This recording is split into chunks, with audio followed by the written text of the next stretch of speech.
Everything we do is here to benefit the client. Every decision that's needed to be made, the first question you should ask is, does this benefit the client, and is this the best thing for the client?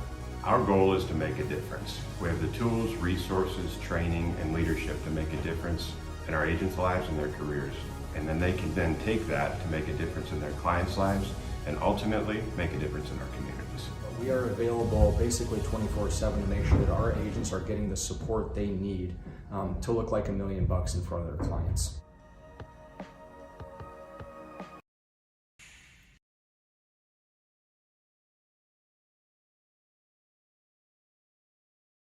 So when an athlete walks into Nick Drosh Fitness, the one thing we want them to know is that this is a phenomenal community. We have the best coaching, we have the best technology, we have the programming that can help them succeed. So whether it's trying to get on JV for the first time,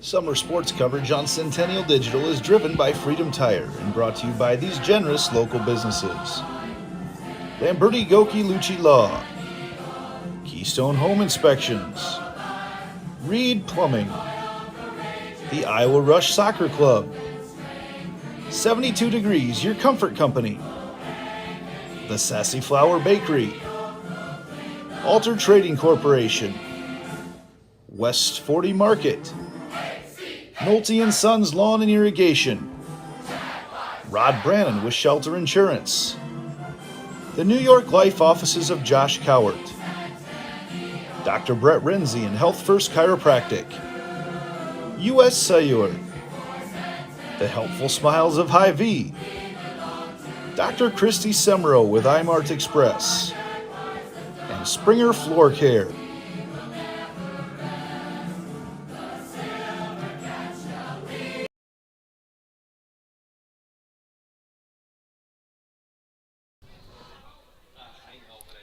Good evening, everybody, and welcome to the north side of Ankeny. Andy Pollock and the coach Kevin Fisher with you here tonight, and it doesn't get any better than this. Number 1 Centennial, number 4 Waukee Northwest in a key Central Iowa Metro League matchup tonight. And Coach, honestly, when you talk about high school sports, especially in the summer in Iowa, this is what everybody expects to see. Absolutely. This is where you want to be on a night like this. You got a beautiful day today.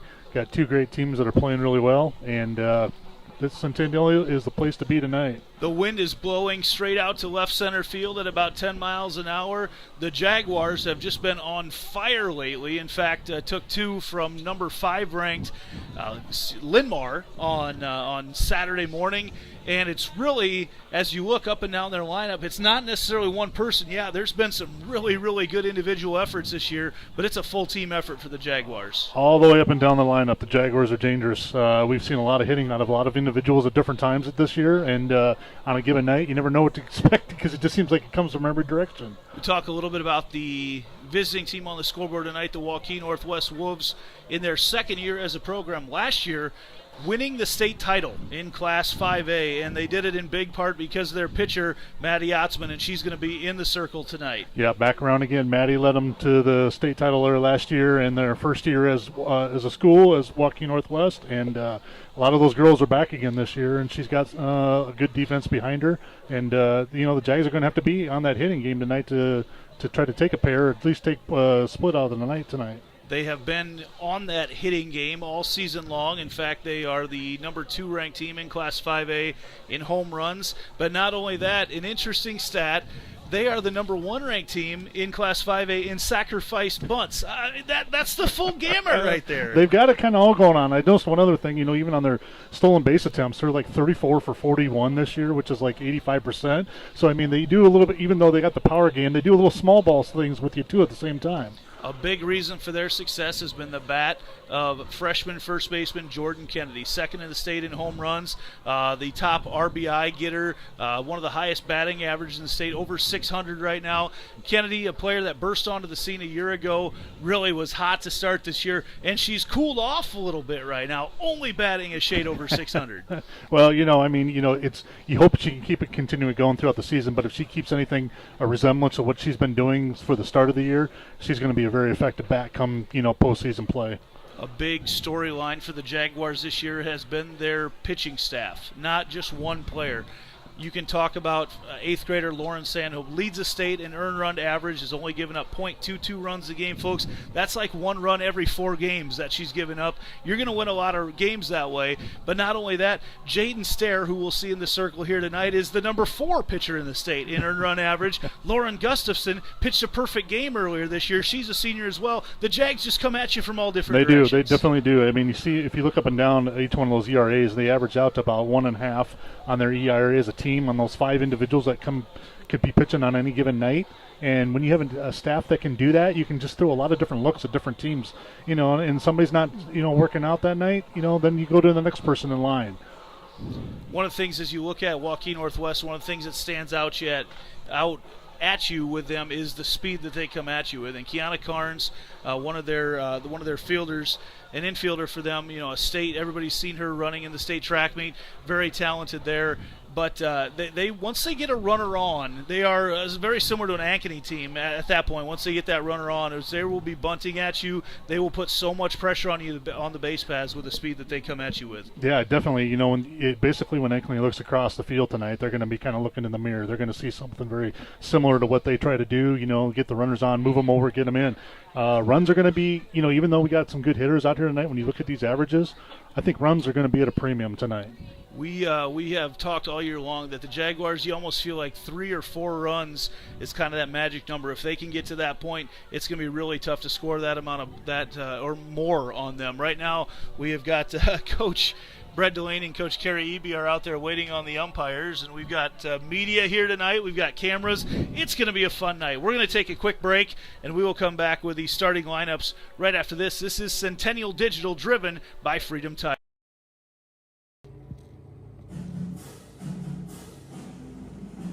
Summer sports coverage on Centennial Digital is driven by Freedom Tire and brought to you by these generous local businesses: Lamberti Goki Lucci Law, Keystone Home Inspections, Reed Plumbing, the Iowa Rush Soccer Club, 72 Degrees, your comfort company, the Sassy Flower Bakery, Alter Trading Corporation, West 40 Market, Nolte & Sons Lawn and Irrigation, Rod Brannon with Shelter Insurance, the New York Life offices of Josh Cowart, Dr. Brett Renzi and Health First Chiropractic, U.S. Cellular, the helpful smiles of Hy-Vee,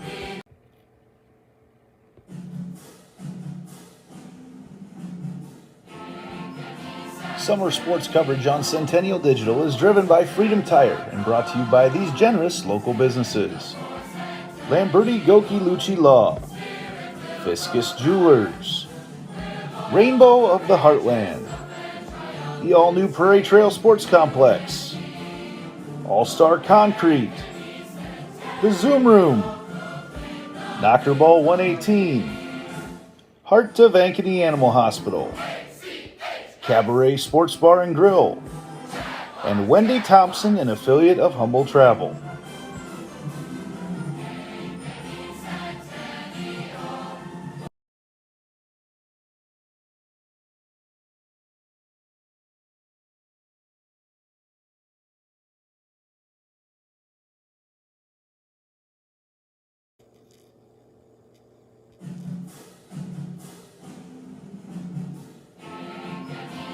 Summer sports coverage on Centennial Digital is driven by Freedom Tire and brought to you by these generous local businesses: Lamberti Goki Lucci Law, Nick Jarash Fitness, Weichert Realtors, the 515 Agency, Ted Sandine Photography, Extreme Service.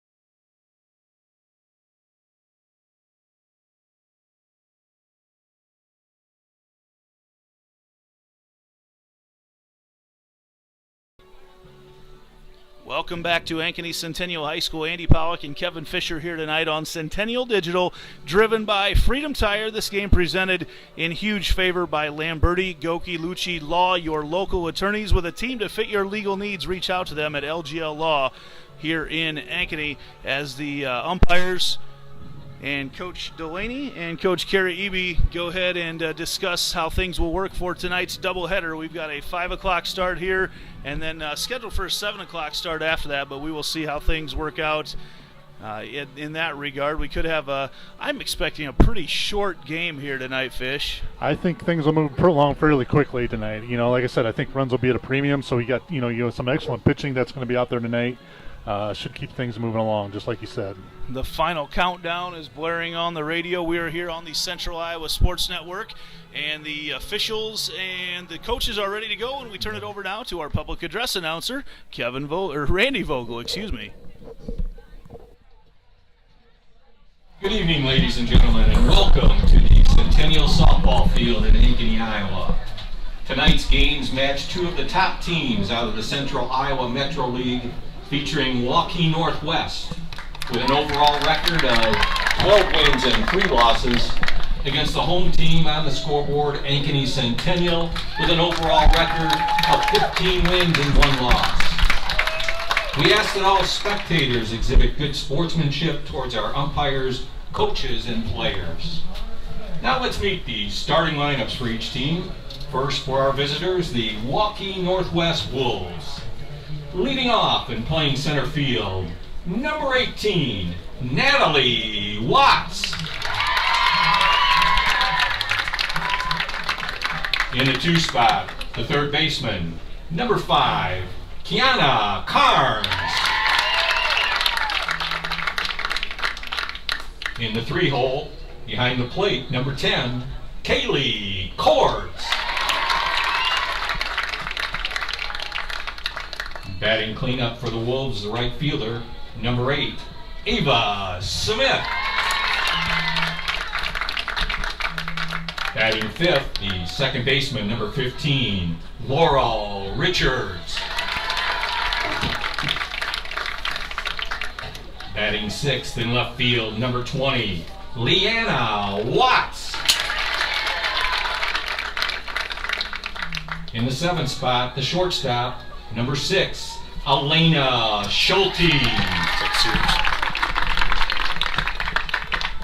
Batting 8th, and she's in the circle tonight, number 00, Maddie Oxman. And batting 9th, the designated player, number 2, Maggie Allen. And the flex player tonight for Waukee Northwest, the first baseman, number 22, Mia Truen.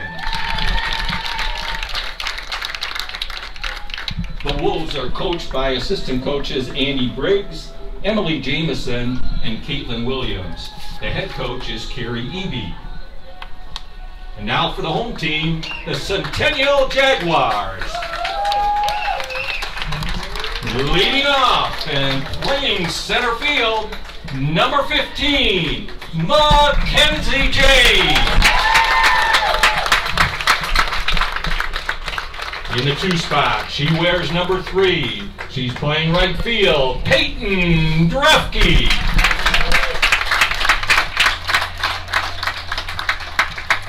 Batting third, number 28. She's the catcher, Sydney Morris.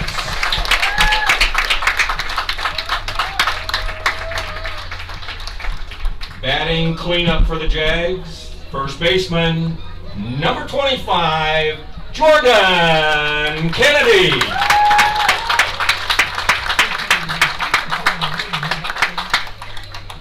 Batting fifth for Centennial, she wears number 13, playing shortstop, Mariah Belzer. In the 6th spot, number 11, the left fielder, Maddie Ott.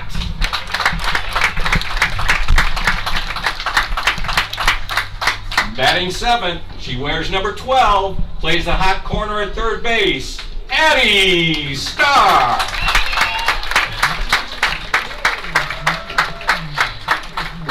Batting 8th, the designated player, number 29, Lauren Gustafson.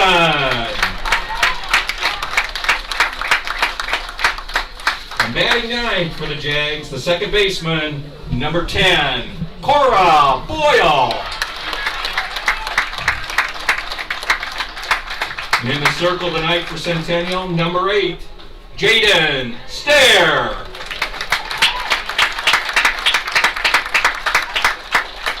The Jaguars are coached by assistant coaches Rachel Whiteside, Abby Husick, and Franny Burnett. The head coach is Brett Delaney. The umpires for tonight's game are Mr. Mark Amadeo behind the plate and Mr. Jeff Osborne on the bases. The anthem buddies for tonight's game, the Ankeny Extreme.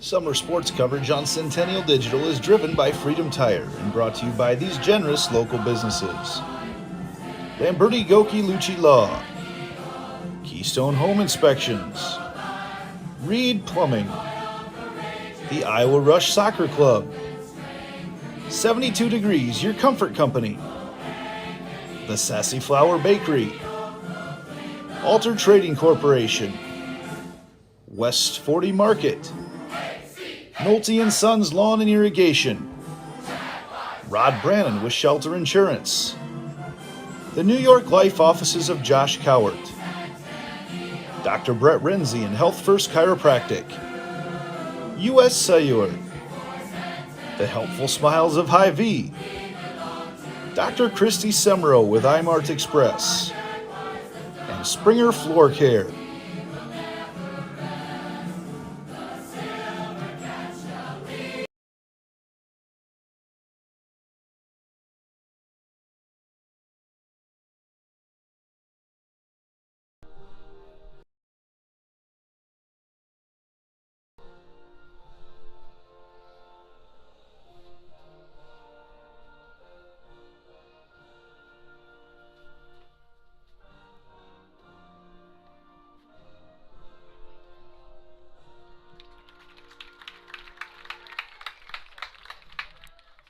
Welcome back to Centennial Digital, driven by Freedom Tire. The national anthem has been played, and we are about ready to go. Jaden Stair, who's number 4 in the state of Iowa in earned runs per game given up at just over 1.3.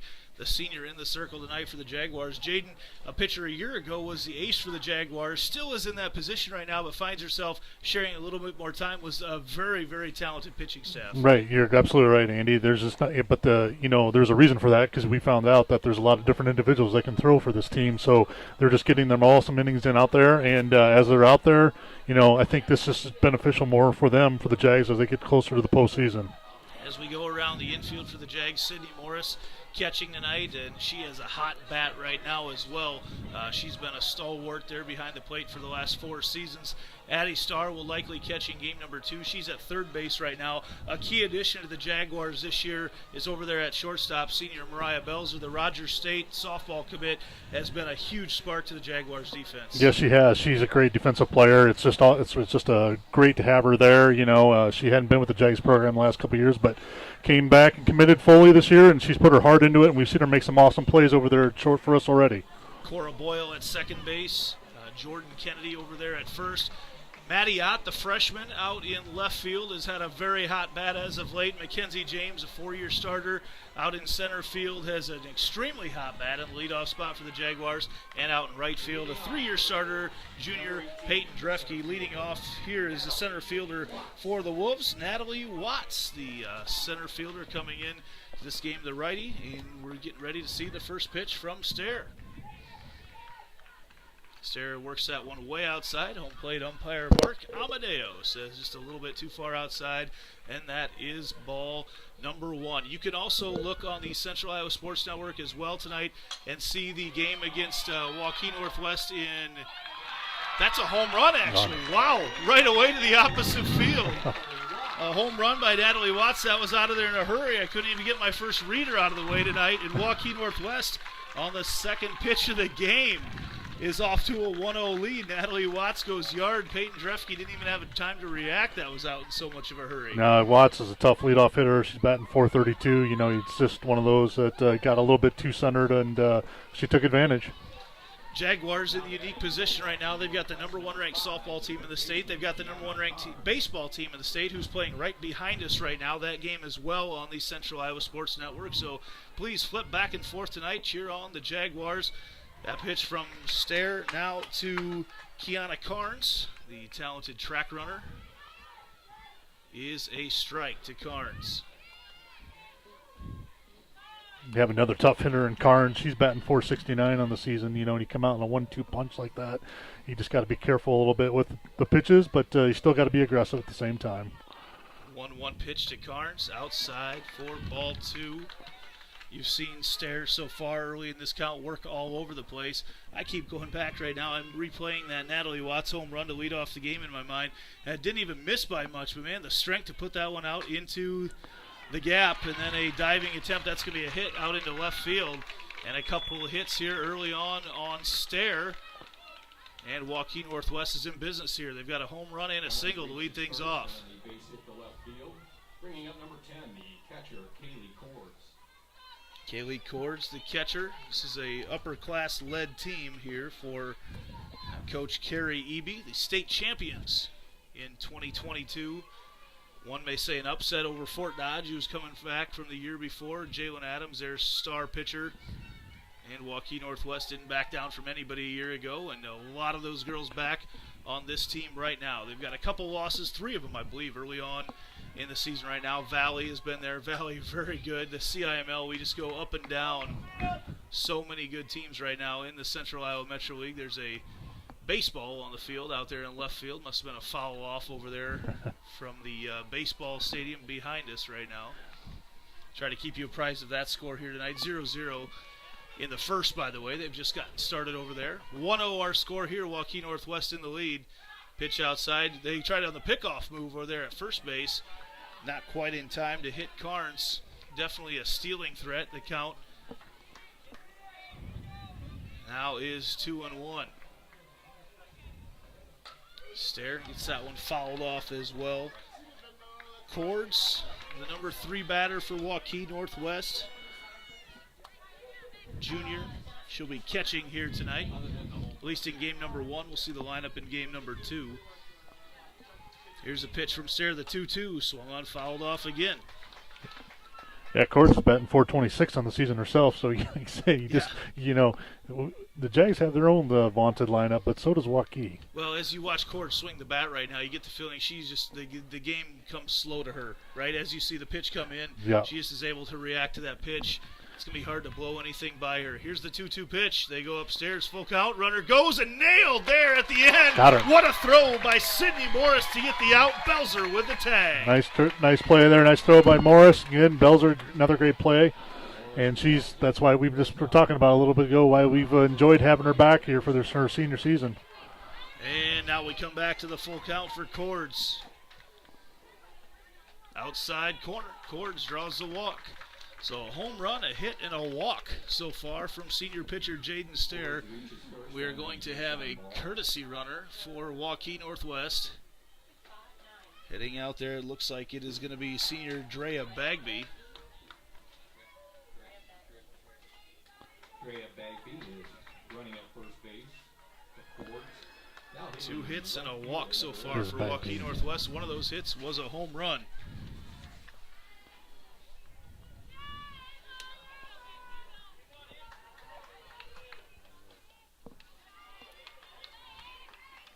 First pitch in there to Ava Smith is low and inside for a ball.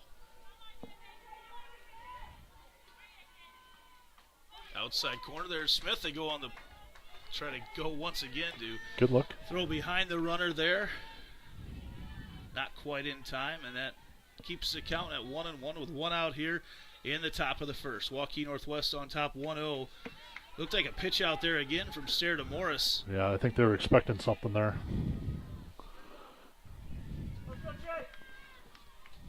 Definitely a buzz amongst the crowd here tonight. 2-1 the count right now. That pitch catches the outside corner for strike number 2 to Smith. 2-2 delivery here from Jaden Stair. Off-speed pitch, just misses, probably a little bit upstairs there, I'm guessing.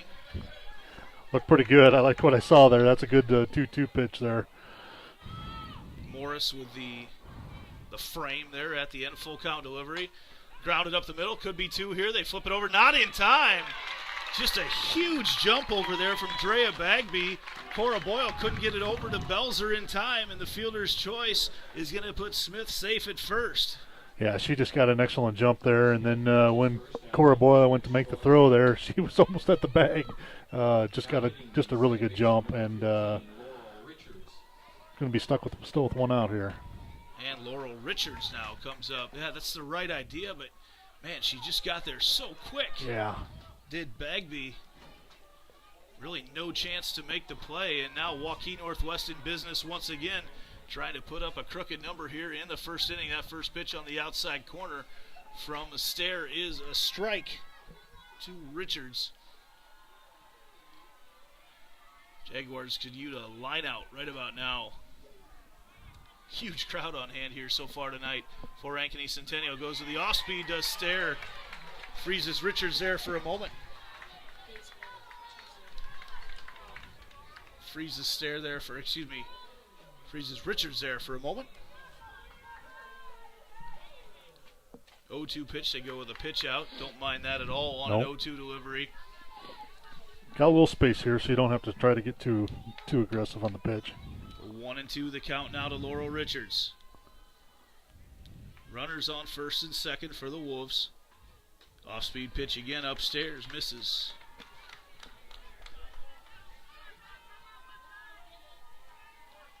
Jaguars really haven't had a whole lot of opportunities to work themselves out of jams so far here, about 15 games through the season. No, it's a little different feel for them right at the moment. See what they can do here. There's an off-speed, and there's an error right there, the throwing error. Boyle puts it in the ground, and that loads the bases. So some uncharacteristic defense by the Jaguars here early on has Waukee Northwest threatening here early after the leadoff home run, trying to add to their total. Coach Brett Delaney wants to bring everybody out, settle everybody down right now. How do those visits go? You're not necessarily talking to your pitcher. Your pitcher's just throwing the last 2 pitches should have been outs. And how does that conversation go? You're just talking about going back to basics a little bit. You know, it's like we know it's a big moment, but you know what? It's just another softball game, and you just go do the things that you've been doing for all season long. You know. And once they settle down here in a second, they'll be fine.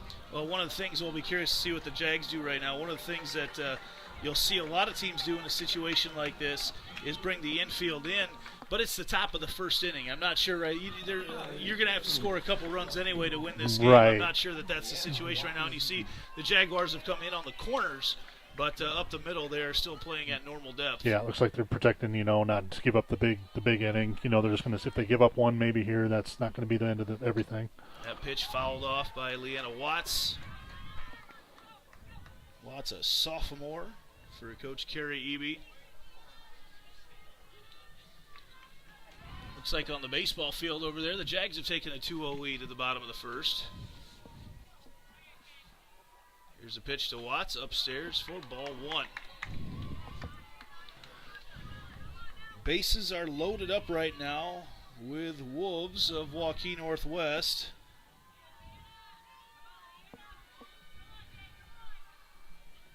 Here's the pitch from Stair. The off-speed catches the inside corner for strike 2.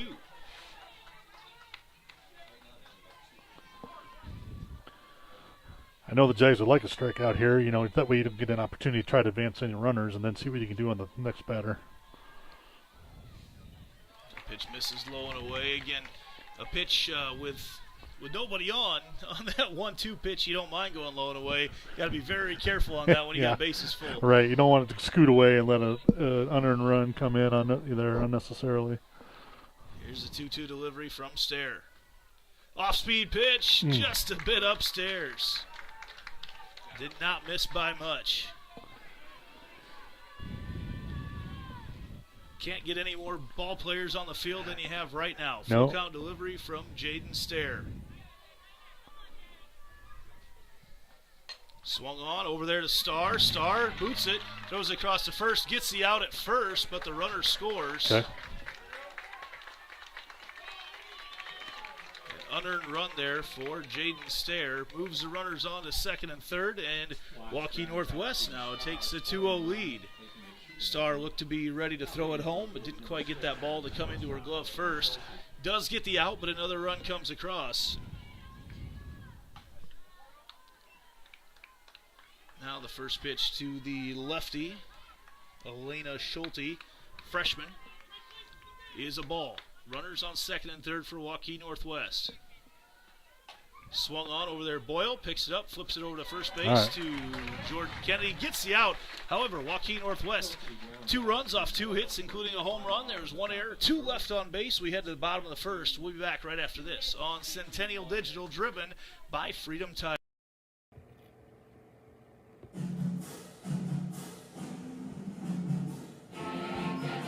Summer sports coverage on Centennial Digital is driven by Freedom Tire and brought to you by these generous local businesses: Lamberti Goki Lucci Law, Fiscus Jewelers, Rainbow of the Heartland, the all-new Prairie Trail Sports Complex, All-Star Concrete, the Zoom Room, Knocker Ball 118, Heart of Ankeny Animal Hospital, Cabaret Sports Bar and Grill, and Wendy Thompson, an affiliate of Humble Travel.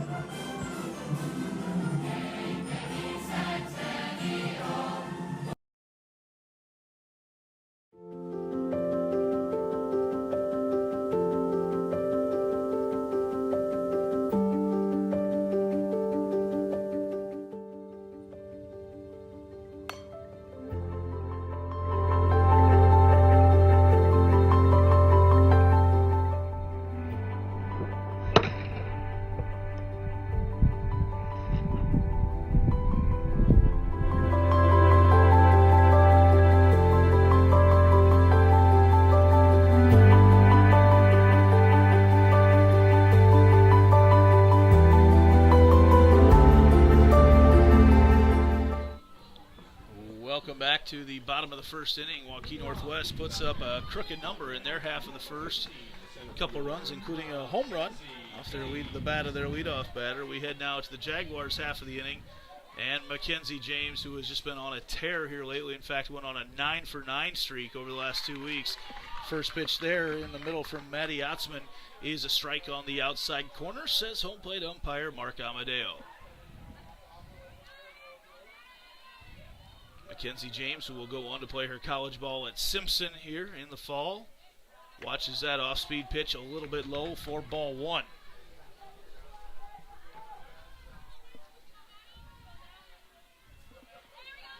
Otzman, a very, very talented pitcher there in the circle for the Wolves. In fact, won a state title for them a year ago. It doesn't get much better than that. Mack watches that pitch high and tight for ball 2. James has been, every year, 4-year starter, just at the plate, just kind of gradually just kept improving her game, and it's really starting to show this year. I mean, it's been good, but it's just she's taking a step up, which is awesome to see. That pitch does catch the outside corner, extended, and makes the count 2-2 here to James. Otzman comes into this game with a 2.17 earned run average.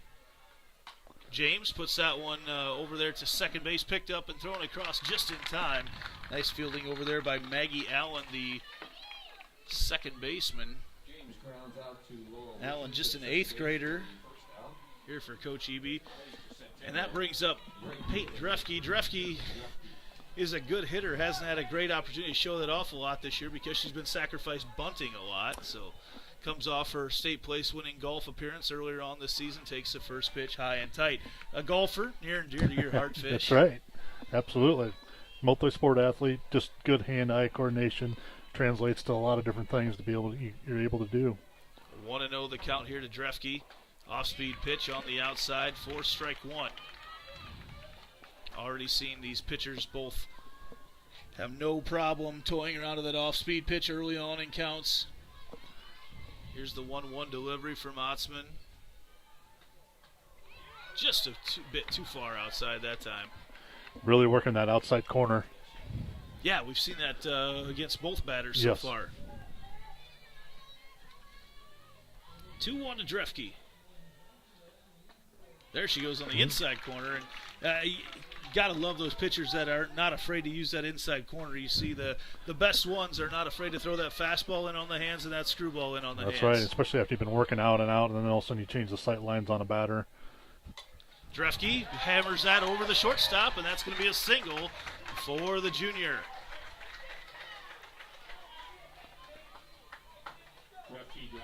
Got that in again off the hands. She was able to get just enough of it. Flared it out there over short, over Bagby. And that'll bring up Sydney Morris. Morris, another one of those talented Jaguar hitters right now that led the team in home runs up until this last weekend, and then Jordan Kennedy overtook her. Probably due for another about now. And as Otzman hits the spot. And believe me, Sid's keeping track of that. She's a competitor. She remembers those things, and it's funny that she seems pretty calm, but on the inside there's a lot of competitor in there. Here's the 0-1. Fouls that one back right at us. Wait for it. Oh, Ooh, it snuck through the only opening, and it was caught down there by Brian Sandholm. So the father of 8th grade pitcher Lauren Sandholm, Brian makes the snag as it sneaks through one of the only spots it's going to get through. Probably actually saved one of our cameras by going down there. Here's the 0-2 to Morris. Off speed, she rips it over there. It is caught. Nice play over there. And safe back at first, but a really nice play by Kiana Carnes. Snags that because that was probably a double for Morris down the line. Carnes reached out, gathered it in. Good hit there by Morris. Just right place, right time over there at third. Jordan Kennedy, the first baseman, freshman, who leads the state in a lot of offensive categories, does Kennedy. She steps up. The first pitch is a ball. Kennedy on the season right now, batting a measly .617. And she's cooled off. Yeah, she has. She was batting just over about .740 there for a long time. Here's the 1-0 to Kennedy. Way outside there for ball 2. Belzer, though, has started to heat up in the lineup behind her, and that's really helped protect Kennedy's bat. Yes. As Belzer, the speedster, state track qualifier, sprinter, but Kennedy has left the bases empty for her quite a bit this year. Here's the 2-0 pitch to Kennedy. Inside, 3-0. Kennedy, again, just a freshman, burst onto the scene a year ago, and home plate umpire Mark Amadeo wants to get rid of some of that dust on the plate. Enrico Palazzo gets the vacuum cleaner out. Jordan Kennedy, the 3-0 pitch from Otzman.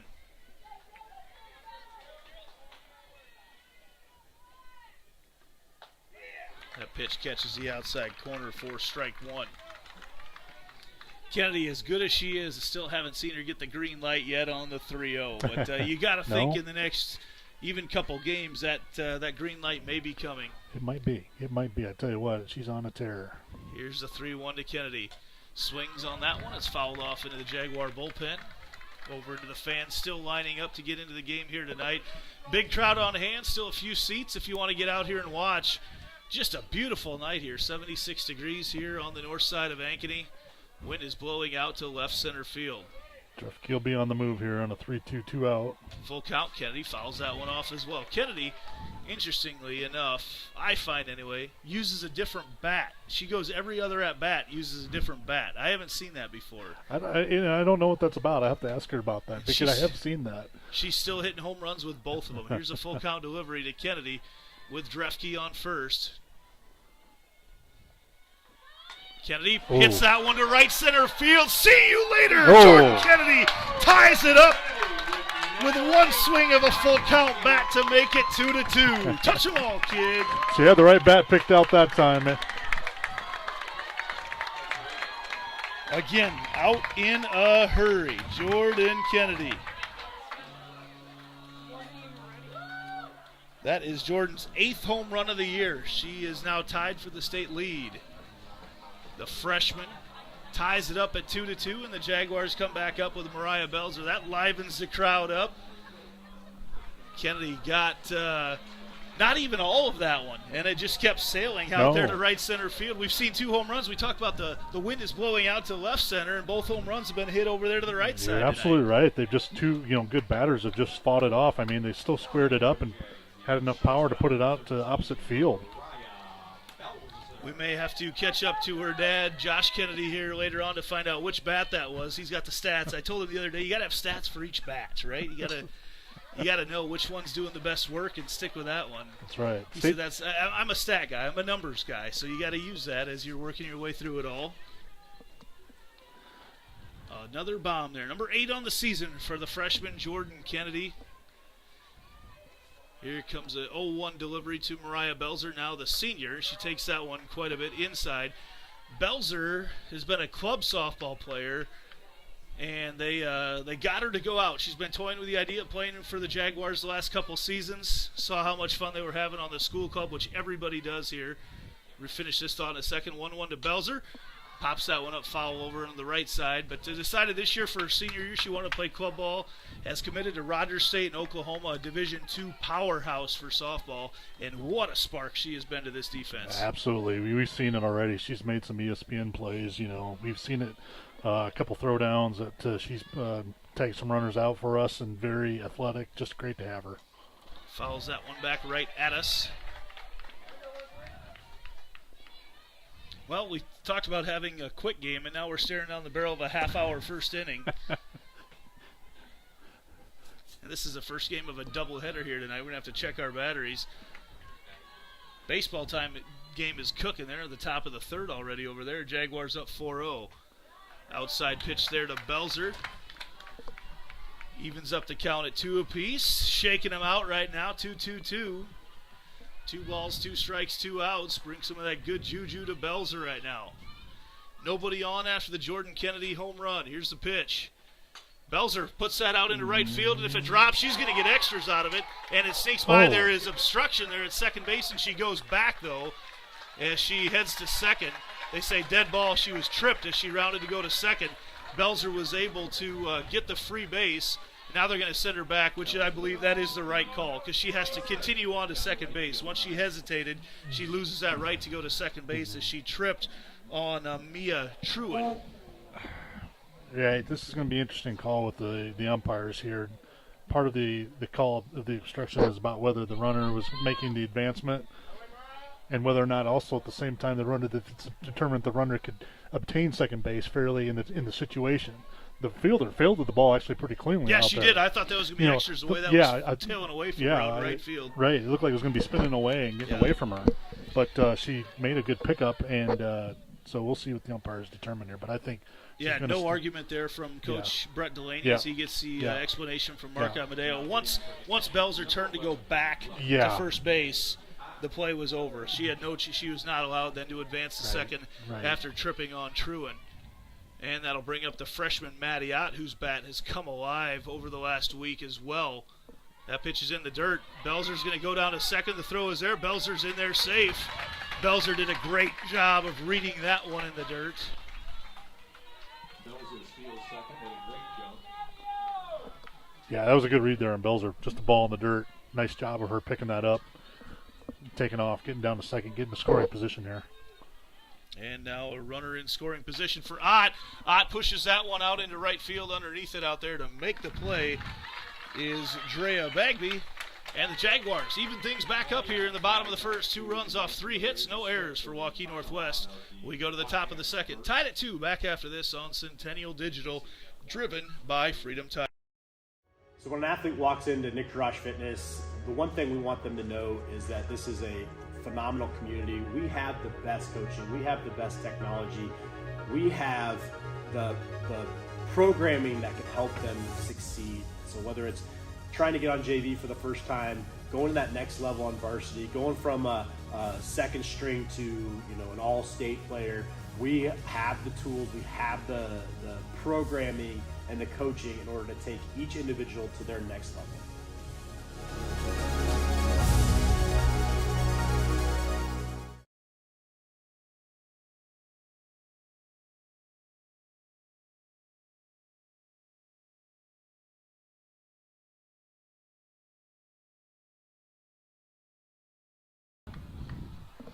Welcome back to Centennial Digital, driven by Freedom Tire. Andy Pollock and the coach Kevin Fisher here on the north side of Ankeny tonight. A couple home runs, one from each team here to get things going in the first.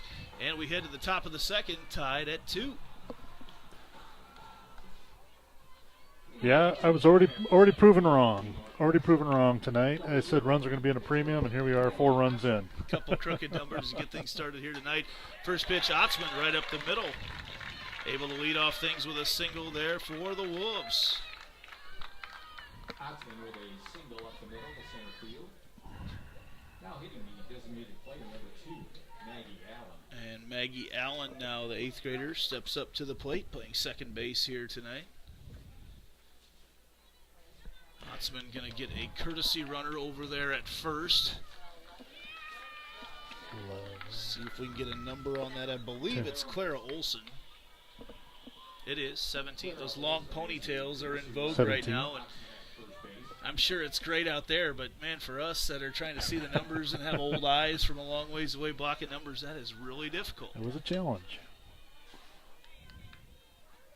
The bunt popped up, foul down the first baseline there from Allen, and Stair works ahead in the count now, 0-1.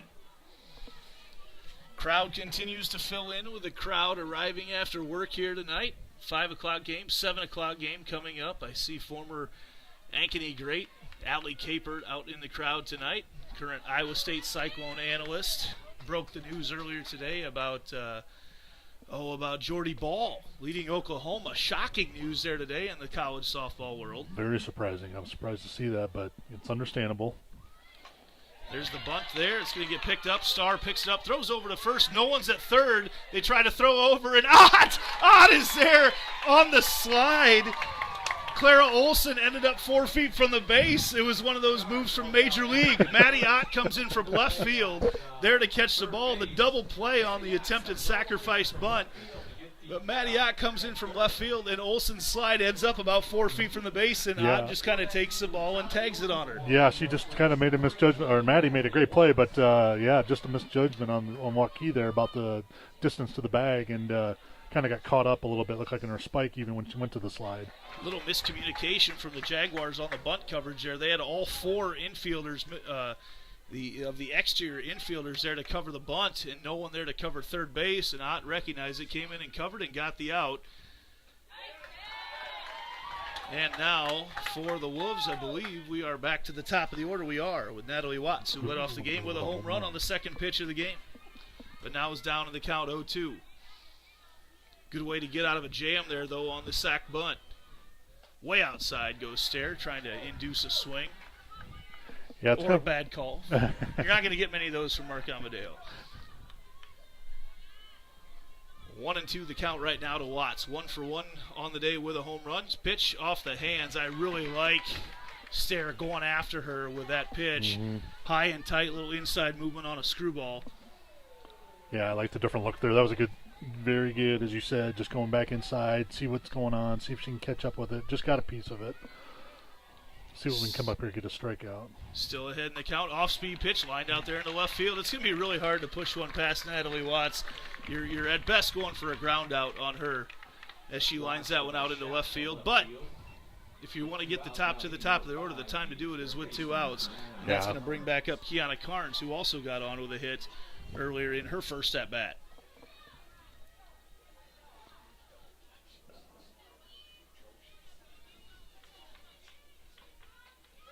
Pitch misses just outside to Carnes.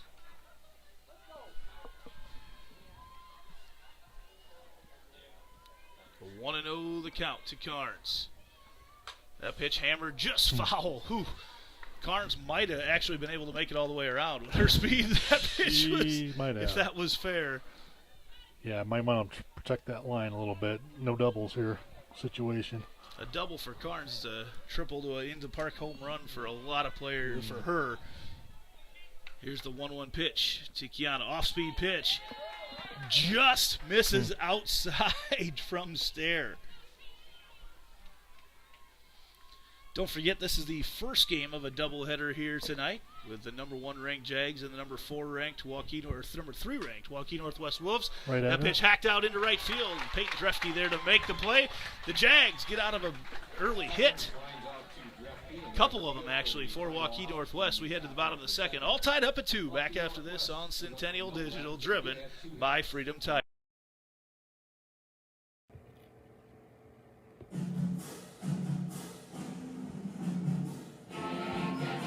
Summer sports coverage on Centennial Digital is driven by Freedom Tire and brought to you by these generous local businesses: Lamberti Goki Lucci Law, Fiscus Jewelers, Rainbow of the Heartland, the all-new Prairie Trail Sports Complex, All-Star Concrete, the Zoom Room, Knockerball 118, Heart of Ankeny Animal Hospital, Cabaret Sports Bar and Grill, and Wendy Thompson, an affiliate of Humble Travel.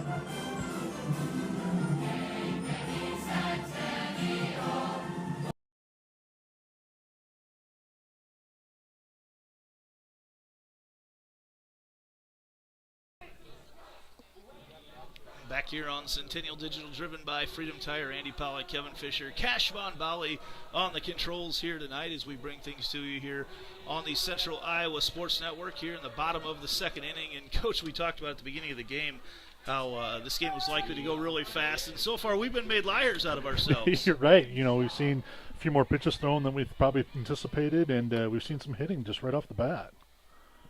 Addie Starr leading things off, the junior third baseman for the Jaguars. All-Stater a year ago, all-tournament team at the state tournament. The Jags runner-up run 2 years ago. Starr is starting to find her bat the last couple weeks. Coach, as Mark Amadeo says, hold on, we need a timeout. Thanks. And now the 0-1 delivery to Starr. Lauren Gustafson, who had a home run the other day. A couple of them on the season now. Starr fouls that one back. And now ahead in the count is Otzman.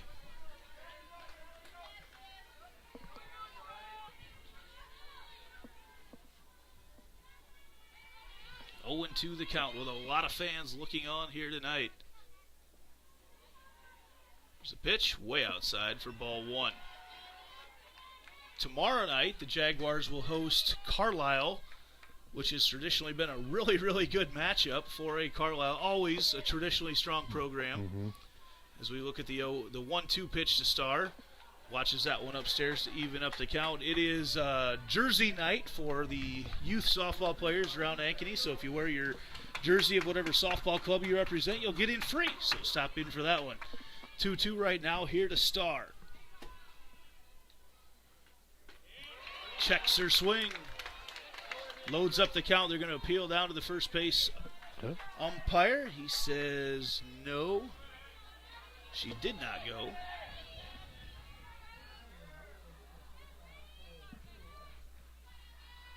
Jeff Osborne over there at first base. Full count pitch. Starr watches that pitch on the inside corner. Tried to use her body language to get a ball call there from Mark Amadeo, but that pitch definitely caught the inside corner. Yeah, that was looked too good to stare down. I think you probably needed a swing on that one. So we move on now to the next batter this inning, Lauren Gustafson, the senior. Likely to see her pitch in game number 2. Haven't seen the lineup yet, but Gus had a perfect game earlier this year to lead things off against Waukee, and she has been very, very good in the circle for the Jaguars. Lefty in the circle, righty here at the plate. And, man, that pitch from Otzman, she goes in on the hands like that. That is such a hard pitch. When you've got control as a pitcher like that, that's so difficult. It's very difficult to hit. I mean, it's difficult to get your hands on, even try to put the bat on it just when it gets in there in your hands. They go right to that same spot again. Yeah. And I would imagine you'll likely see some sort of off-speed pitch at that same spot right now to Gustafson on the 1-2 delivery from Otzman. No, they go outside. Gus opened things up on Friday night against Waterloo West with a home run. Here's the 2-2 pitch from Otzman to Lauren Gustafson. Swings on that one, and that is going to be thrust off the glove. New life. Of the catcher, Kaylee Cords. Actually, yes, that is Cords. She had it in there. Yeah. Just rolled out. It probably had it has a little bit of spin on it. If you don't get that just quite squeezed enough, it can bounce out. And at that angle, looking right into the sun. The 2-2 delivery to Gustafson.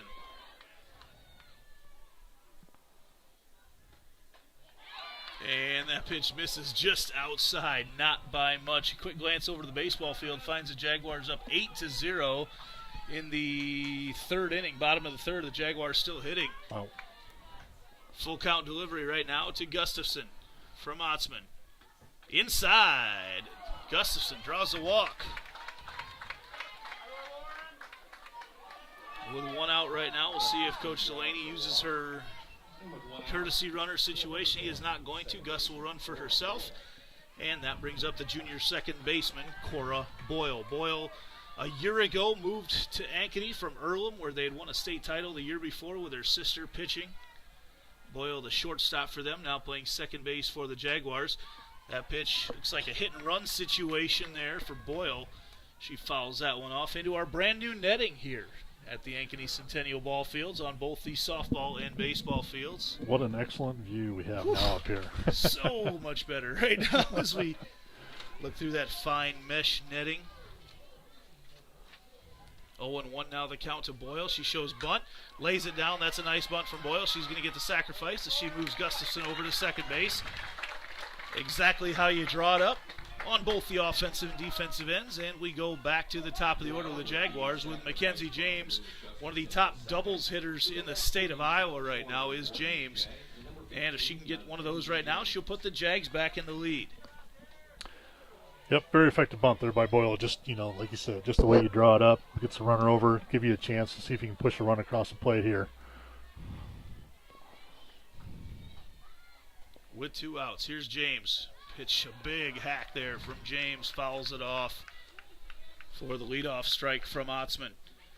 Lauren Gustafson out at second base for the Jaguars.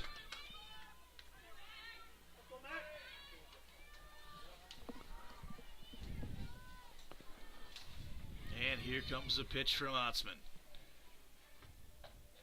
Outside for ball 1.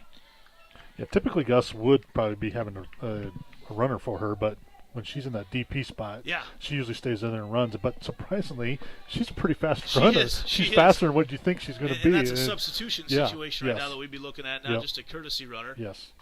And Mack watches that one on the outside as well.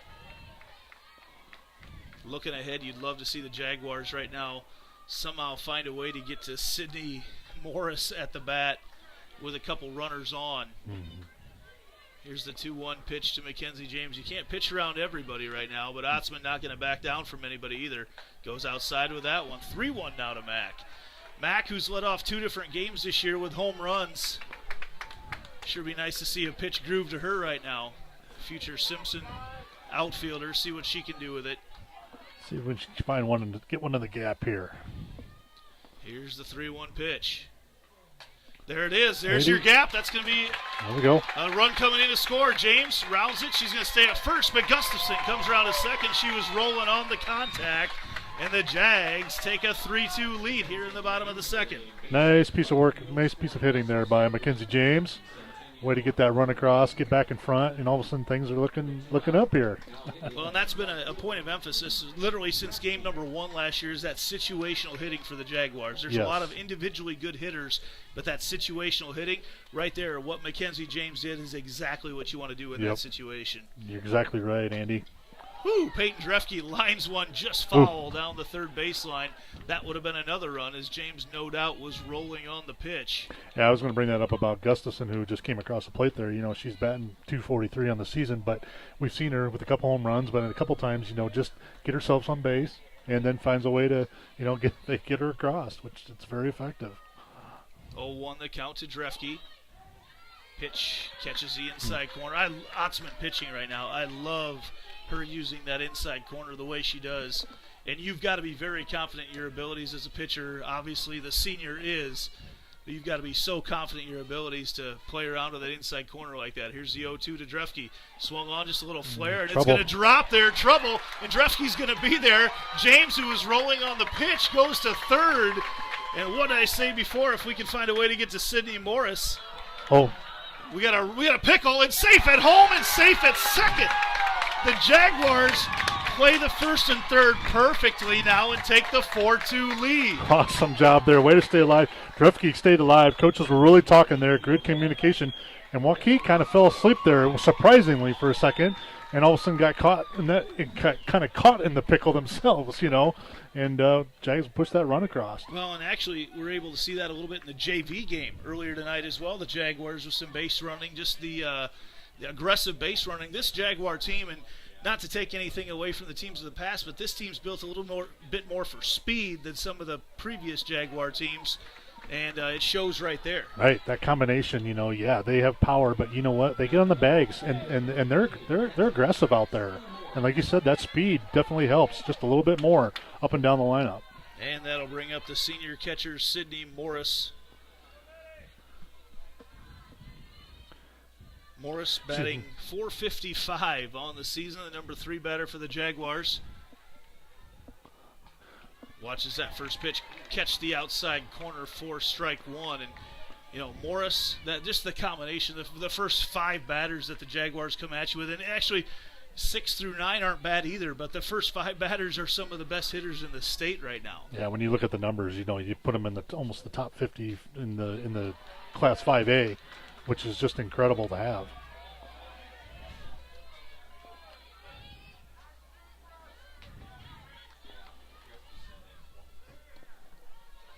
Now 0-2 the count to Morris with Drefke at second base.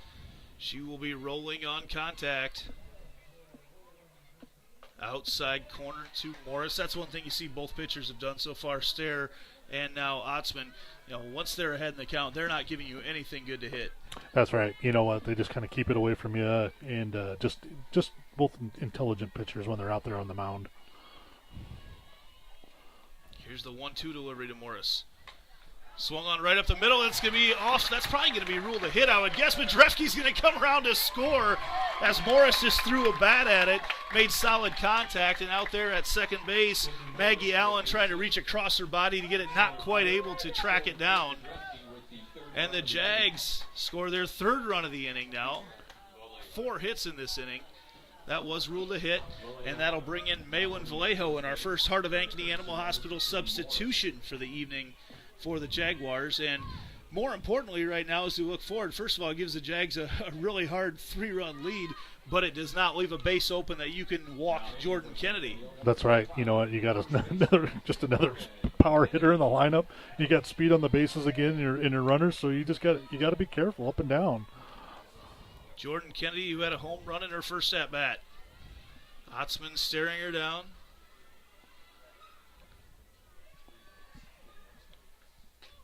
First pitch on the outside corner to Kennedy for strike one. Number 1 versus number 4 matchup tonight with a very, very large regular season crowd on hand. And right now, Kaylee Cords wants to go out and chat with Otzman. They don't want to give Jordan Kennedy anything good to hit, but I noticed,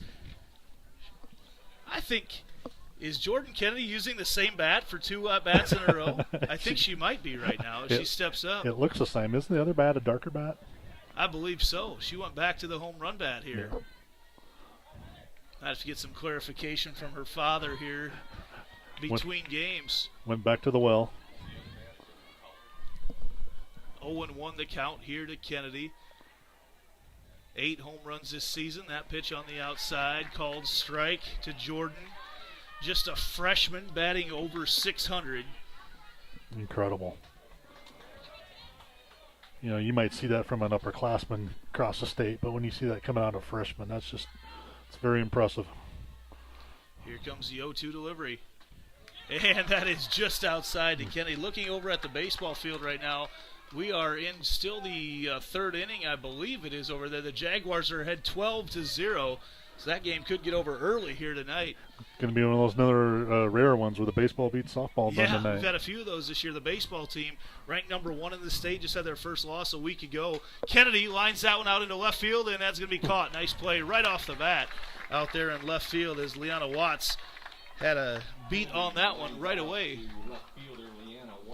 Off the top, the Jaguars, though, do some damage here in the bottom of the second. They lead 5-2 back after this on Centennial Digital, driven by Freedom Tire.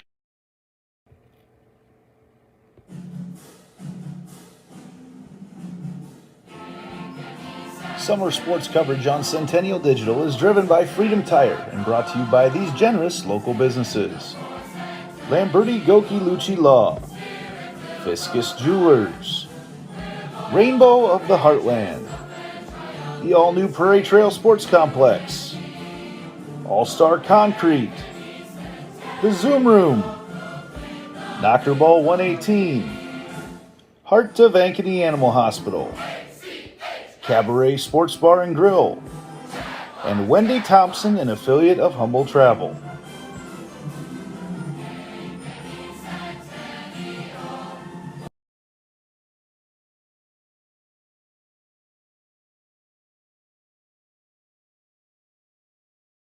West 40 Market in Uptown Ankeny is your place to shop for the best meats, steaks, brats, jerky, and everything in between. Let us be your one-stop shop for all your favorite cuts, all raised on local Iowa farms. Shopping local never tasted so good.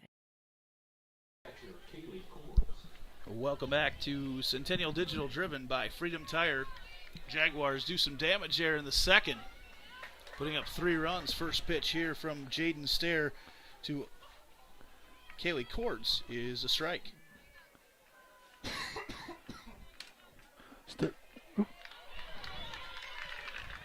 And another hit as they try to knock her out there at first. All 3 innings have started with a leadoff runner for the Wolves. I suppose you say leadoff runner. Actually, the first one was a home run. But Yeah. technically, that's a leadoff base runner. That is technically a runner, yes. Just made it all the way around. Drea Bagby comes out to run there at first base. And that will bring up Ava Smith. Jags have given up 5 hits so far here tonight, just through 2 full innings.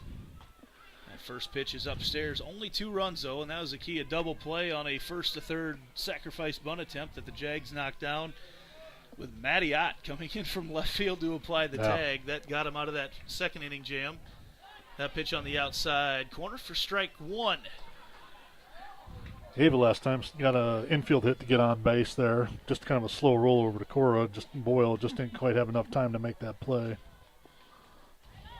Oh, the throw down. Not in time at first, but a couple off-speed pitches in a row from Stair. One of the things the Jaguars have gone to this year is they're allowing their veteran catchers to call the game behind home plate. And just the feel that we've seen from both Sydney Morris, the senior, and Addie Starr, the junior, who have both caught for a lot of years right now, the feel that they have for the game, that's been a great adjustment for Coach Brett Delaney. Yeah, I would think we've seen a lot of good things out of it. You know, you got that ball hacked out into right center field. Peyton Drefke gets a beat on it, tries to throw back for the double play, not in time. But Peyton Drefke gets a good read on that one. It g's out number 1. I just finished my thought there. As I say, you got pitchers and catchers that, you know, spend a lot of time together. They get to know each other. They get to know what's effective for the pitchers and what's not, you know, maybe what's not working at a given moment. And I think it pays off dividends this time of year. These girls work together all season long. They play their club ball for Jags Elite together in the fall and in the spring for that matter, but travel all over the Midwest playing together in the fall, competing at a national level and pitching and catching together. They have a bulk of their crew stays together for that. Obviously, you don't have your multi-sport athletes as that chopper to Boyle picks it up and throws it over to Kennedy at first for the out, but you've got your groups playing together just for a long time, and not only is it these 9 starters, but you see about 9 other girls as well. And one of the most competitive games of the year is when the varsity plays the junior varsity. Yeah. There's some good battles that go on with these teams. There definitely is. I mean, I can recall back in the fall being down in Kansas City when we traveled with the club team, and both of the teams that we took down there for the 18U were in the finals. You know, and it was a combination of both starters for varsity.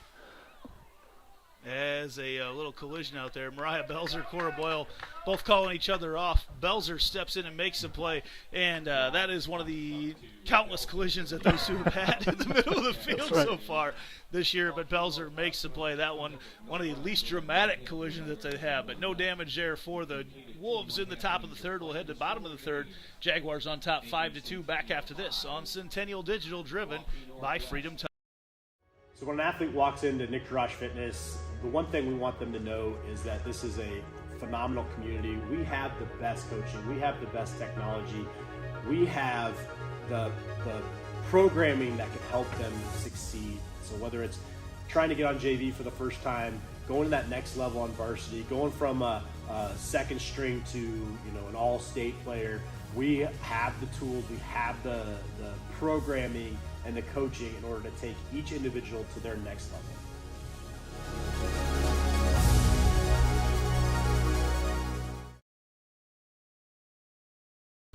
Different things. Welcome back here. Centennial Digital, driven by Freedom Tire. Bottom of the third inning, Andy Pollock, Kevin Fisher over on the baseball field here tonight. Jaguars in the top, heading to the bottom of the third, actually. They lead 12-0. Jaguars ranked number 1 in the state this year. It looks like Joey Waukee is pitching for them right now. Mariah Belzer fouls this one off here on the softball side of things for the Jaguars. If you want to tune in, Cade Tomlinson's on the call over there here on Centennial Digital, driven by Freedom Tire. He's got a full crew working for him over there tonight. As always, we try to get all the athletic events for Ankeny Centennial on the internet here in one form or another. 0-1 the count now to Belzer. Over to third base, picked up, fired across the infield for out number 1. Just a routine play, made to look very routine over there by Kiana Carnes at third.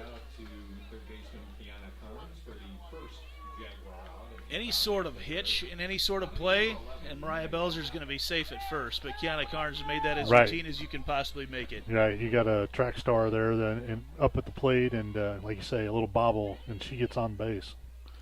Maddie Ott, the freshman, bunts it right up to Otzman. Otzman picks it up, throws it over to first for the out. And we're just a couple pitches into this bottom of the third. Jaguars had a chance to do some damage, and now here we sit, 2 quick outs. This was a little more what we were thinking when we started. A few pitches, some quick outs, but that's all right. Sometimes you got to play a different game. Addie Starr, the junior third baseman, steps back up to the plate, fouls that first pitch back to our netted backstop. Crystal clear that we can watch thanks to a bunch of parents who fundraised in the offseason to make that happen. Softball and baseball raised a lot of money, a lot of local businesses around town, a lot of the same businesses that keep Centennial Digital on the air. Starr watches that pitch outside. Likewise, looking from the other direction, the padding on the backstops with the Jaguars softball on it. Isn't it? It's awesome. It's really neat to look in and see that. And some great bleachers here to watch things from as well. Here's the 1-1 pitch to Starr. Catches the inside corner. Talked about it through 3 innings so far. Otzman, such great control as she works that inside corner especially. Here's the 1-2 delivery to Starr. Defensive swing, fouls it back, and a little turnabout to the baseball field as we've had lots of foul balls land on us through the years. Addie Starr gets way in front of the changeup and puts one into their fans for a changeup. Now 1-2 with 2 outs. Otzman to Starr. Fights that one off as well. Fans, we want to remind you that one of our new sponsors this year is the Zoom Room in North Ankeny. And the Zoom Room, go on to our social media at Jags Digital or send us a message right now. Send us a picture of your pet. Even better, send us a picture of your pet watching Centennial Digital, and you will get a free gift from the Zoom Room if we pick your pet as our Zoom Room Pet of the Week. Starr watches that one upstairs. 1-2 the count. Jonathan Scroggs and his staff at the Zoom Room, they don't just train pets, they train the people that love them. 2-2 the count to Addie Starr.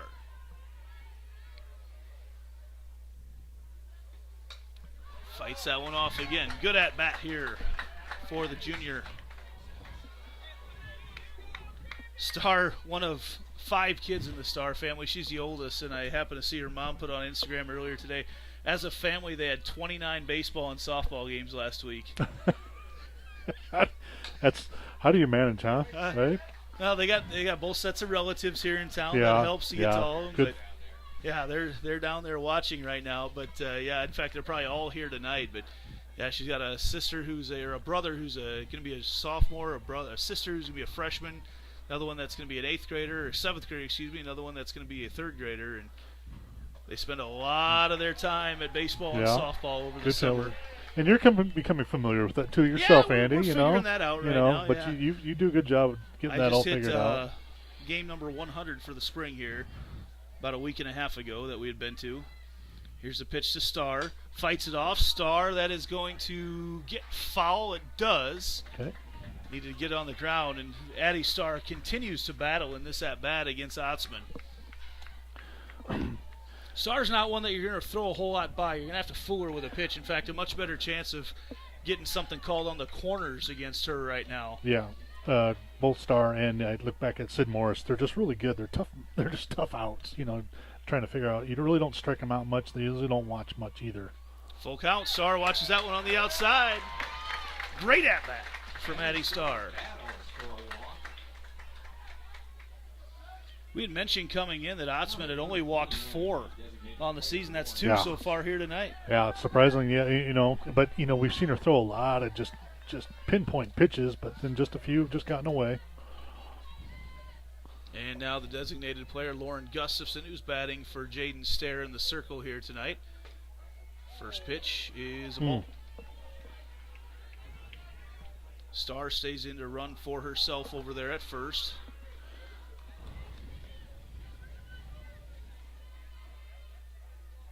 Here's the 0-1 pitch from Gustafson, and that is hacked over there to second base, picked up and thrown across there by the 8th grader, Maggie Allen, for out number 3. The Jags no runs off, no hits, 1 left on base. Head to the top of the 4th, more of the pace we were expecting. Back after this on Centennial Digital, driven by Freedom Tire. West 40 Market in Uptown Ankeny is your place to shop for the best meats, steaks, brats, jerky, and everything in between. Let us be your one-stop shop for all your favorite cuts, all raised on local Iowa farms. Shopping local never tasted so good.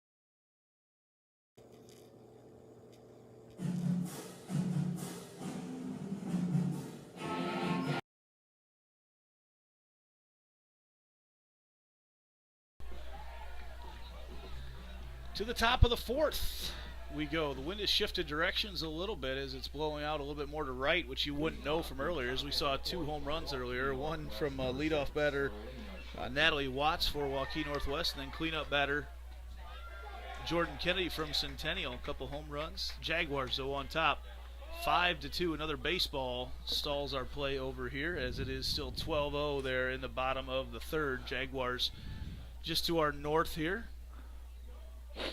Got to run that netting down a little further next time. Yeah. Or higher, right? Or higher. See one of our former Jaguar greats, one that you know well, Maggie Fisher, pitcher from Morningside, has made her way to the game here tonight. Always great to see our alums come back. This is a program that is built on a lot of success of a lot of players that have been here before. And Maggie Fisher, your daughter, one of those many who has put in a lot of blood, sweat, and tears into this program. Of course, 2 years ago, a huge step when they were runners-up, losing to Fort Dodge. But this Coach Brett Delaney has this program in a good spot right now as Jaden Stair on the punch out there nice for punch. strike nice number 3 and gets the first out of the inning there on Schulte. Yeah, the Jaguars are developing a nice little culture, just a good history here, and as Maggie will always say, man, she had a lot of good players behind her. It's always made it a lot easier standing on the mound, throwing pitches to a lot of good teams. Jaden Stair dealing right now. It's 4 straight pitches in a row for strikes. It's a good mix, too, for the Jaguars. There's always senior leadership as that bouncer right there to Addie Starr. Gets it over to Jordan Kennedy. Starr, a junior. Kennedy, a freshman. You look at Cora Boyle at second base is a junior. Maddie Ott out in left field is a freshman. Yep. Peyton Drefke is a junior. One of the best pitchers for the Jaguars, Lauren Sandholm, is an 8th grader. So just a balance, and obviously you've got your 3 or 4 seniors that are going to be out there every game as well. It's a good mix, senior-led, but yes. always leaving the cupboard far from bare. That's right. It's nice to have those players that are still coming up, got years to play yet. It's just a good feeling to have for the program. Jaden Stair, one of those great stories right now. A year ago was the ace, still pitching a lot right now, as Kennedy can't quite snag that one. Gives up the hit, but that's the right time to do it with 2 outs. Stair, who's been really, really good in the circle for the Jaguars this year. She was good a year ago, even better this year. And it's a staff that, if you look at them, they've got 2 seniors throwing, a junior, a freshman, and an 8th grader who have all pitched a lot of innings so far for the Jags. You're right. They can really mix it up because you get a lot of different looks depending on who steps out there. Like you say, you got with Gustafson, you got a left-hander. You go up and down, slow, fast. We got a little everything. Hacked over there, a couple of hits in a row, a couple singles there for Waukee Northwest. That one by Watts back at the top of the order there. And Carnes now with their 3rd at-bat of the night. You don't want to breathe too easily right now because no. 3-run lead, Waukee Northwest can erase that very quickly, especially here at the top of their order. Yeah, you got to be careful here. You don't want to get too deep into this top, especially with runners on. Off-speed pitch misses inside from Stair. Sitting here in the top of the 4th over at baseball. Jaguars still lead 12-0 as they head to the top of the 4th. One of those rare instances that baseball goes a little bit faster than softball goes. That pitch misses outside there. Stair has not found herself behind in the count a whole lot tonight, but is right now with a 2-0 count to Carnes. Oof. Didn't miss by much either there. 3-0, and now's where you got to be a little careful. Yeah. Especially with their cleanup batter coming up next. Throw us a little ground ball here. That pitch is a strike. Right now, I feel like she's as good as she's been. I feel like those pitches have been maybe a little bit more up in the zone than her catcher, Sydney Morris, would like right now. Here's the 3-1 from Stair. There she goes nice and low. Boyle, the chopper, picks it up, throws it over to first for the out. Cora Boyle stops the rally. Waukee Northwest, though, sit at 7 hits, only 2 runs off of those. We head to the bottom of the 4th. Jaguars leading 5-2. This is Centennial Digital, driven by Freedom Tire.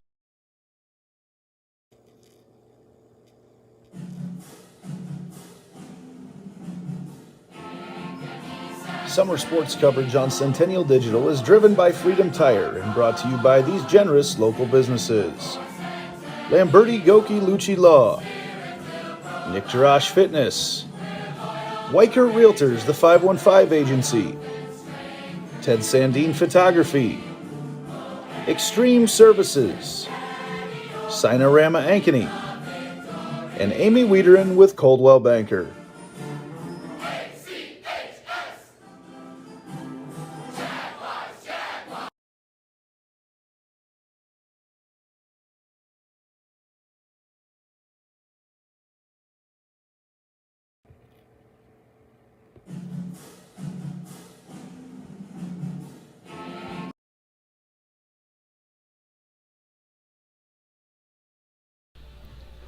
Back here on Centennial Digital, driven by Freedom Tire, here tonight on the Central Iowa Sports Network, carrying one of the biggest softball games of the season. It is number 1, Ankeny Centennial right now leading number 4, Waukee Northwest, 5-2 as we head to the bottom of the 4th. The number 9 batter for the Jaguars leading off, junior second baseman Cora Boyle. Again, over on the baseball field, Jaguars leading 12-0. They're in the, looks like the 4th inning over there. Boyle watches that first pitch for a ball. Probably a preview of a postseason matchup here at some point. Interestingly enough, these two teams will play again at Waukee Northwest on Monday night, just a single game that night.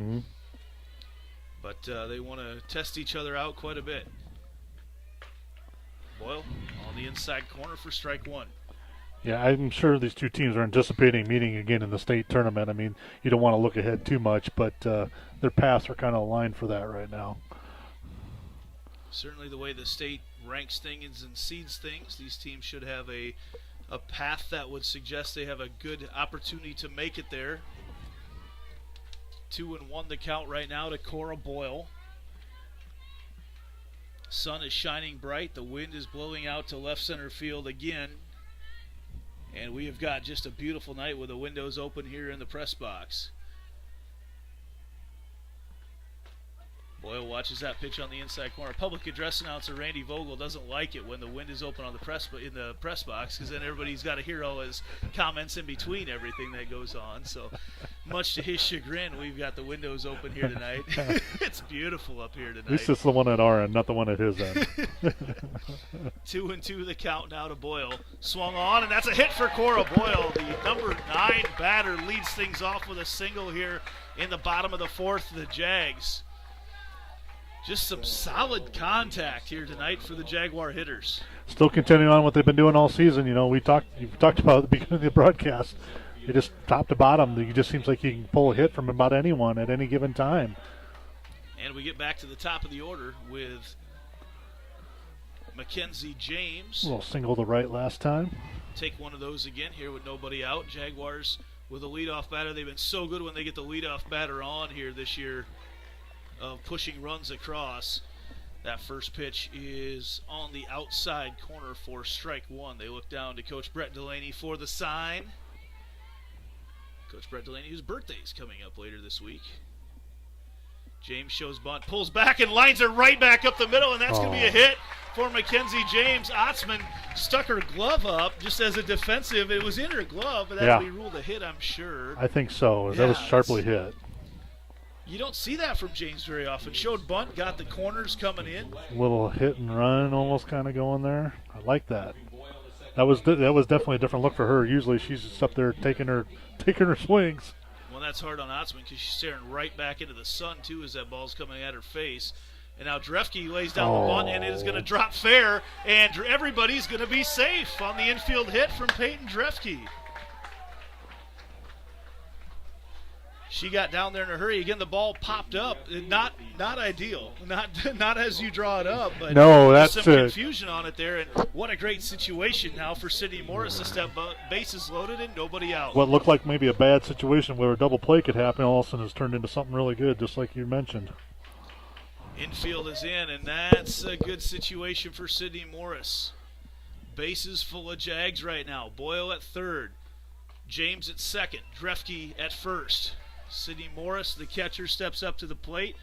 She's got 6 home runs on the season, second on the team, and she could really open this one up now with one big swing. 1-0 to her. She's got Jordan Kennedy waiting in the on-deck circle, second in the state in home runs. That pitch on the outside corner for a strike. Yeah, Jay's coming at you with Morris, Kennedy, and Belzer. Nobody out. Belzer's got multiple home runs. Yes. Gustafson after her's got multiple home runs. You can't pitch around this lineup right now. Here's the 1-1 pitch. to Morris. Upstairs. And you have a very patient hitter in Morris standing up there right now. She doesn't swing at anything crazy. She has a very good feel for the strike zone. Even the strike that was called might have been a little bit outside. Here's the 2-1 pitch with bases loaded to Sydney Morris. That ball's popped up. That's going to get out of play. Over there, Blake Crookshank, the assistant AD here at Centennial. Very, very interested in softball and baseball, college baseball player. Has a daughter who plays softball. He keeps a close eye on everything going on in the baseball and softball programs. And now Morris eyes it up once again here with bases loaded. In the dirt. Full count now to Sid Moe. Even on a full count, the runners just got to make sure that they don't get too overly Don't get aggressive, or don't get doubled up Yep. in a situation like this. You got a lot of opportunity here. Bases full of Jags. Boyle, James, Drefke. Morris swings and foul down the left field line. I'm really surprised we haven't seen her go outside corner. It's one that you just got to toy around with right now, but that's about the only spot right now with James that you've got a chance of maybe getting it called third strike. Yeah, I think with Sid, that might be the only one. Inside, Sid likes that spot.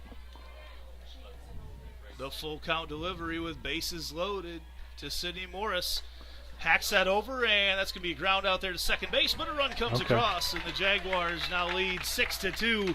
And again, that situational hitting that we talked about that the Jags have just continued to work on comes into play there once again. Yeah, and I know a lot of the girls have been hitting, but there's not a better person I'd want at the plate in that situation than Sid. He just is a good contact hitter, puts the ball in play, and pushes a run across, even though just kind of a little sacrifice kind of in a way there. That does leave a base open right now for freshman Jordan Kennedy, second in the state in home runs.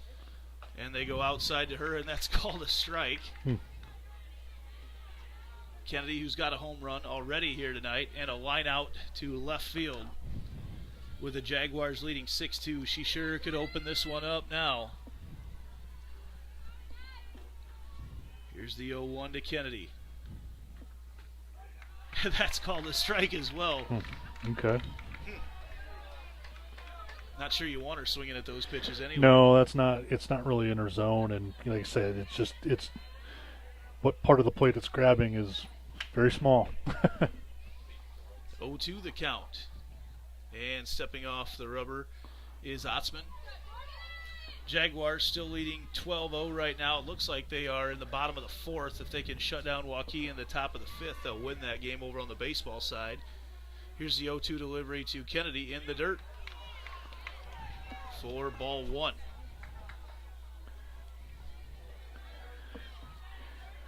Maddie tried to go back to that same spot there again. She's effectively hitting that spot, but you can show an umpire you can do that over and over again. He'll give you the benefit of the doubt a lot of the times. 1-2 to Kennedy. Then swing and a miss. Again, she had to go after the outside pitch. Had been called 2 times before. And you don't strike out Jordan Kennedy very often. Tip of the cap there to Maddie Otzman. And that'll bring up Mariah Belzer. Jags looking to add to the damage they've done here in the fourth. 9 hits on the state championship winning Otzman.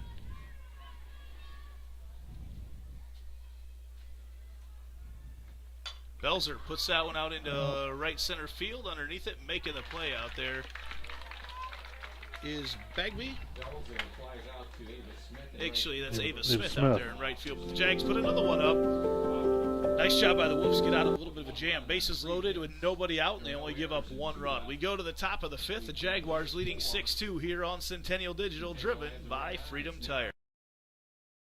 Everything we do is here to benefit the client. Every decision that's needed to be made, the first question you should ask is, does this benefit the client, and is this the best thing for the client? Our goal is to make a difference. We have the tools, resources, training, and leadership to make a difference in our agents' lives and their careers. And then they can then take that to make a difference in their clients' lives and ultimately make a difference in our communities. We are available basically 24/7 to make sure that our agents are getting the support they need to look like $1 million in front of their clients.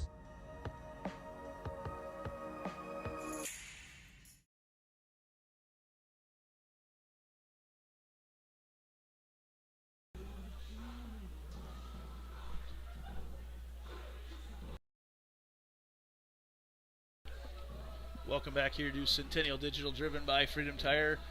Softball team leading number 4 Waukee Northwest 6-2 right now as we head to the top of the 5th. A baseball team who's ranked number 1 in the state leads Waukee Northwest right now 12-0 as they are heading to the top of the 5th. If they can shut that one down, the Jaguars will feel really good here tonight about a couple games here.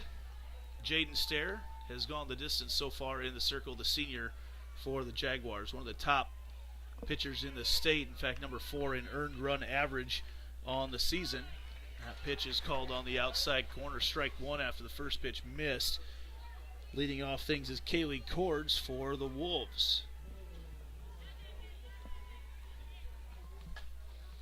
Over there, Belzer picks up the routine play, throws it across to Jordan Kennedy at first base for out number 1. Belzer has just been a vacuum cleaner over there for the Jaguars. Anything to that left side of the field, if she can't get to it, she will sacrifice every bit of her body to try to keep it in the infield. She does. We've seen her lay out a few times this year. And then, when she does get her hands on the ball, she's got a good arm. And I tell you what, even on a fast runner. That ball's hacked over there, and that's going to be gone. What a bomb there. Wow. Ava Smith. Mackenzie James just turned and watched it. Knew it was gone when it came off the bat there from Smith.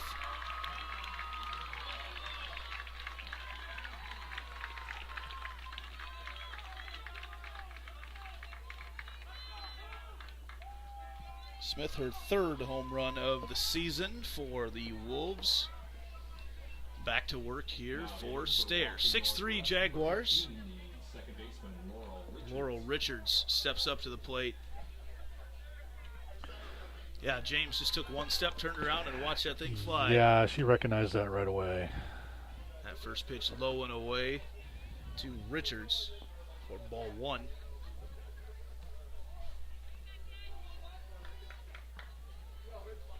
Awesome crowd on hand here tonight on the north side of Ankeny. Pitch to Richards on the outside corner for strike 1. Waukee Northwest, in their 2nd year as a school, brought over a bunch of fans. The Jaguars, as always, they love their softball here in Ankeny. Big crowd here tonight. 6-3 Jaguars in the lead. Ball hacked over to Belzer, takes it right up off the. It's just exactly how you coach it to be done. That's right. You know what? You stay in front of it, even if it doesn't get clean in the glove. She uses her body to secure it, makes the play. Awesome job over there.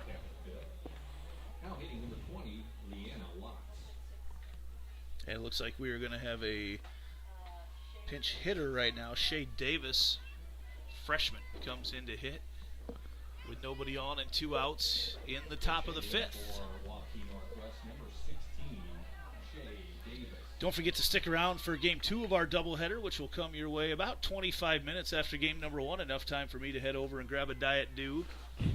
Maybe a hot dog from the concession stand. Davis watches the first pitch miss. Actually, no, called strike. Good frame. On the outside. After the game, though, tonight after the second game, we will name our Lamberti, Goki, and Lucci Law player of the game. And there's a lot of girls that could be right now for the Jaguars. Stair again. Addie Starr steps in. I love that. Steps nice in, job. makes the play. It's exactly who you want to make it in that situation. If that ball gets to Belzer, that's a hit. And that's a ground out. Jaguars still in the lead, 6-3 in this top 5 matchup going on here tonight on the north side on Centennial Digital, driven by Freedom Tire.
Maddie Ott, the freshman here, to lead things off in the bottom of the 5th.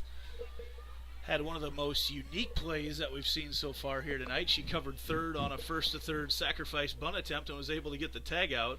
Ott, though, is no stranger to the infield. I've watched her for years play club ball with my daughter, and she's a third base great player. Catcher, third base. She's played a lot of infield. In fact, playing the outfield this year is a little more rare for her. 1-0 the count to her. Now 2-0. Kind of flipped with Peyton Drefke. Peyton's been in left field there for a number of years. And this year, saw Peyton flip over to right and Maddie play over to left, maybe a little more used to that side of the field. Well, and you've seen the hitters this year. They've that's gone. That is crushed. Straight away center field. Maddie Ott splashed down into Delaney Cove. Maddie Ott makes it 7-3 Jaguars. Just like that, the run they gave up, they brought it right back. No doubt about it. Off the bat of Maddie Ott. And the Jaguars now take a 7-3 lead. Looks like it's 13 over on the baseball side. Addie Starr comes up to the plate now with the Jaguars leading 7-3. She fouls that one off. Haven't seen Starr get a hold of one yet this season like we know she can. You know, yeah, and I was kind of making that analysis myself. She's batting 250, I think, or ish around on the year. And she's just, I think she's kind of working her way up still, which is encouraging, yes, considering all the other bats that are out there right now. Considering the Jaguars have 10 hits right now on the number 4 team in the state. Yeah. Starr digs in once again, outside for ball 2. Makes the count 2-1. But there's no doubt there's not a harder worker. I see a lot of times she's always posting. She's working in the off season and whenever she can to get those extra swings in, working on that bat. Pops that one up over here to the catcher. Going to make the play, Kaylee Cords, for out number 1. And honestly, the Jaguars, as good as the top of the order's been this year, when you start to look at the 7, 8, 9 batters, there's a huge threat for what they've got. Gustafson's got a couple home runs. Boyle's batting average continues to climb every week. Yep. And they're just a threat all the way through the order. As a pitcher, you just can't relax. And you might throw a couple good pitches in every at bat, but then that batter sneaks in there and gets you on one of them, and it's just tough for anybody. Gustafson fouls that first pitch off inside out, down the first baseline, into that netting for strike 1.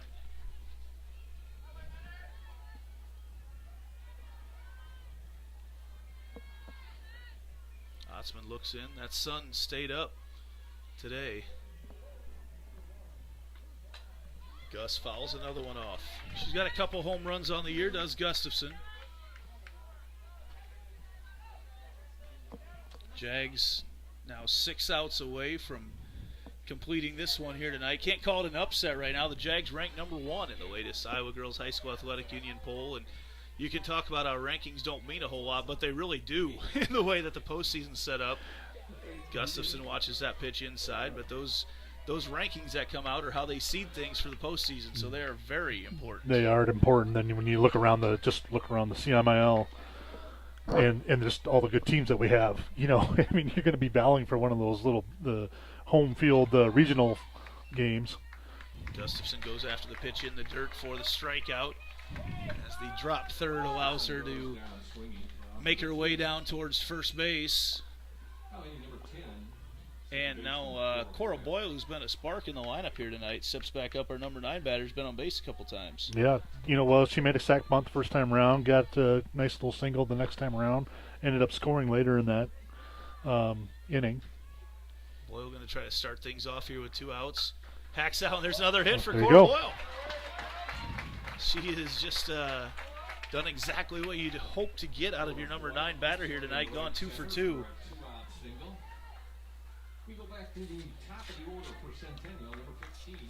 Boyle, your number 9 batter is batting .326 on the season. That's gone up tonight, and you've got to be very happy about that. And, oh, yeah, now we come to a 450 hitter, Mackenzie James, back to the top of the order.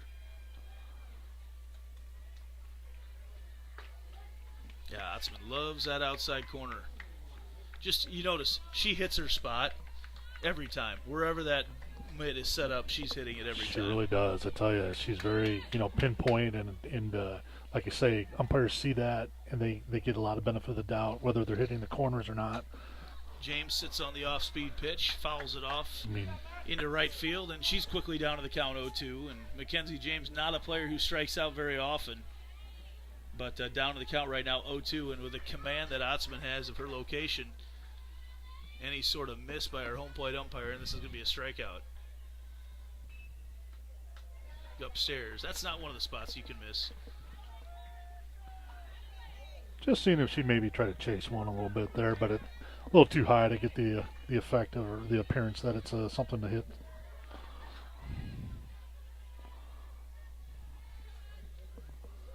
Here's the 1-2 outside. Good patience.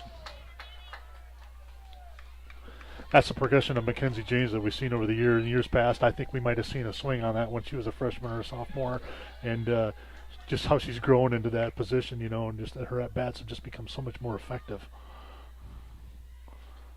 That pitch swung and fouled off. Yeah, she's turned into a very mature hitter. Yes, absolutely. It's got to be a strike for her to swing at it. 2-2 the count with 2 outs. Cora Boyle down there at first base. Jaguars with 11 hits in this game number 1. They lead 7-3. And there it is on the outside corner. That is a called strike 3.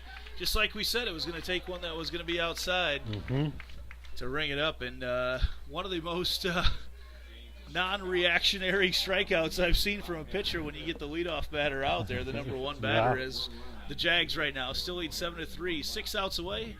And Jaden Stair comes back into the circle. We will be back right after this on Centennial Digital, driven by Freedom Tire.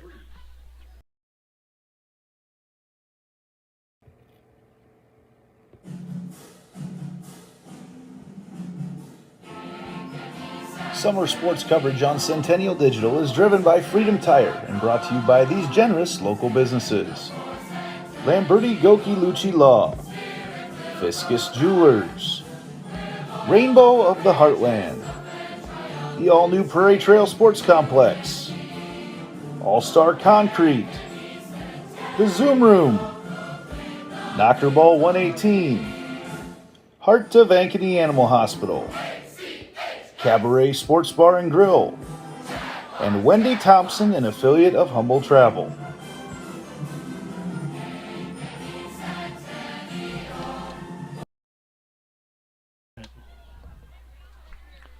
Welcome back here as we look over at baseball right now, and it looks like the game's over there in the game number 1. At least the scoreboard's gone back down to 0, so a fast-moving game over there. The Jaguars were up 13-0 last we saw. One can assume that 13 runs did not get scored as that ball's lined out into left center field. Leadoff single there for Natalie Watts, who's had a great night hitting from that leadoff spot for Waukee Northwest. She's done very well. Gosh, what is she, 4 for 4 on the night now? Or, excuse me. She's 3 for 3 on the night. Schulten. Jaden Stair going to come out right now as the 8th grader Lauren Sandholm going to come in and try to finish this thing out. Excuse me, that was not Watts. That was Heather Finsel coming in. Yeah, there was a sub, number 19. Number 19, yeah, that was Finsel that came in. Yeah. Lauren Sandholm will come into pitch right now. We will take a quick break while she gets warmed up, as we'll get some numbers here on the 8th grader and be back right after this. This is Centennial Digital, driven by Freedom Tire.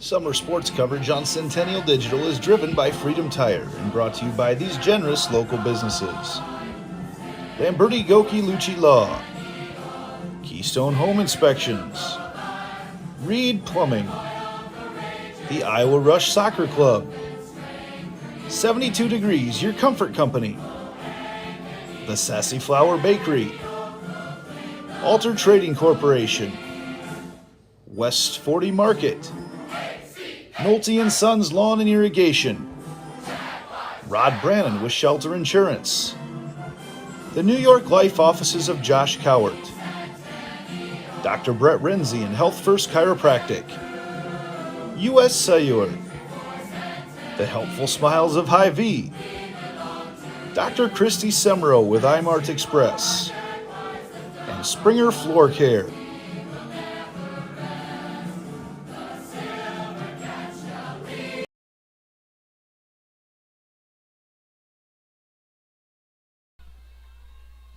Back here on Centennial Digital, driven by Freedom Tire, and on the throwdown there over to first base, just Close. not quite in time as they went back to try to get the courtesy runner. That was, I believe, that wouldn't be Ava Smith. Not sure who that is. Finsel over there, okay.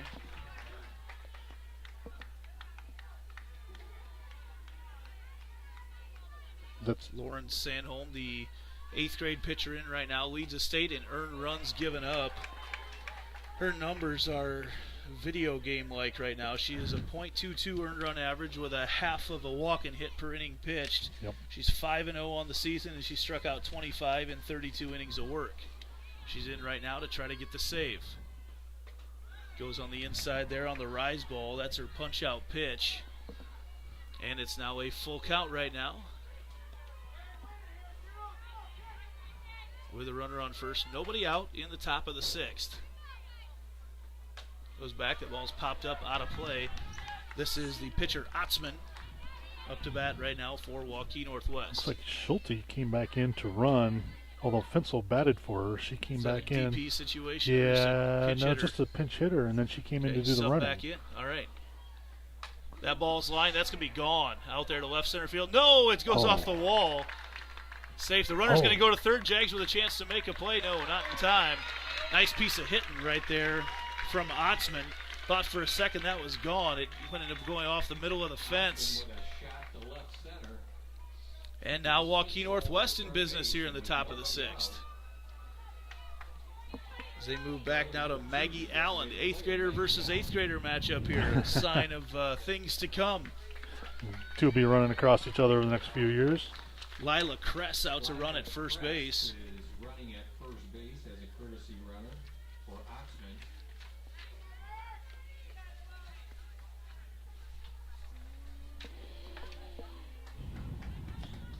Nobody out here in the top of the 6th. Runners in the corners. Waukee Northwest wants to have a little offensive discussion. Right now, those runners on base don't mean as much as the outs, with them trailing by 4 and only 6 outs left to give. Right, and I think that's what I know Northwest is talking about their offense, but the Jags are like on the opposite side. They're talking about, hey, let's figure out how to get a couple outs here. You know, if we give up a run here, that's not the end. That's not the end of all things. You know, let's just not turn it in a big inning and try to do something over extraordinary where you get yourself in a bad situation. Honestly, as far as both teams are concerned, that runner on third does not exist Right, now. right. Yeah, in this situation, you know, if the runner, you know, maybe take the out at second, if you can get a throw down. Maggie Allen steps up to the plate for the Wolves, who've had 10 hits tonight. We haven't seen anybody hit the Jaguars this well this year. First pitch on the inside. Sandholm goes to that screwball and gets strike one.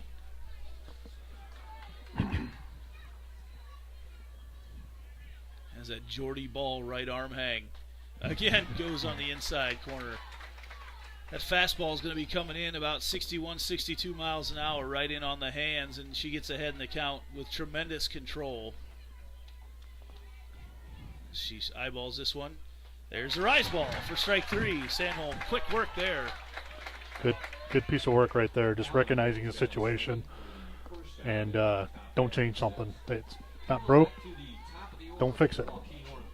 Now, back to the top of the order here with Natalie Watts, who has had a heck of a night so far. Led off the game with a home run. It's 3 for 3 for the night. Home run, 2 singles. She's feeling it. First pitch upstairs for Sandholm, who does not waste any time in the circle.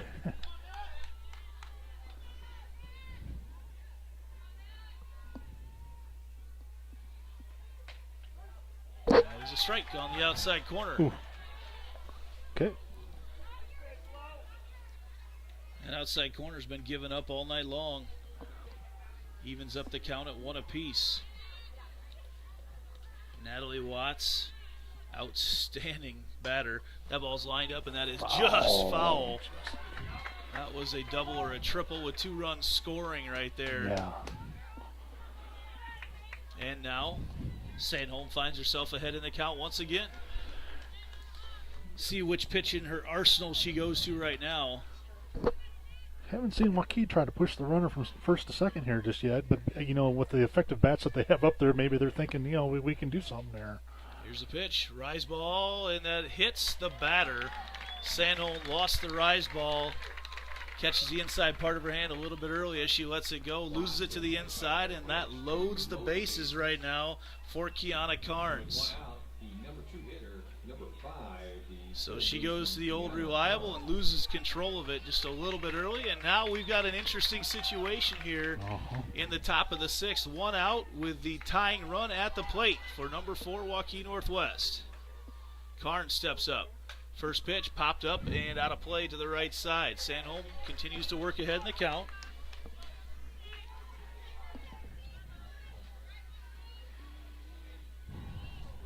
Waukee Northwest, a couple hits, hit batsman, and we sit here now with bases loaded. Powell popped up there, James coming in, she's going to have a chance to show off her arm, and she does. The runner's going to score anyway, and that moves the runner over to third as well. No runner to second, and that's a big out though for the Jaguars right now. Makes the score 7-4. Yeah, you'll take that out. It's a pretty good batter you just got out on a fly out just to give up 1 run there. That's probably a pretty good trade. Yep, that out is worth a couple different runs there in that situation as they led by 4 leading into it. 7-4 the score right now, Jaguars. And that will bring up Kaylee Cords with runners in the corners. Sandholm misses just a little bit downstairs there on the first pitch. Kaylee's 1 for 2 on the night. Had a walk earlier in the game, but then a single in there in the 3rd. Be a big jam for Sandholm to come in and work herself out of. That pitch is in the dirt as well. We haven't seen her get behind on too many batters so far this season. One of the rare opportunities to see her probably throw one right down the middle of the plate behind in the count 2-0. Swings that patented arm swing once again. That is lined over and fouled over into the Centennial dugout on the first base side.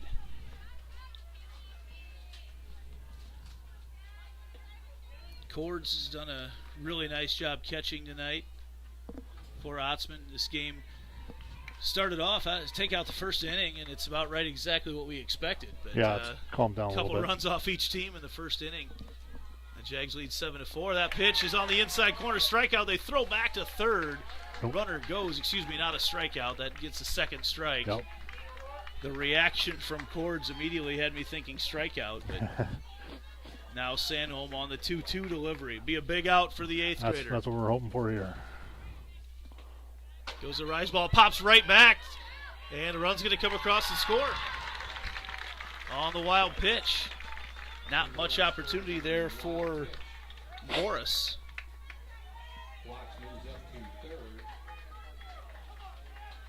As Sandholm lost that one a little bit early on again.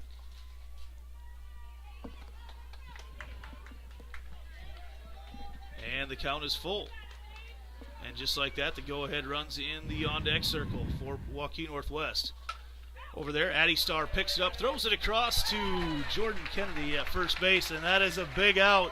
Jaguars going to try to add to it here. They're 3 outs away from getting a big top 5 victory here tonight. Back after this on Centennial Digital, driven by Freedom. So when an athlete walks into Nick Drosh Fitness, the one thing we want them to know is that this is a phenomenal community. We have the best coaching. We have the best technology. We have the programming that can help them succeed. So whether it's trying to get on JV for the first time, going to that next level on varsity, going from a second string to an all-state player, we have the tools, we have the programming and the coaching in order to take each individual to their next level.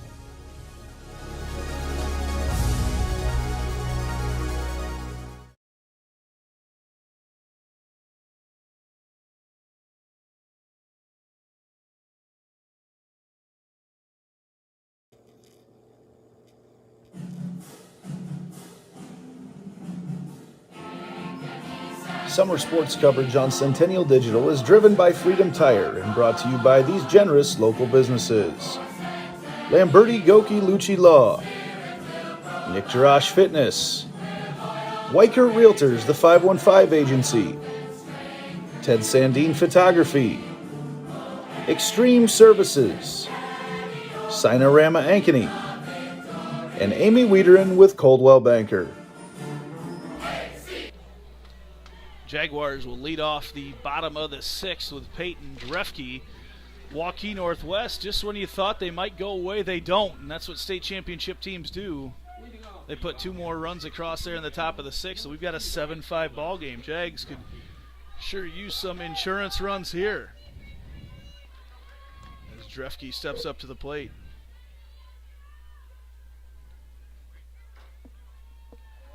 First pitch up and out just a little bit. Going after some Rod Brannon shelter insurance runs here in the bottom of the 6th inning. Drefke swing and a miss. You don't see her swing and miss too often. That rise ball up and in though from Otzman does the trick. Yeah, it got up into the hands a little bit. It's tough to catch up when it gets up there high in the letters. 1-1 the count to Drefke. Swung on, popped up here into the netting. Not a whole lot of balls have left the field to play tonight, actually. No. Actually, you're right. They have stayed in play a lot tonight. We're usually prepared for the thunk that comes back inevitably a couple times a night and haven't had that so far. 1-2 right now, the count to Drefke as the shadows start to creep their way out onto the field. Off-speed pitch, Drefke hammers it into right center field, and nice play over there out in right field.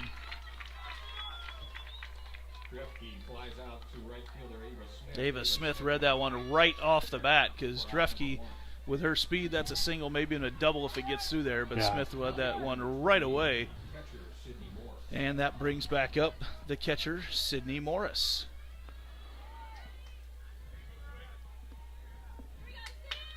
We got Sid 1 for 3 on the night. First pitch outside, corner, strike 1.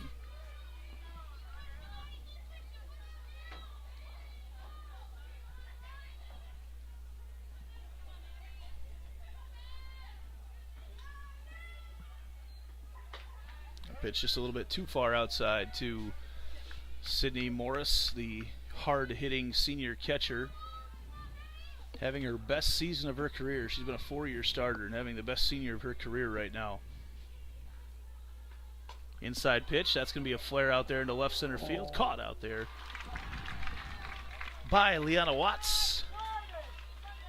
Morris flies out to left fielder Leanna Watts for the second Jaguar out.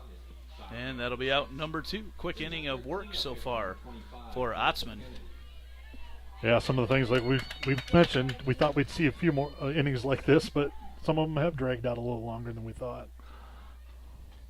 Jordan Kennedy watched the first pitch outside for strike 1.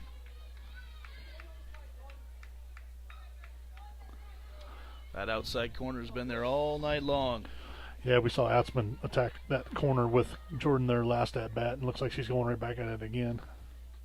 That pitch swung on, lined out into right center field, and that's a nice play out in center field by Kaylee Cords. That Cords actually, that's Watts out there. Let's say, yeah, I'll take 10, but that is, definitely Natalie Watts. Read it right off the bat. And a couple shots to that power alley. Jaguars, though, 3 outs away, going to try to close this one out with Lauren Santom with the circle right after this on Centennial Digital, driven by Freedom Tire. The score remains Centennial 7 and Waukee Northwest 5. Coming up for the Wolves, it'll be Ava Smith, Laura Richards, and Leanna Watts. First one. Get that.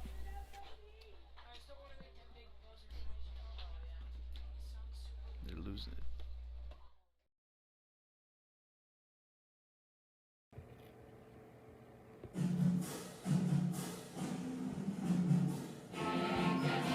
Summer sports coverage on Centennial Digital is driven by Freedom Tire and brought to you by these generous local businesses: Lamberti Goki Lucci Law, Fiscus Jewelers, Rainbow of the Heartland, the all-new Prairie Trail Sports Complex, All-Star Concrete, the Zoom Room, Knocker Ball 118, Heart of Ankeny Animal Hospital, Cabaret Sports Bar and Grill, and Wendy Thompson, an affiliate of Humble Travel.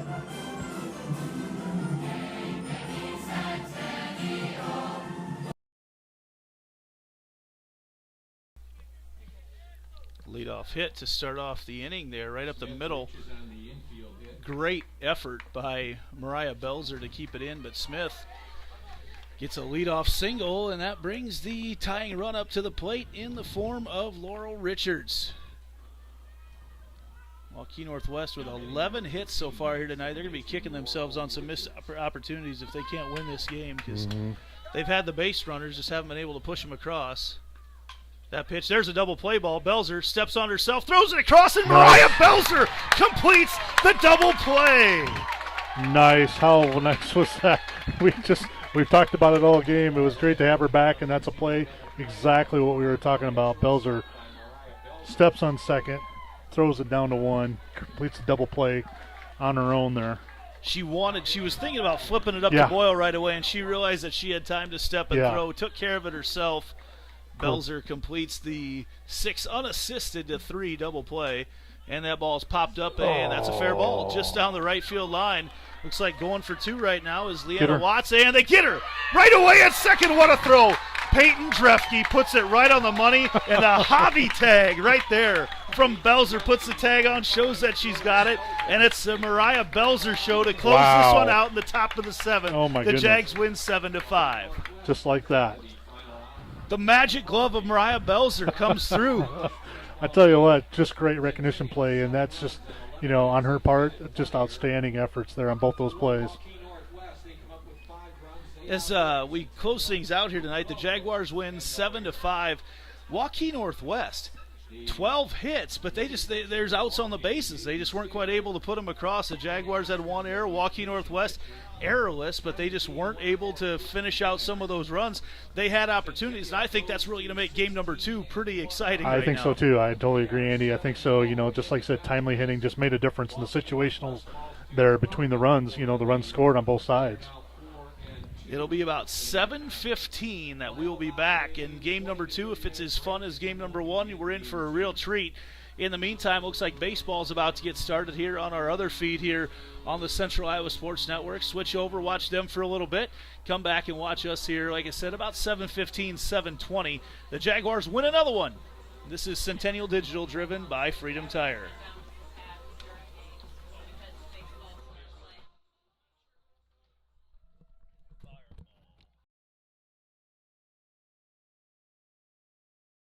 West 40 Market in Uptown Ankeny is your place to shop for the best meats, steaks, brats, jerky, and everything in between. Let us be your one-stop shop for all your favorite cuts, all raised on local Iowa farms. Shopping local never tasted so good.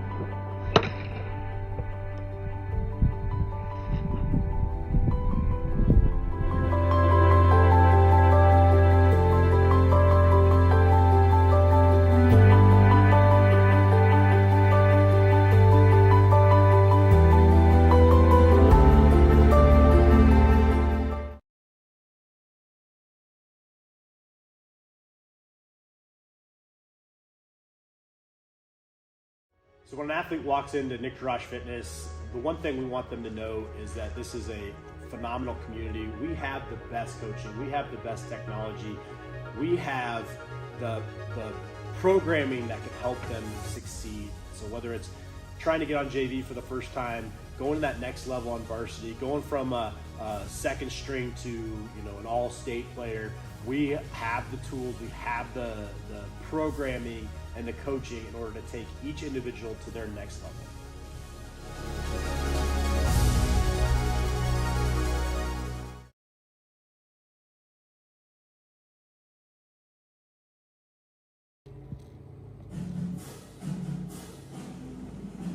Summer sports coverage on Centennial Digital is driven by Freedom Tire and brought to you by these generous local businesses: Lamberti Goki Lucci Law, Keystone Home Inspections, Reed Plumbing, the Iowa Rush Soccer Club, 72 Degrees, your comfort company, the Sassy Flower Bakery, Alter Trading Corporation, West 40 Market, Nolte & Sons Lawn and Irrigation, Rod Brannon with Shelter Insurance, the New York Life Offices of Josh Cowart, Dr. Brett Renzi and Health First Chiropractic, U.S. Cellular, the Helpful Smiles of Hy-Vee, Dr. Christy Semro with iMart Express, and Springer Floor Care.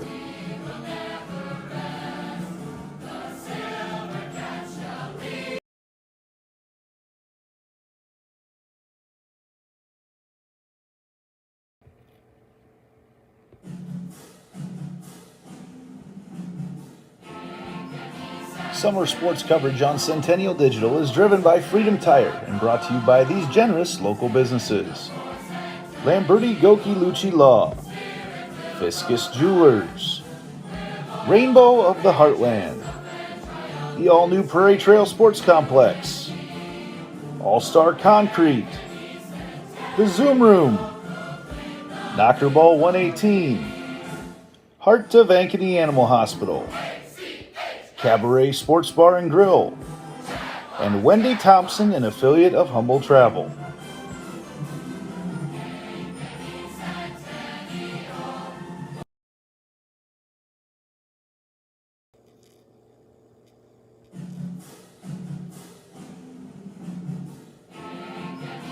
Summer sports coverage on Centennial Digital is driven by Freedom Tire and brought to you by these generous local businesses: Lamberti Goki Lucci Law, Nick Jarash Fitness, Weicker Realtors, the 515 Agency, Ted Sandine Photography, Extreme Services, Sinorama Ankeny, and Amy Wiederin with Coldwell Banker.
Summer sports coverage on Centennial Digital is driven by Freedom Tire and brought to you by these generous local businesses: Lamberti Goki Lucci Law, Nick Jarash Fitness, Weicker Realtors, the 515 Agency, Ted Sandine Photography, Extreme Services, Sinorama Ankeny, and Amy Wiederin with Coldwell Banker.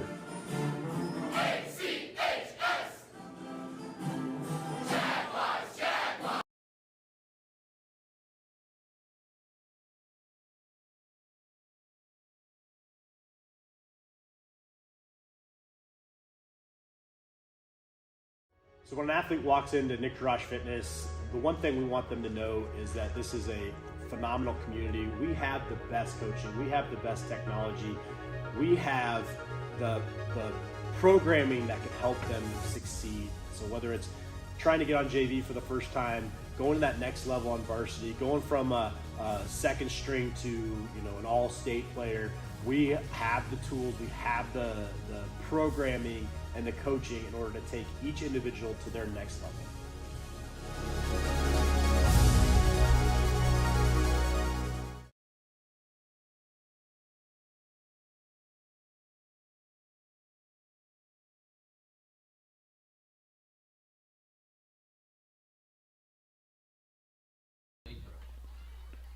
We are back with game number 2 here on Centennial Digital, driven by Freedom Tire. Andy Pollock, the coach. Kevin Fisher, as the Jaguars took game number 1 over number 3. Waukee Northwest beat them 7-5 in a game that the Jaguars led from the beginning, but Waukee Northwest sure found a way to make it interesting at the end, Coach. Yes, they did. They were, they just kept hitting the ball the whole game, and that, really, kind of what we discussed, Alex, when we went off the air there for a second, is that I think Centennial just had a few more timely hits and put the runs across, whereas Waukee did not, and because they out-hit us, 12-11 for the game. So I think that was the difference. It was really a hit fest. Yes. Jaguars, like you said, able to push them across Waukee Northwest with several outs on the bases throughout the course of the game. Lauren Gustafson, the senior southpaw, will get the start in game number 2 for the Jaguars. Sydney Morris at catcher, Addie Starr at third, Mariah Belzer at short, Cora Boyle at second, and Jordan Kennedy at first. First pitch from Gustafson is low for a ball, and Natalie Watts, the leadoff batter for Waukee Northwest, can't imagine she could even start off this game number 2 any better than she started off game number 1 as she fouls that one off. Can't really top off a leadoff home run, can you? Second pitch of the game was a leadoff home run for Watts in game number 1. Waukee Northwest did put up 2 runs in the first inning off that home run, and then the Jaguars able to get a couple of their own off a Jordan Kennedy home run. That pitch, a swing and a miss from Gustafson. Gustafson, a perfect game in 5 innings earlier this year over the counterparts down there from Waukee, the Warriors. Oddly enough, on the year, her ERA is 2.93. That's the highest of the 5 girls that have thrown, but she's the one with the perfect game. So, I've seen this, after watching a few games now. Gus is, a couple times giving up a couple long balls, but at the same time is just, gone through batters, left and right in different situations. Hard throwing lefty. The Shadow's about to overtake her in the circle. The count is full right now to Watts.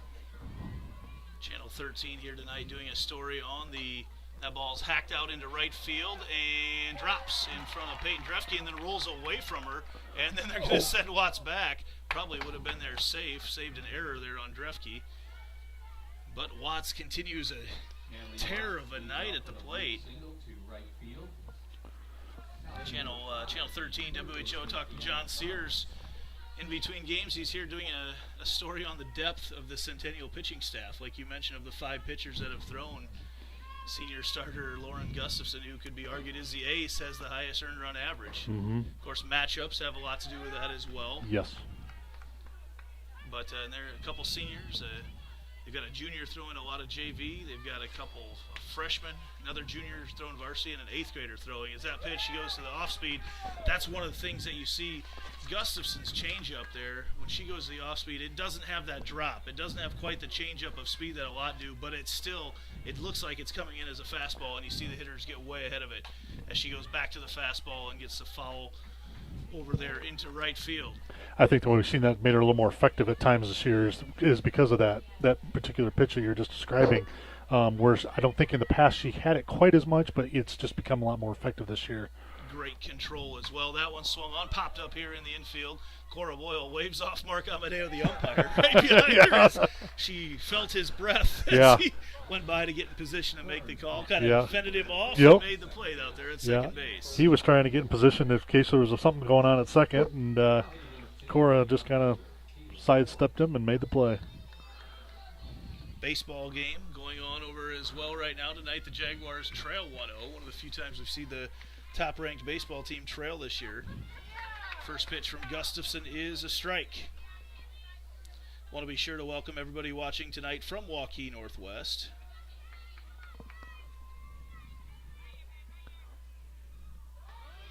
Runner goes, and there's a tag on the back. Safe, though, on the back there of Watts.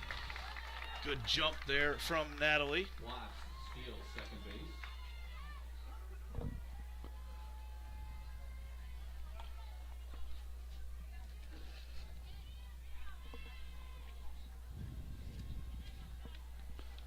There's a pitch again, hacked out there into right field. Drefke going to come up to throw. Watts rounds third hard.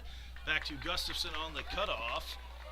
And again, 2 hits in the first inning for Waukee Northwest as Cords hacks that one out into right field, and that'll bring up Ava Smith. Just 1 out right now here. Smith, the cleanup batter.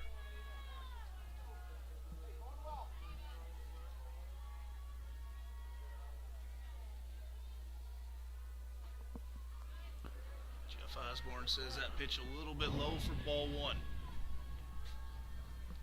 Runners on the corners for the Wolves. They show bunt, fouled off. Smith had a pretty good game the first game. She was 3 for 4 with a home run. A home run that was out in a hurry. Yes, yes. That was the one Mackenzie James took in about 1 step and realized it was way over her head. James looking right into that sun right now out in center field. That pitch swung on and missed by Smith here in game number 2. The Jaguars won game number 1 tonight, the 1 versus 3 matchup. They won 7-5. Big win for the Jags. Here's a pitch from Gustafson, swung on, and that is out into right field. And Drefke makes the play in fair territory. Run's going to come in, though, on the sacrifice fly. Watts comes in, and Watts for the second game in a row has scored her first at bat. Nice play by Drefke, but that is a spot that you are going to get a sacrifice fly every single time you push it there. Yeah, good spot to hit that. You know, deep in the corner like that. That's you have to have a cannon to try to throw anybody out from there. So bring up the first baseman, Laura Richards, who fouls that first pitch off. Gus has done a good job working ahead of the batter so far.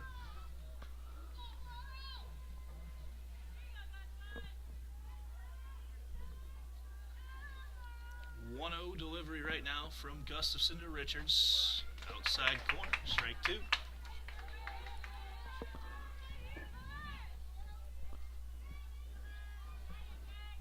I see Jaguars have had 2 errors over on the baseball field. That would explain the 1-0 deficit right now. And Gustafson goes the off speed on the outside corner. Gets strike 3, but Waukee draws first blood. They lead 1-0 here after the top of the first. We'll be back after this on Centennial Digital, driven by Freedom Tire.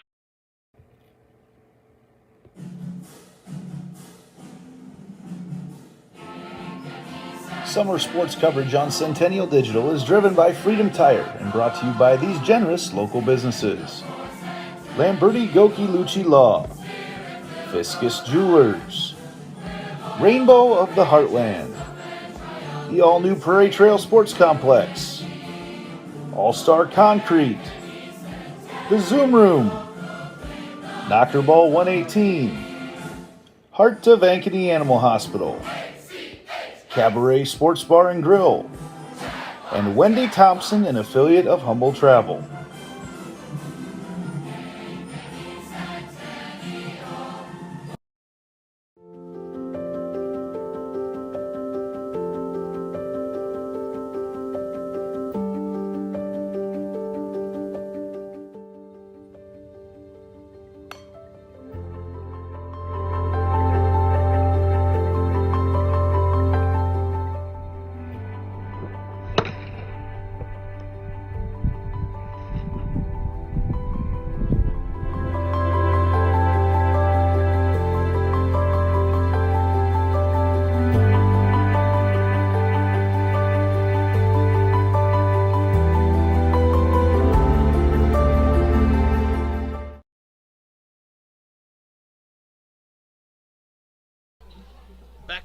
north side of Ankeny here tonight. A.D. Pollock, the coach Kevin Fisher, and the Northview Middle School Lifter of the Week, Cash Von Bali, running the show here for us tonight on the board. Thanks to Cash, as always, doing a great job. Him and a bunch of students. If you'd like to get involved with Centennial Digital, send a student our way.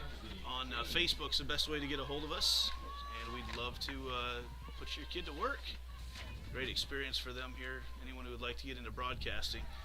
As Aubrey Schultz starts off pitching here in game number 2 for Waukee Northwest. She is 5-0 on the season with a 2.04 earned run average, and her first pitch to leadoff batter Mackenzie James is a ball. That pitch is a strike. Jags improved to 16-1 after game number 1. Waukee Northwest fell to 12-4. James awaits the 1-1 delivery. It is in the dirt.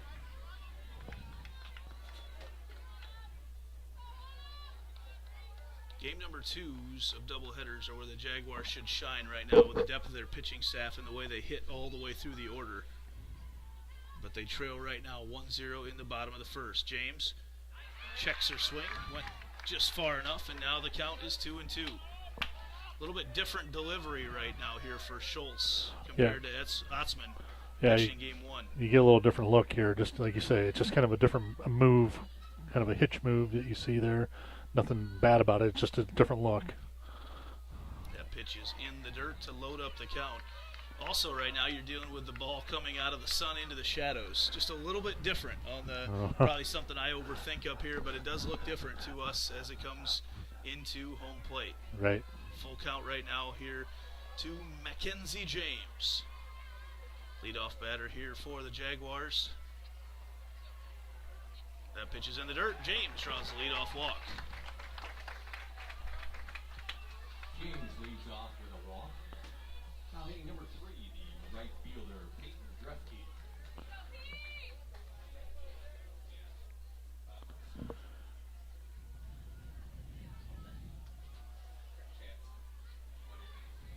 So Waukee comes together to discuss some things. James is a steal threat. Not her specialty, but definitely has the speed to do it. She's got a few swiped bases on the year so far. We've seen this situation a number of times where Drefke will try to get her advancer over just so they can get her runner in scoring position. Drefke lays down a bunt once again over to third base. They throw it across, and that sacrifices James. So Drefke, one of the state's leaders in sacrifice bunts, adds another one to her tally, and as a number 2 batter, that's exactly what you want. Did her job. Bring up the catcher, Sydney Morris. Number 28, Sydney Morris. Morris with James, the equalizing run out there at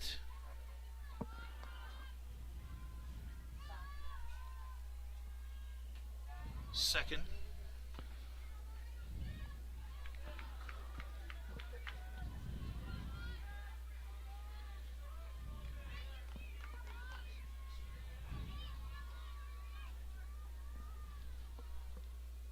That pitch swung on, and that gets through the gap. James going to round it. She's coming home and then holds up the right move because that was a great throw out there from left field. That was Kaylee Cords out in left field.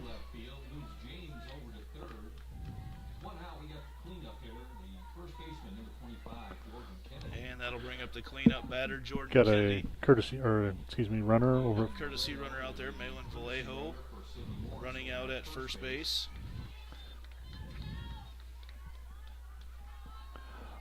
Spent a couple months in the fall with both Malin and McKenna, and I still can't tell them apart.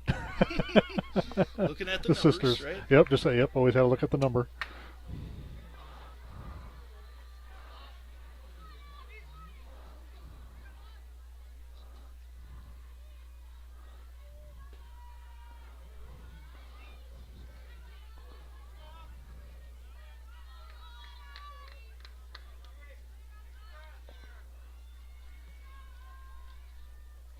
First pitch to Jordan Kennedy is a ball.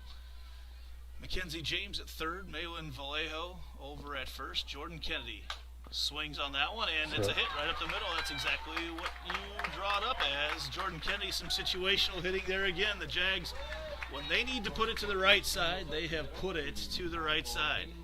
Nice piece of hitting there by Jordan. I just saw her between games, and we were talking about a little bit of the pitching that she saw, little things and adjustments that needed to be made. It was just fun talking to her for about 15, 30 seconds there before she came back out. But obviously she adjusted again to a new pitcher. And now with runners on first and second, Belzer steps up to the plate.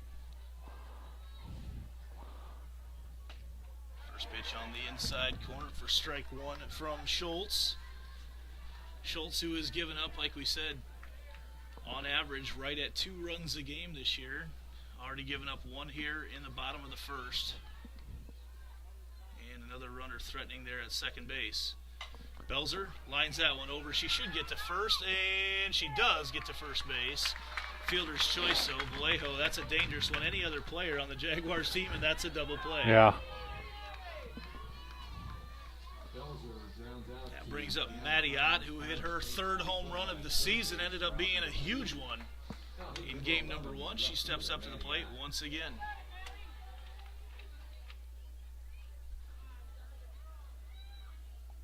Kennedy on second. Belzer nearly falls off first base as she checks for the signal. Ott watches the first pitch on the outside corner for strike 1.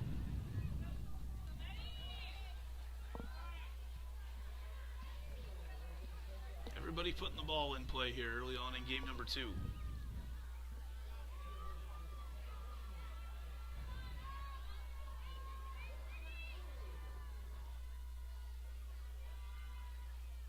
Ott fouls that one off. A little bit of an off speed. Way in front of it was Maddie.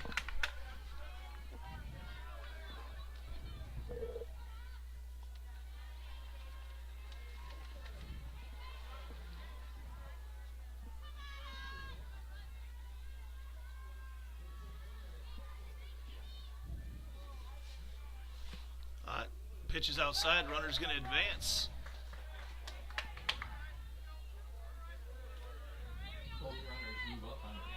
Pass ball there. Issued to the catcher. I think that's Avery Lewis catching right now. I believe that's 12. 12, yes. That's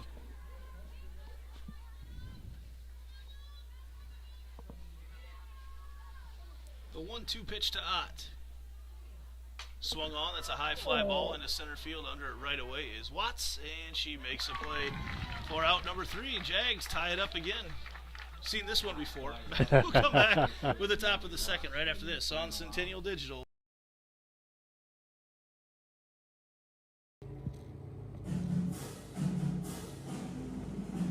Summer sports coverage on Centennial Digital is driven by Freedom Tire and brought to you by these generous local businesses. Lamberti Goki Lucci Law, Keystone Home Inspections, Reed Plumbing, the Iowa Rush Soccer Club, 72 Degrees, your comfort company, the Sassy Flower Bakery, Alter Trading Corporation, West 40 Market, Nolte & Sons Lawn and Irrigation, Rod Brannon with Shelter Insurance, the New York Life offices of Josh Cowart, Dr. Brett Renzi and Health First Chiropractic, U.S. Cellular, the helpful smiles of Hy-Vee, Dr. Christy Semro with iMart Express, and Springer Floor Care.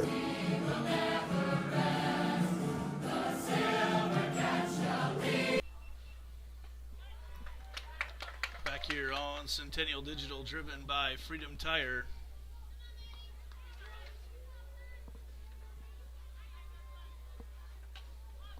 Oop.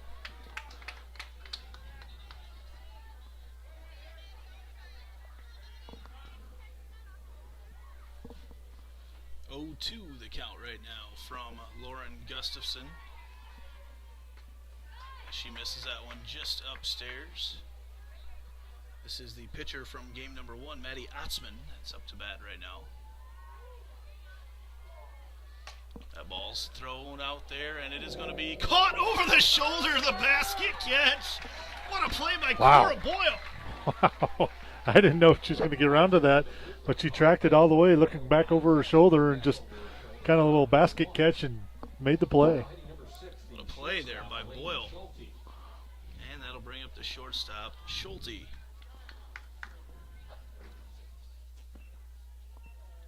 A lot of help there behind the pitchers. Big reason for a lot of their success so far this year.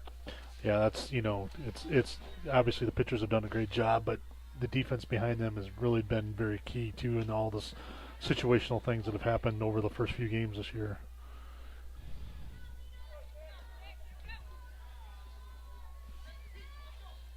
1-1 the count right now from Gustafson to Schulte. That pitch swung on, lined out there into center field, and the Jags were playing all the way up. They had come up to the lefty Schulte, and that was probably about right where Mackenzie James was going to be. Really nice piece of hit there by Schulte. Yeah, I think Mackenzie maybe had an opportunity on that if she'd been in her normal position, but like you said, playing in about 3 or 4 steps it looked like, and I think that was the difference of where that ball landed. But it's still a good piece of batting by the hitter, don't get me wrong, but it might have been a play on that. Good read of the infield and the outfield there by Schulte, and that'll bring up the pitcher Schultz, I believe. First pitch is a strike to Aubrey Schultz.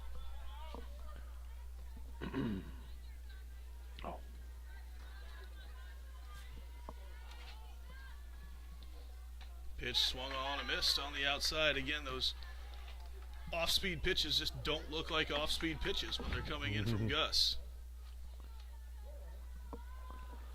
0-2 the count right now to her counterpart, Schulte. Schultz, excuse me, that's the strikeout. Schulte and Schultz, that's a couple names, couple good strong German names actually in my family tree, and somehow I'm still finding a way to screw those up here tonight.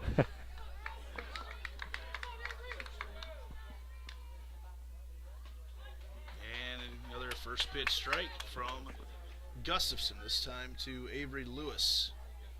Not to be confused with Avery Lewis from the Ankeny Hawks. That's right. Pitch swung on again, a little natural rise there from Gustafson. She's dealing now. Yeah, she gets into this a little bit of a flow. All of a sudden you see it once in a while where she just can throw a lot of strikes at you real fast. There it is. Oh, ooh. Thought that was it. Jags go with a throwdown. Morris doesn't want to let the base runner get too far off the base there. That is Schulte out at second. Here's the 1-2 pitch from Gus. Swing and a miss. Strike 3. Gustafson. It's almost one of those you want to keep her out there right now. Don't make her have a seat. Right. Can't give me another 3 batters. Let's go. Gustafson with a couple strikeouts that inning with a beautiful catch also by second baseman Cora Boyle. We'll be back after this on Centennial Digital, driven by Freedom Tire.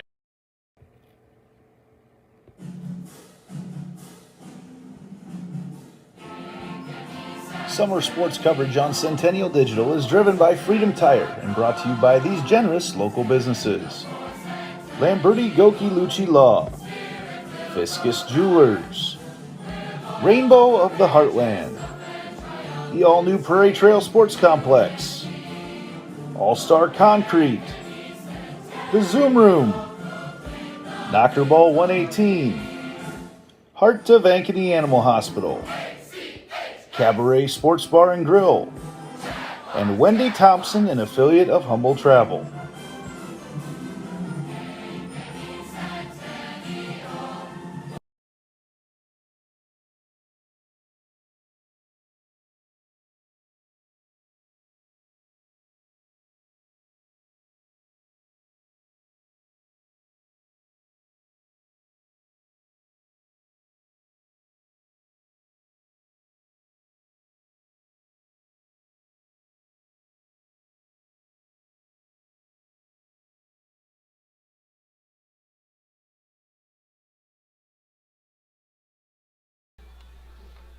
Back here in the bottom of the second inning on Centennial Digital, driven by Freedom Tire. Andy Pollock, Kevin Fisher on the call here with you tonight. The Jaguars top ranked in the state of Iowa right now with big hopes and dreams for this season to follow up on the heels of some great seasons leading up to this one. And Jaguars right now tied with number 3 Waukee Northwest 1-1 here as we head to the bottom of the second inning.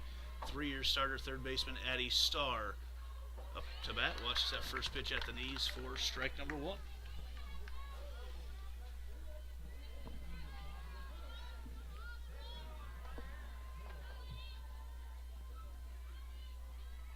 The pitch to Star. Nobody on here to start the bottom of the second. That pitch misses low and away for ball one. Evens up the count.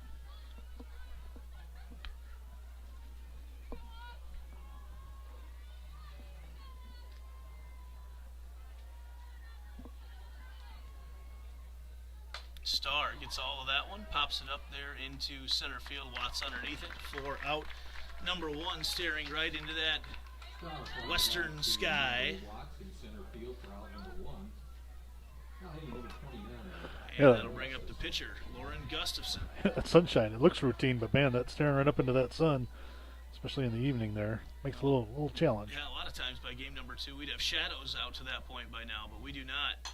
Gustafson, hacker over there, and played off just a bad hop there for the shortstop, Elena Schulte. We'll wait to see how that one gets ruled, but Schulte was there and made a hop under her glove.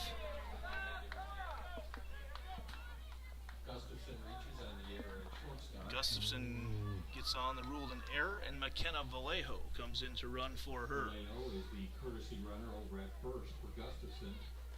Now hitting number 10, the second baseman. And Cora Boyle, who's had a heck of a night so far at the plate and in the field, steps up to there to see if she can advance Vallejo and get the Jags back to the top of the order with James.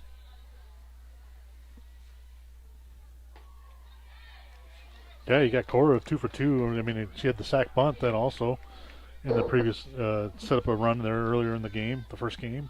You know, she's down there in the 9th spot doing an effective job. And a web gem out there too, over the shoulder catch. Yeah. Looks like a pitch out there.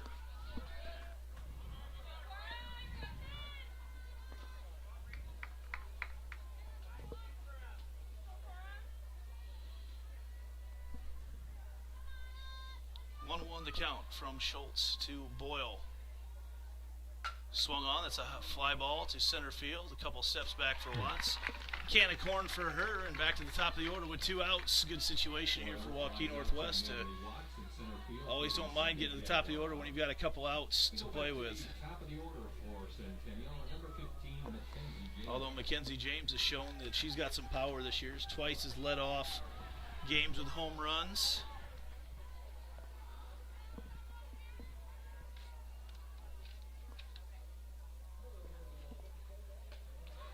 Again, looking like they're trying to do a little pitch out there.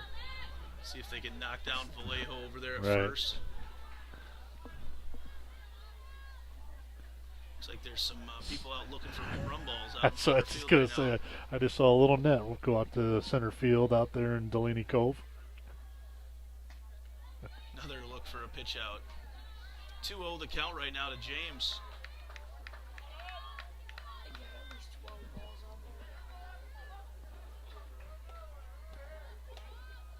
James awaits the pitch from Aubrey Schultz. Outside again. Well, that changes things up. If all of a sudden you go from 2 outs with just a runner on first, now 2 outs if you have runners on first and second with your number 2 batter. Yeah. All of a sudden, the odds switch a little bit more over to the Jaguars at that situation. Right. So baseball comes flying in over us. James watches that pitch outside. That's ball 4.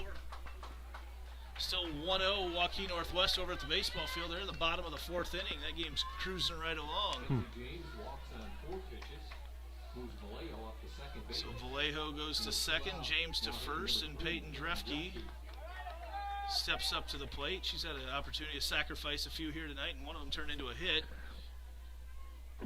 Won't be seeing a sacrifice right now. In the dirt.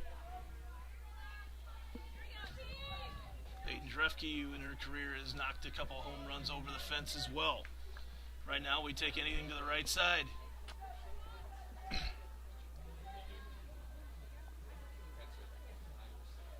Drefke grounded over there to third base. Nice job, routine play there from Kiana Carnes. Steps on third, and we head to the top of the 3rd. Jaguars, no runs, no hits. Be back right after this on Centennial Digital, driven by Freedom Tire.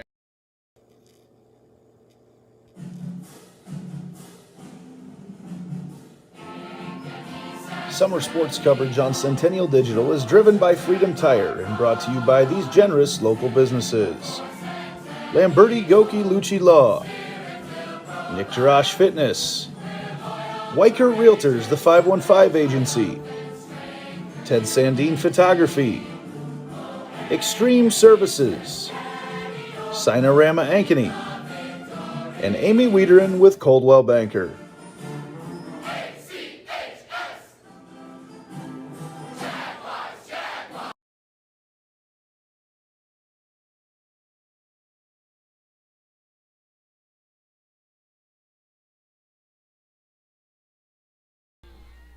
Back to the top of the third inning here. Andy Pollock, Kevin Fisher, Cash Von Bali here on the north side of Ankeny. And for June, whatever it is in the middle of June, it is a beautiful night. It's just gorgeous.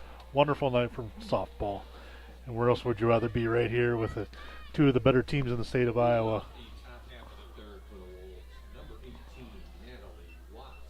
Natalie Watts back at the top of the order with Waukee Northwest. And she can do some damage. Jags would be good to get out of this part of their order for the Wolves, as Gustafson gets that first strike. Yeah, Natalie's perfect on the night so far, 4 for 4, and then the other time she got hit by a pitch. So she's been on base or around the bases every time. That pitch, she checks her swing, but Jeff Osborne says it's a strike anyway.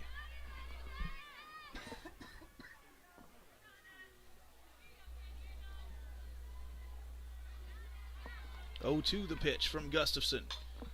Ball popped up over there into right field. Drefke calls everybody off and comes in to make the play for out number one. And that's the first time that Watts hasn't been on base here tonight. And you almost, when she doesn't get on base, you almost want to say the Jags have dodged a bullet. Yeah, no, it's a good out to start the inning. It's the first batter, get the first batter out, but just a good hitter, just to get her, not put her on the bases that time. It's always good to get that first out. That ball is a shot to center field. James steps up underneath it, makes the play. 2 pitches and 2 outs. Take those lazy fly balls, see outfield. Carnes hit that one thick, I believe is what you'd say in a game of golf. Yeah, a little bit there, but just a little difference on the pitchers as you're seeing here. With Gustafson going upstairs a little bit more than what Jaden Stair did, and getting them to get the ball a little bit more of a pop-up on some of those hits. A lot more balls that are swung at that are missed when Gustafson is pitching. She just changes her speed so much. Yes. A lot of it has to do with the speed of the pitch. That one misses low and away, evens up the count at 1 apiece, but Gustafson working on a quick inning right now.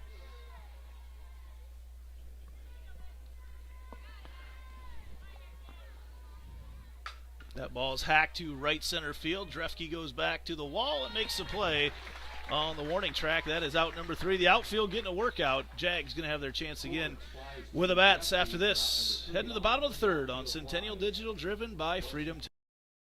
So when an athlete walks into Nick Jarash Fitness, the one thing we want them to know is that this is a phenomenal community. We have the best coaching. We have the best technology.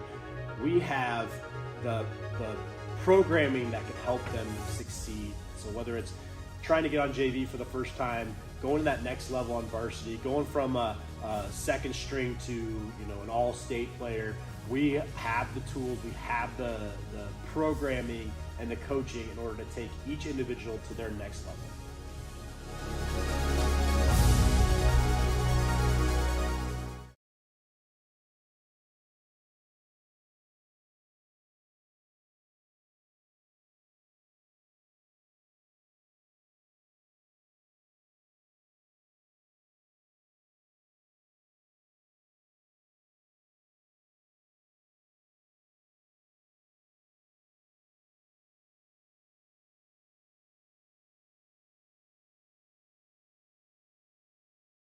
Support all our sponsors.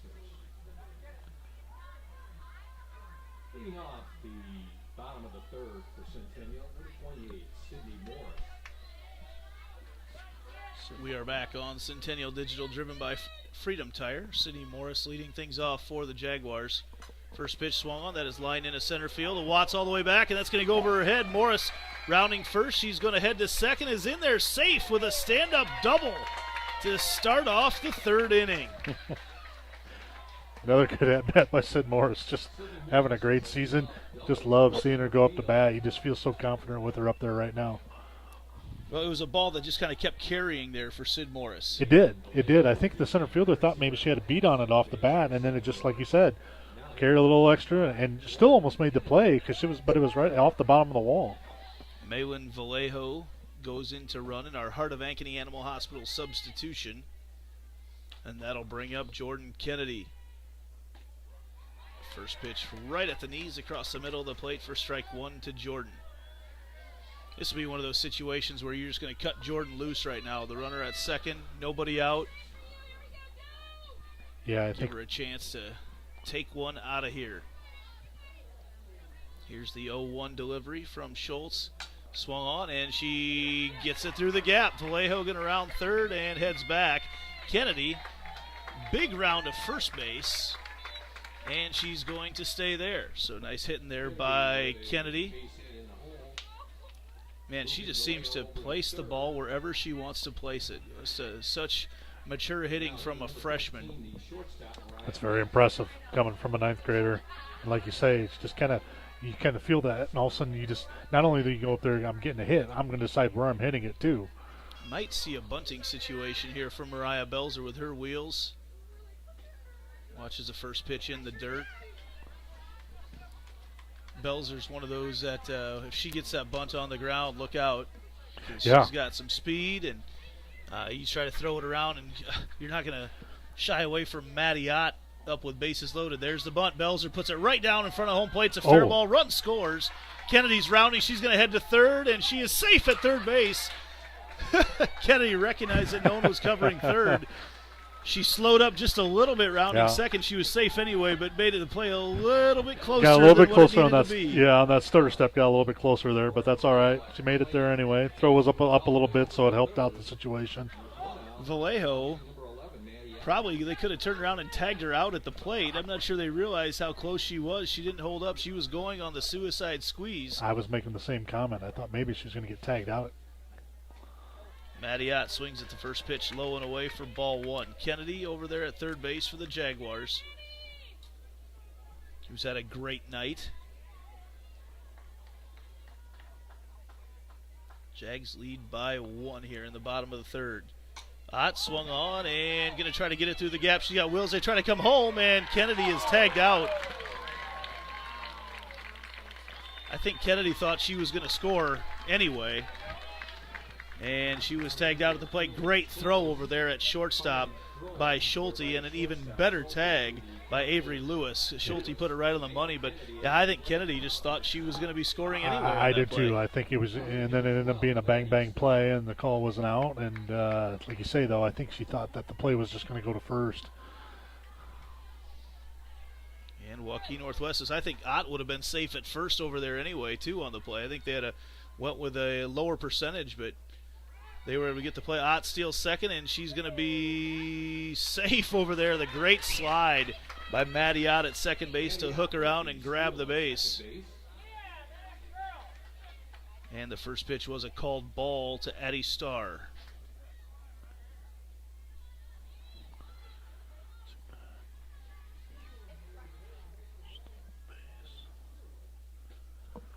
Starr watches that one low, makes it 2-0. So Waukee Northwest trying to get themselves out of this inning, minimizing some damage right now. Got an out on the base paths. Starr going to try to keep it going for the Jaguars. Swings on that one, grounds it out over to first base. Picking it up and throwing it over, making the play there is Maggie Allen, the 8th grader. Jags add one more to take a 2-1 lead at the top of the fourth. Back after this on Centennial Digital, driven by Freedom Tire. Everything we do is here to benefit the client. Every decision that's needed to be made, the first question you should ask is, does this benefit the client, and is this the best thing for the client? Our goal is to make a difference. We have the tools, resources, training, and leadership to make a difference in our agents' lives and their careers. And then they can then take that to make a difference in their clients' lives and ultimately make a difference in our communities. We are available basically 24/7 to make sure that our agents are getting the support they need to look like $1 million in front of their clients.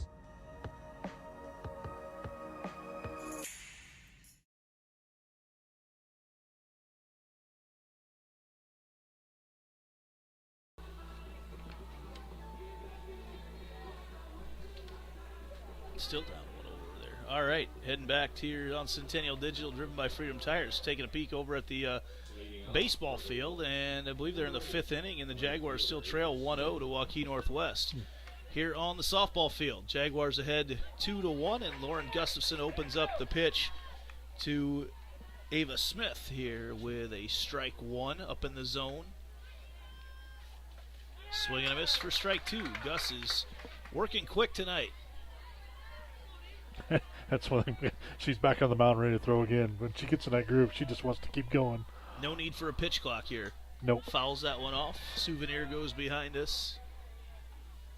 You know, back in the day, back in at Waterloo, Columbus, I'm sure, I know at Applington, Parkersburg, you'd get a piece of candy when you took a ball back to the concession Right, stand. piece of bubble gum. First ball issued there from Gustafson to Ava Smith.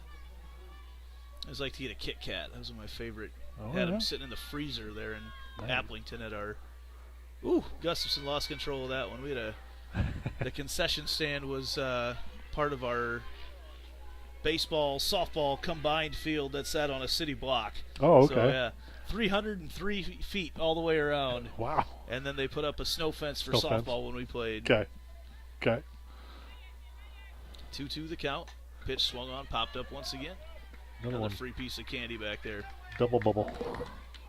Got those Smarties, those suckers. Yeah. Gotta think licorice ropes. That was another good one. Yeah. We'd whip each other with those when we were younger. That ball grounded over to Belzer. Takes it up again. Oh, Belzer on the throw. Gonna send it out into right field. And Waukee Northwest off the error gets a runner to second here to start off inning number 4. Belzer took that one hard. She fielded it like right up into the middle of her chest. Mm-hmm. Did that part exactly perfect, but then threw the ball out into right field and probably rushed the throw a little bit more than she had to. Just a bit. I don't think she quite got her body set to make that throw and then got away from her. Behind you, Sid. Ball was bunted and foul.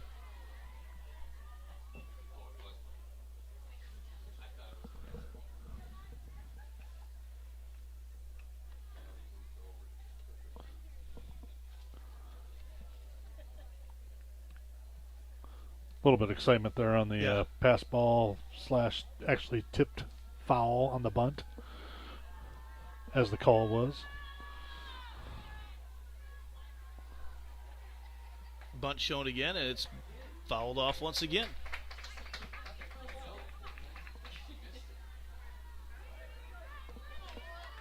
And just like that, the count's 0-2.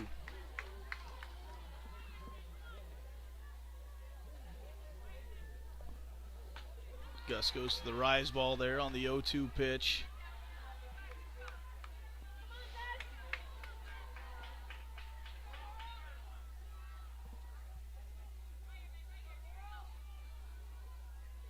One, 2 now, the delivery. Swung on and fouled, just barely. Close. Not by much. That was going to score a run. It was about a foot foul. Richards has been a tough out tonight for the Jaguars. Here she stands with a runner on second base. Swung on, fouled back once again.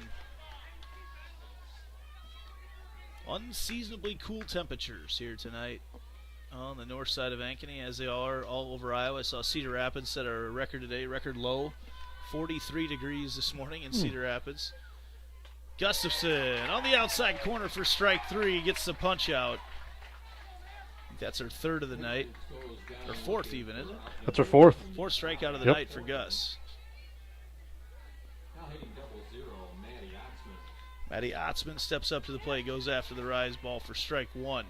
Otzman is one that is a very, very good hitter for Waukee Northwest. It just seems like she hits it square every time that she makes contact. Yeah, she does. She is effective for them on both sides, pitching and also coming up to the plate. She just, like you say, gets a piece of it, usually somewhere, makes you work to get that out. That pitch misses just a little bit outside. That pitch swung on, and speaking of hitting it square, Otzman all the way back, caught.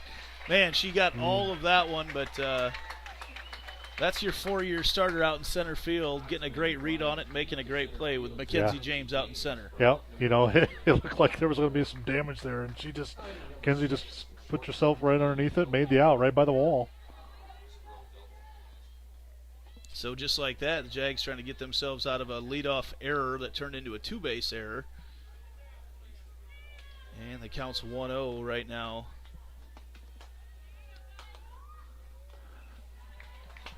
Jags playing back a little bit this time. Last time they got beat on Schulte there. She hit that little one hit shot, not a little, it was a good shot to left center. A very good poke. Just one of those that no chance to make a play with the outfield coming up. And there's a shot to right center field all the way back, and Drefke can't make the play. Schulte, the lefty, has been stroking the ball for Waukee Northwest. That ball jumped off the bat in a hurry. Yeah, another effective hit. I think that they were trying to. We said from that previous at bat they switched the mentality and they still got beat there on the shot. I mean, she's seeing the ball well tonight. So Smith scores and Schulte gets into second. I can't tell. Is that still her in a run out there at second? That's 8. It's number 8 out there. Ava Smith into run. Or is it? New hitter in.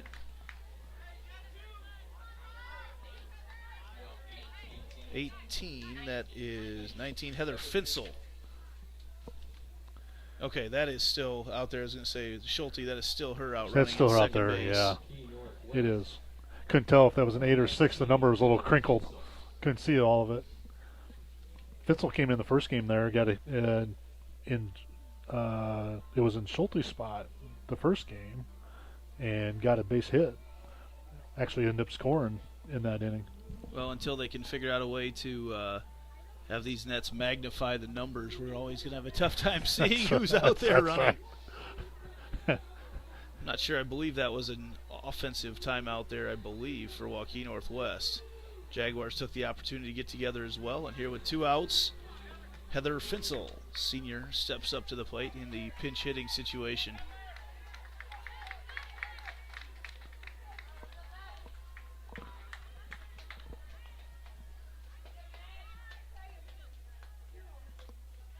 First pitch misses just a bit upstairs.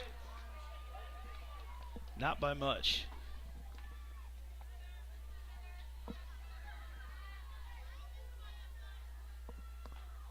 That pitch is a strike.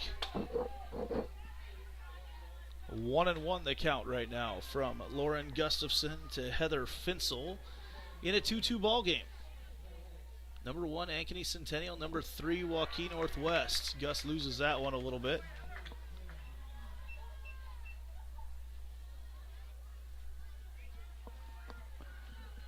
Here's the 2-1. Outside corner, strike 2. Good location there from Gus. See, if you're wondering, out there at second base, you'll see hand signals from Schulte. That's very common in softball. She's given the indication to the batter where the pitch is located. Right, trying to give an indication on the inside, outside. Which sometimes it can just cause you to overthink it as a hitter. And most of the time, like if you understand, if you're used to it, it's fine. But it can also, when you see some movement out there and pitcher calls or is going out and accidentally throws it in, fools you. Here's the 2-2. That ball is a shot to center field all the way back. Mackenzie James makes the play. Waukee Northwest, another couple hits. They tie it up here at 2 as we head to the bottom of the 4th. This is Centennial Digital, driven by Freedom Tire.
Jaguars going to go back to work here in the bottom of the fourth with their pitcher, Lauren Gustafson. Waukee Northwest still leads 1-0 as it looks like they're in the sixth inning over there on the baseball side. Jags won game one handily. Might have lulled them into a false sense of security with their bats there in game number 2. Wonder what's going on over there, huh? Gustafson leading things off here for the Jags against the pitcher Aubrey Schultz, who has done a really nice job so far here tonight. Her earned run average is just over 2, and that's where things stand right now. Jags just have not been able to string a whole lot together against her so far through 3 full innings. Yeah, sometimes it takes an inning too to get used to a new pitcher, different look, and they're definitely different. Ottsman and her, definitely different looks. It's kind of a natural drop to some of the balls that she's throwing right now. It doesn't look like she's doing it on purpose, but just the control that she's got drops right in there. 0-2 the count right now to Gus. Swung on, and that is hacked out into right field. They come up shooting. No, they do not. Lauren Gustafson, the pitcher. Thought maybe they would try to make a attempt at first over there. Just when you get that direct line drive out to the right fielder, sometimes you got to play on the batter at first. And McKenna Vallejo back in to run for the Jaguars for Gustafson. And now Boyle up in probably a sacrifice bunting situation again. She's been good at that. Jags working to manufacture one here in the bottom of the fourth. Boyle bunts it. It stays fair. She is safe down there, out down there at first base. But another good sacrifice bunt there from Boyle. Moves the runner on, and good situation now. Runner on second, back at the top of the order for the Jaguars here with 1 out in the bottom of the fourth. With the sacrifice bunt, moves Vallejo to second base, and with 1 out, we go back to the top of the order. Number 15, Mackenzie James. Mackenzie James.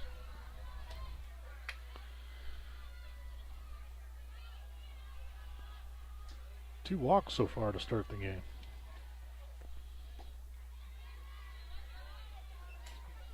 First pitch to James is a ball, including to lead off the game. She had a walk. Yeah.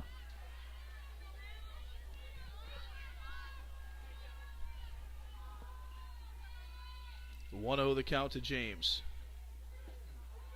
Pitch is low for a ball.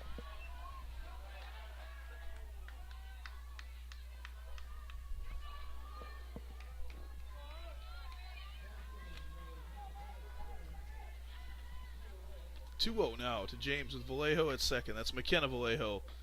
James watches that pitch, gives it a second, wants to have a good view of it here as Schultz works her way back into the strike zone. Both teams' bats a little slow to come alive here in game number 2. Here's the 2-1 to James. Swung on and fouled over there on the third base side. Coach Brett Delaney, who will celebrate a birthday later this week. Had his 100th win earlier this year, actually against Johnston. So it just this is 5th season. So very quick to get to those 5 wins. With the success he's had, that's no surprise. 2-2 now the count to James. Mackenzie James has been around for all of it. Swung on and hacked up the middle. It goes. Picked up over there at short and rifled across the infield. Good play made over there by Schulte. Now Peyton Drefke here in one of those unique situations for her where she can swing away. Take a cut at it, definitely. RBI situation here. 2 outs here in the bottom of the fourth. Drefke watches the first pitch outside for ball 1. Love to see an opportunity to get her on as a Jaguar fan right now.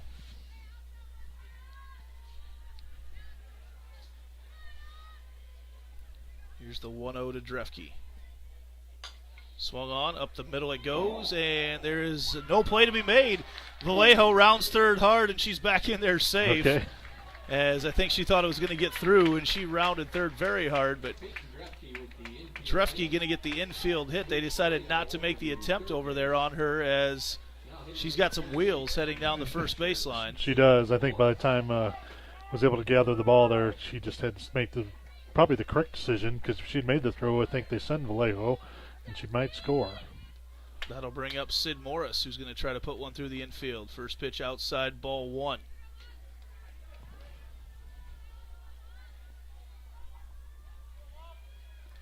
All knotted up at 2 here in the bottom of the 4th. 2 outs to Sid Morris, the number 3 batter for the Jaguars, batting a shade over 450 on the season. She lines that right back up at the pitcher, Schultz, excuse me, who picks it up and throws it over, and she talks to Coach Carrie Eby, says, "I'm okay," as she makes her way back in the dugout. That'll make your heart skip a beat, because that came back at Schultz really, really quick, but Waukee Northwest does dodge a bullet there. Jaguars were threatening. Back after this with the top of the 5th here on Centennial Digital, driven by Freedom Tire. So when an athlete walks into Nick Rush Fitness, the one thing we want them to know is that this is a phenomenal community. We have the best coaching. We have the best technology. We have the programming that can help them succeed. So whether it's trying to get on JV for the first time, going to that next level on varsity, going from a second string to an all-state player, we have the tools, we have the programming and the coaching in order to take each individual to their next level.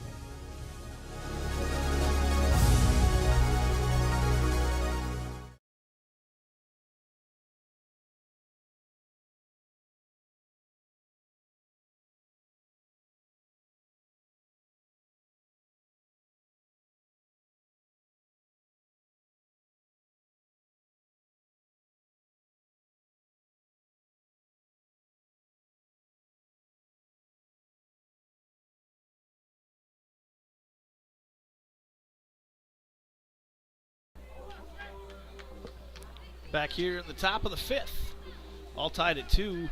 Fish, we were expecting a little more high scoring here in game number 2, and we certainly haven't had it. The pitchers, it's been a duel right now, 2-2 our score. Plenty of hits, just no one able to string them together as Shea Davis steps up to the plate right now. Freshman for Waukee Northwest.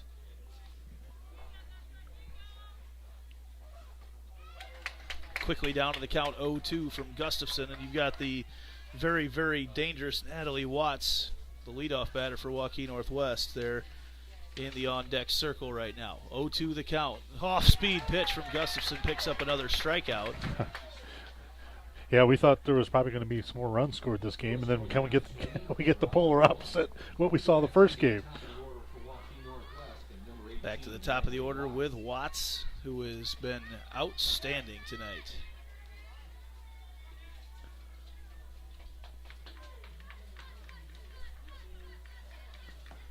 First pitch popped up over there to the right side, and Cora Boyle's underneath it and makes the play. Boy, you just take a deep breath every time Natalie Watts swings the bat. You take a deep breath, and the last 2 times the Jags have been able to put her out. Yeah, you're absolutely right. That's just a big out. Just especially the way the night's gone for up until this point. She's been a dangerous hitter. Looks like the Jags have tied things up over at the baseball field, 1-1 right now. Starting to get a little nervous on that one. Yeah. Top-ranked Jaguars.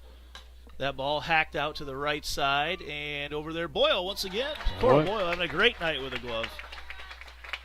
Makes the running catch. A quick inning of work for Lauren Gustafson. Not even enough time for you to write down the score. We'll get back right after this. 10 to the bottom of the 5th. Jags need some runs here on Centennial Digital, driven by Freedom Tire. Everything we do is here to benefit the client. Every decision that's needed to be made, the first question you should ask is, does this benefit the client, and is this the best thing for the client? Our goal is to make a difference. We have the tools, resources, training, and leadership to make a difference in our agents' lives and their careers.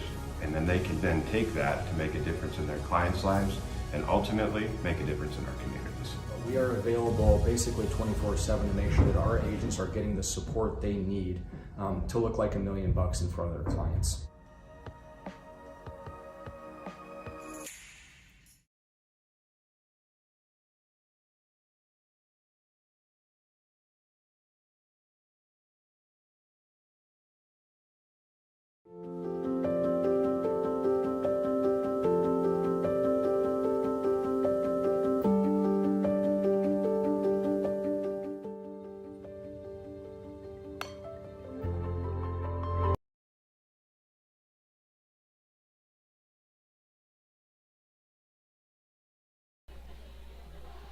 Jordan Kennedy could sure fire up the crowd right now here with a big swing in the bottom of the fifth. This might be the only time tonight she's come to bat with nobody on. Yeah. She's been very good at situational hitting here tonight, but has a chance right now to kind of create her own spark as Kennedy steps up. Jags have hit the ball hard just right at people in this game too. First pitch outside corner. Everybody likes to work that outside corner to Kennedy. She's hit plenty of opposite field home runs. She has. They're just trying to minimize that power as much as they can. 0-1 pitch here from Aubrey Schultz. Be about the right time for the Jags to put together. A big inning here. They'll get one more chance with the top of their order, which I'm not sure even matters the way the entire team has been hitting. 1-1 the count right now to Kennedy. That pitch rifled over there. What a play over there by third base. Kiana Carnes. Wow. Outstanding play for Carnes to backhand it, throw it across, because you don't have much time to react when Jordan Kennedy hits a softball. Not at all. That was just great reaction by Carnes over there at 3. Made the play, made the stop, and then made a great throw across the mound. Jaguars just put 3 more runs across over on the baseball field. They now lead 4-1. Must have been a home run. I heard a huge roar go up, and the score went from 1-1 to 4-1. Belzer rifles that one up the middle. Great effort over there at short by Schultz, but she can't quite haul it in. Excuse me, not by Schultz, by Schulte. And they're going to give Belzer credit for a single there. Yep. And that'll bring up Maddie Ott. Ott got things rolling in the last game, proved to be the huge home run in the 7-5 win the Jags had. Straightaway center, a no-doubter off her bat in the 5th. That was a bomb. 1 away here in the bottom of the 5th. Swung on, fouled off into the Jags warm-up area. I just keep looking outside. This would be one of those nights that would have been great to call the game outside. We get spoiled up here with air conditioning, but man, tonight it is just gorgeous out there, especially as that sun goes down. May need to put a shot and rifled over, double play ball. Great play over there at second base by Maggie Allen, and Jaguars had a good opportunity there, but the hard hit balls are snagged up by Waukee Northwest. Good defense by the number 3 team in the state. 2-2 to the top of the 6th. Stay tuned. Back after this.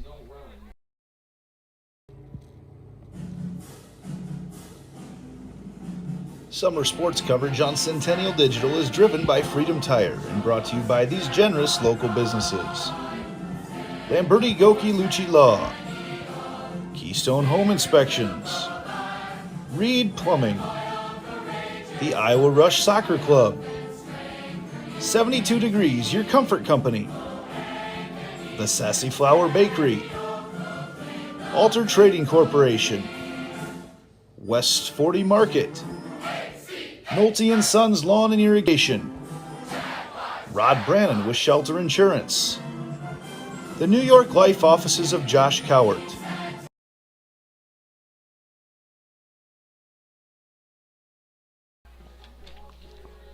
Got a close one here. Game number 2. Tied at 2 here after the Jaguars top ranked in the state of Iowa in the largest class, Class 5A. In the latest rankings, Waukee Northwest ranked 3rd in the state. Big game here tonight. Maybe one of the biggest games that they've had here at Ankeny Centennial in the 10 years as a school. First pitch from Gustafson is a ball. Excuse me, swung on. It's a strike. Strike. I don't think we've ever had a 1-2 game. Might have an opportunity here in a couple weeks. Very well might.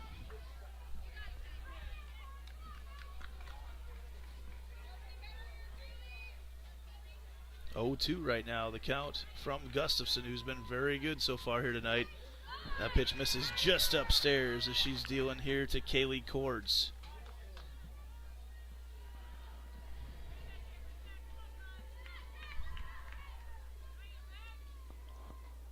Pitch up the middle, and that's going to be a hit as it gets through. Leadoff single for Cords. Kaylee Cords with a leadoff single up the middle. Now hitting number 8, Ava Smith. One thing I've seen over all these years, Waukee teams, doesn't matter, I know there's 2 different schools now, but they could all always seem to put the bat on the ball. You know, there was never really I never came across a bad hitting Waukee team. They just seem to put the bat on the ball a lot. Yeah, they've had some great facilities down there as well to hit all season long, both of those schools. As the leadoff single. First pitch on the outside corner from Gustafson to Ava Smith. Did we get a courtesy runner over there at first? I missed that. I believe we did. Okay. Number Drea Bagby over there running at first. Yep. Number 9. 0-2 again from Gustafson. Goes high. That pitch is hit up into center field. Mackenzie James makes a couple steps to her right. Gets a big out right there because now you take the sacrifice not completely out of the equation, but much more out of the equation as Laurel Richards steps back up to the plate. Now hitting number 15, the first baseman, Laurel Richards.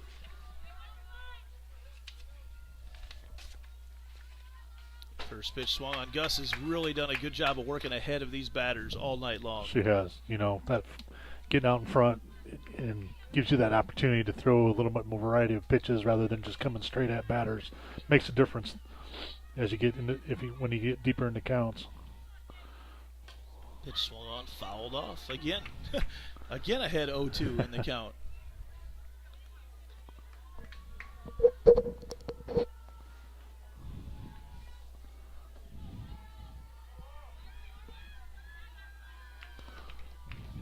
See what Gustafson goes to here. Goes upstairs, runner goes. Beautiful throw and tag. There, Mariah Belzer knocks down Bagby, stealing the throw from Sydney Morris, and another hobby-like tag from Belzer. Just a throw. The catch is right there on the money, and she's tagging Bagby as she makes the catch. That's just an excellent play again by Belzer, making that simultaneous catch tag. Big play there. Take that runner out of scoring position. And there's a strike 3. The Jags, within 2 pitches, knocked down the 2 after giving up a leadoff single. See if the bats can get going here in the bottom of the 6th. Back after this on Centennial Digital, driven by Freedom Tire.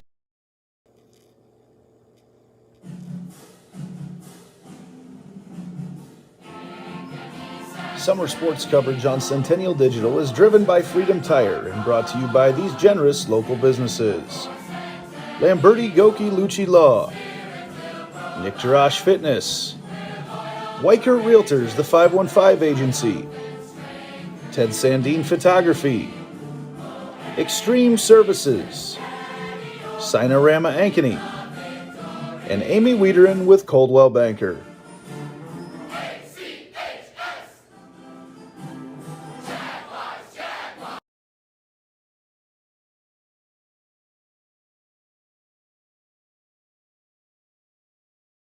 Everything we do is here to benefit the client. Every decision that's needed to be made, the first question you should ask is, does this benefit the client?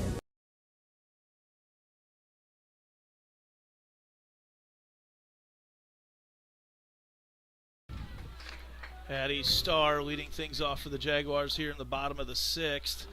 She's the number 7 batter for the Jaguars. It'll go Starr, Gustafson, Boyle here. Nice to see Addie get her bat going here just a little bit on this at-bat. Be a good time to get a base runner going. First pitch misses upstairs for ball 1. Pinch runner situation here with needing a run in the 6th. That pitch catches the outside corner for strike 1. Evens up the count at 1 apiece.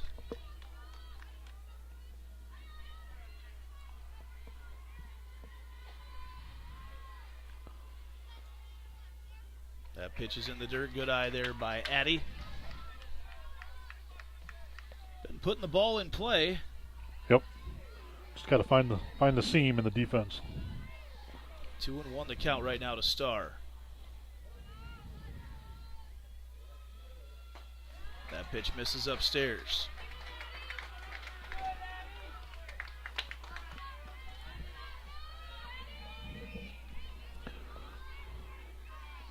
Here's the 3-1 pitch to Starr, and if she would miss her spot, look out. Called strike 2. Ooh. Loads up the count. Starr thought it missed upstairs. Here's the 3-2. From Schultz, here's the pitch. Swung on, hacked over there to shortstop, picked up by Schultz, throwing across for out number 1. Good scoop over there at first on that throw. Rounds to Schulte at shortstop. Fine dig over there at first base by Laurel Richards for the first out. Now hitting number 29, Lauren Gustafson. And that'll bring up Lauren Gustafson, trying to help her own cause right now here in the bottom of the 6th. 1 out. Jags have not been able to make solid contact really at all on Aubrey Schultz. The speed is not slow, but we've certainly seen faster. But man, there must be some movement down there that we can't pick up on up here, because they've had a tough time scoring her up. Yeah, I think that's the difference a little bit between her and Otzman, is her ball moves a little bit differently. Gustafson tries to outrun the shot over there to second base, and a quick 2 outs there for Waukee Northwest. And not that Maddie's doesn't move at all. I think it's just the difference, added directional, up and down, side to side. I think I see that a little bit more on her pitches. Cora Boyle, who's working on a great night, definitely a candidate for our Lamberti Goki Lucci Law Player of the Game. And that's I'm not sure, we'll see how that one's ruled, but Boyle gets on base once again, has been all night long.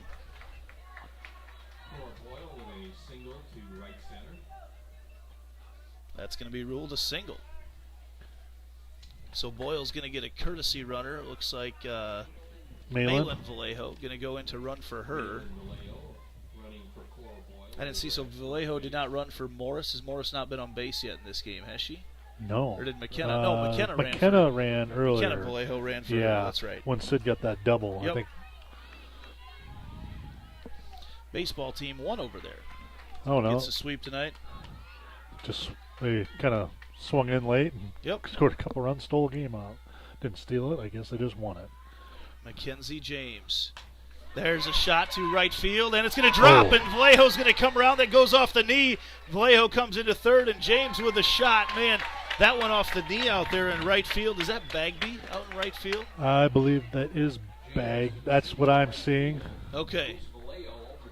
And then it went off the knee as she went down to try to get it, and now almost into dead center field by the time that ball ricocheted. Yeah. Coach Bagby wants to come out. Jaguars with an opportunity to get the go-ahead run here. Mackenzie James comes through big time once again.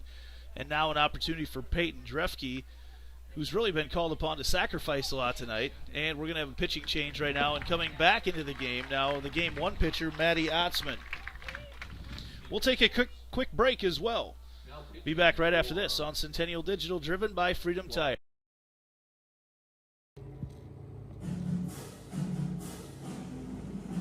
Summer sports coverage on Centennial Digital is driven by Freedom Tire and brought to you by these generous local businesses: Lamberti Goki Lucci Law, Keystone Home Inspections, Reed Plumbing, the Iowa Rush Soccer Club, 72 Degrees, your comfort company.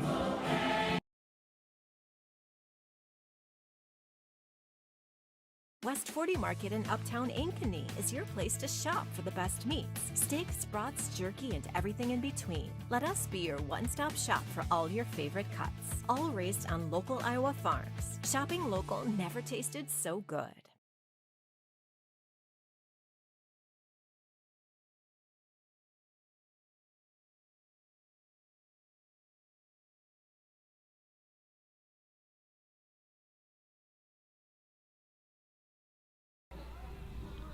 So Maddie Otzman, the game 1 loser, is back in. That sounded bad. I said it that way. But Maddie Otzman, who lost game 1, is back to pitch right now in clutch time. 2 outs. Malin Vallejo is on third. Mackenzie James on second. See what the Jaguars try to do here. Peyton Drefke up to the plate. Now hitting for the Jags, number 3. Drefke has had a lot of opportunities to sacrifice here tonight, but boy, they could use anything through the infield from her right now. 2 outs here in the bottom of the 6th in a tie ball game. Boy, with all that space in the infield, she could bunt right now. First pitch is outside. Yeah, they're playing pretty deep over there in the corners.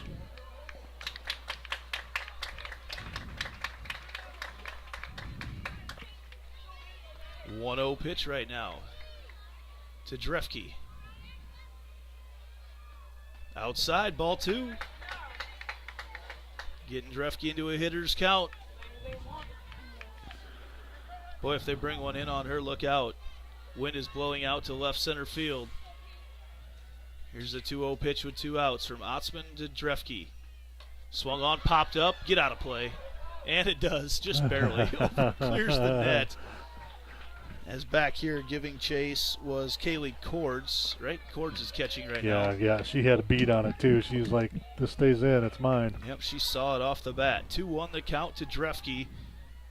Little buzz amongst the crowd right now. Otzman in, gets the sign. Outside, ball 3. Sid Morris waits on deck. I'll say, the situation just gets better if she gets on. Yeah, no doubt. Here is the 3-1 pitch from Otzman to Peyton Drefke with runners in the corners. Inside pitch, ball 4, loads the bases for senior Sydney Morris. Waukee Northwest will go up to bat with their 6, 7, and 8 batters in the top of the 7th. Jaguars really not in a situation to manufacture one right now. They've got 9 hits and only 2 runs. It'd be nice if that 10th one added a bunch more runs to the board. Morris steps up against Otzman. First pitch catches the outside corner, strike 1.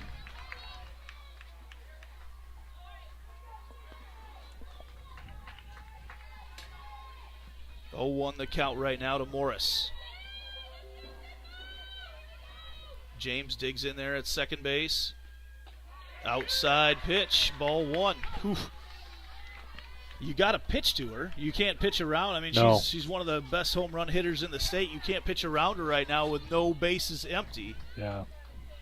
It's a delicate situation. 2 outs to Morris. That is an outside. Oh, it's called a strike. Whew. All right. We may be here a while if that's going to be called a strike right now. Yeah, now it's a... Otzman's a good pitcher, too. Pinpoint, she's going to get that call. That's going to be tough on a hitter. Yeah, 2-2 count right now.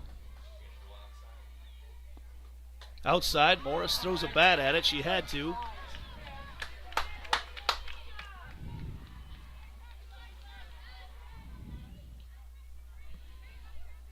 Need a reload.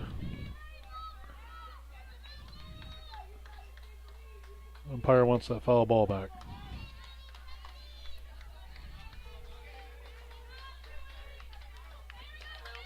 As we sit here in the bottom of the 6th inning, 2 balls, 2 strikes, 2 outs. As Sydney Morris with bases loaded right now in the bottom of the 6th. Otzman looks in, gets a sign. She's going to play with that outside corner again. There it is. Swing and a miss. Otzman gets the key strikeout and dodges a huge bullet from the Jaguars. Sydney Morris doesn't strike out often. Tie ball game. We head to the top of the 7th. The 6, 7, and 8 batters come to bat for Waukee Northwest. Back after this on Centennial Digital, driven by Freedom Tire.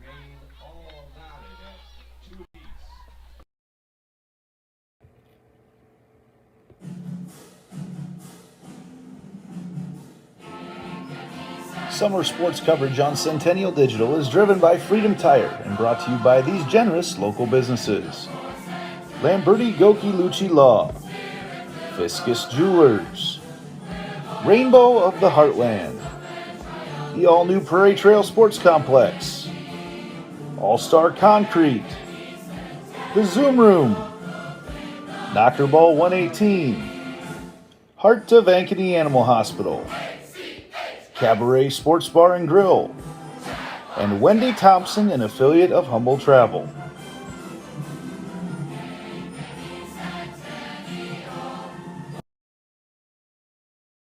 Everything but the tripods.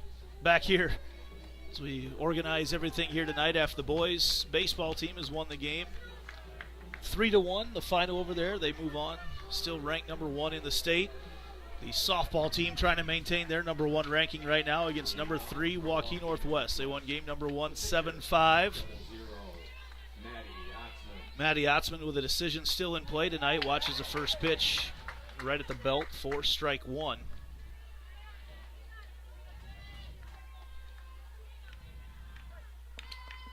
That pitch swung on, a little off-speed rise ball from Gustafson.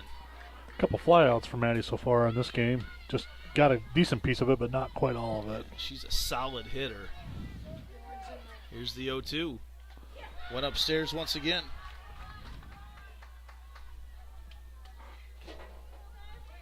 One and 2 the count right now to Otzman.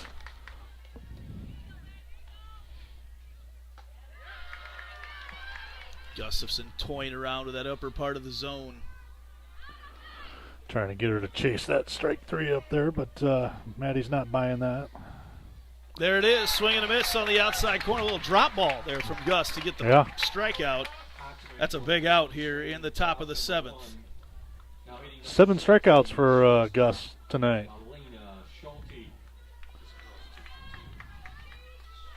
Schulte steps up to the plate. 2 for 2 on the night.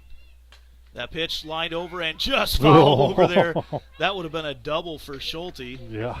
As it landed just about a foot outside third base. Kind of a whoops almost turned into something special for her. Check swing hit. But Gustafson again ahead in the count. 0-1 right now to Schulte. Swing and a miss, strike 2. Elena Schulte, just a freshman, has done a great job at shortstop here tonight for Coach Carrie Eby's Waukee Northwest Wolves, currently ranked number 3 in the state. Gus loves that high pitch. Just misses there.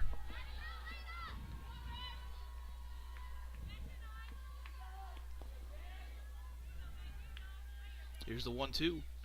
Upstairs again.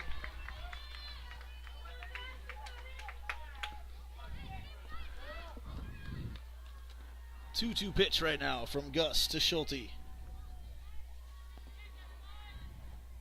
Swung on, popped up, and chance to make a play over here, and off the netting. Just barely. One more foot over here, and Morris would be able to make the play. As you say, just shove it out of the way, Push that netting back about a foot. He could have made that catch, maybe. Because it caught it halfway down the net. That ball was coming straight down. Just grazed the net, just barely. And now still 2-2 to Schulte. Swing and a miss! We're going to throw down to first, and the out is made, and Gustafson gets 2 strikeouts to start the top of the 7th. Looks like we're going to have a pinch hitting situation right now as Heather Finsel. Actually, I believe if she's in again right now, that'll be a substitution. Yeah. Yeah, Finsel's going to come in maybe for, well, she batted for Aubrey Schultz last time. Yeah, so she's in right now. That's a substitution, correct? Yeah. Or is she the DP? No, she wasn't the DP. Maddie was. She'd come in and batted last time, so maybe it's just a straight substitution. All right. She's in now. 2 outs. First pitch. It's a check swing. They're going to appeal. And first base umpire Mark Amadeus says she did not go. So one of the very few times tonight that Lauren Gustafson has not thrown a strike on her first pitch. Comes back with one on her second, though. Man, when Gustafson is on, she is on.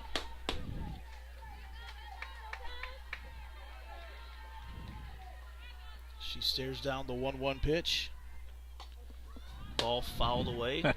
What's fun about it is watching her. She gets right back on the circle and she's ready to go again. She doesn't let the batter breathe.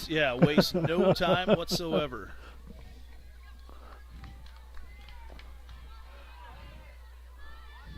Here's the 1-2 from Gustafson.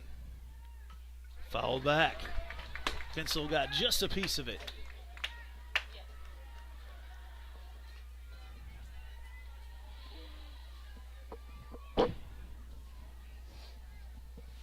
2-2.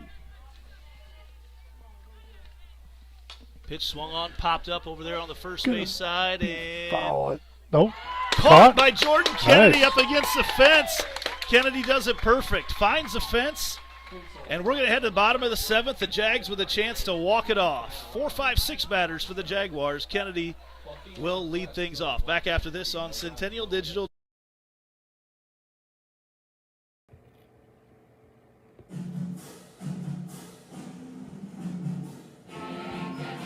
Summer sports coverage on Centennial Digital is driven by Freedom Tire and brought to you by these generous local businesses: Lamberti Goki Lucci Law, Fiscus Jewelers, Rainbow of the Heartland, the all-new Prairie Trail Sports Complex, All-Star Concrete, the Zoom Room, Knocker Ball 118, Heart of Ankeny Animal Hospital, Cabaret Sports Bar and Grill, and Wendy Thompson, an affiliate of Humble Travel. Hot. There's some power there. There's a lot of power. Welcome to the jungle play. Jags going to try to walk it off here, and it makes me want to head to Cabaret after and grab some pizza right now. That's what I'm thinking, but we'll might have to hold off a little bit. See if the Jags can't ask for a much better situation right now than 3 of the top home run hitters on the team all coming up consecutively. Otzman in there, Maddie Otzman, Waukee Northwest All-State pitcher in the circle. She entered there in the 6th.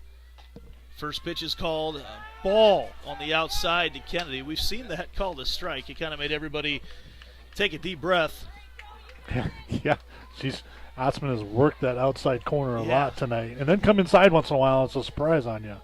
Here's the 1-0 pitch to Kennedy. And that is called a strike on the outside.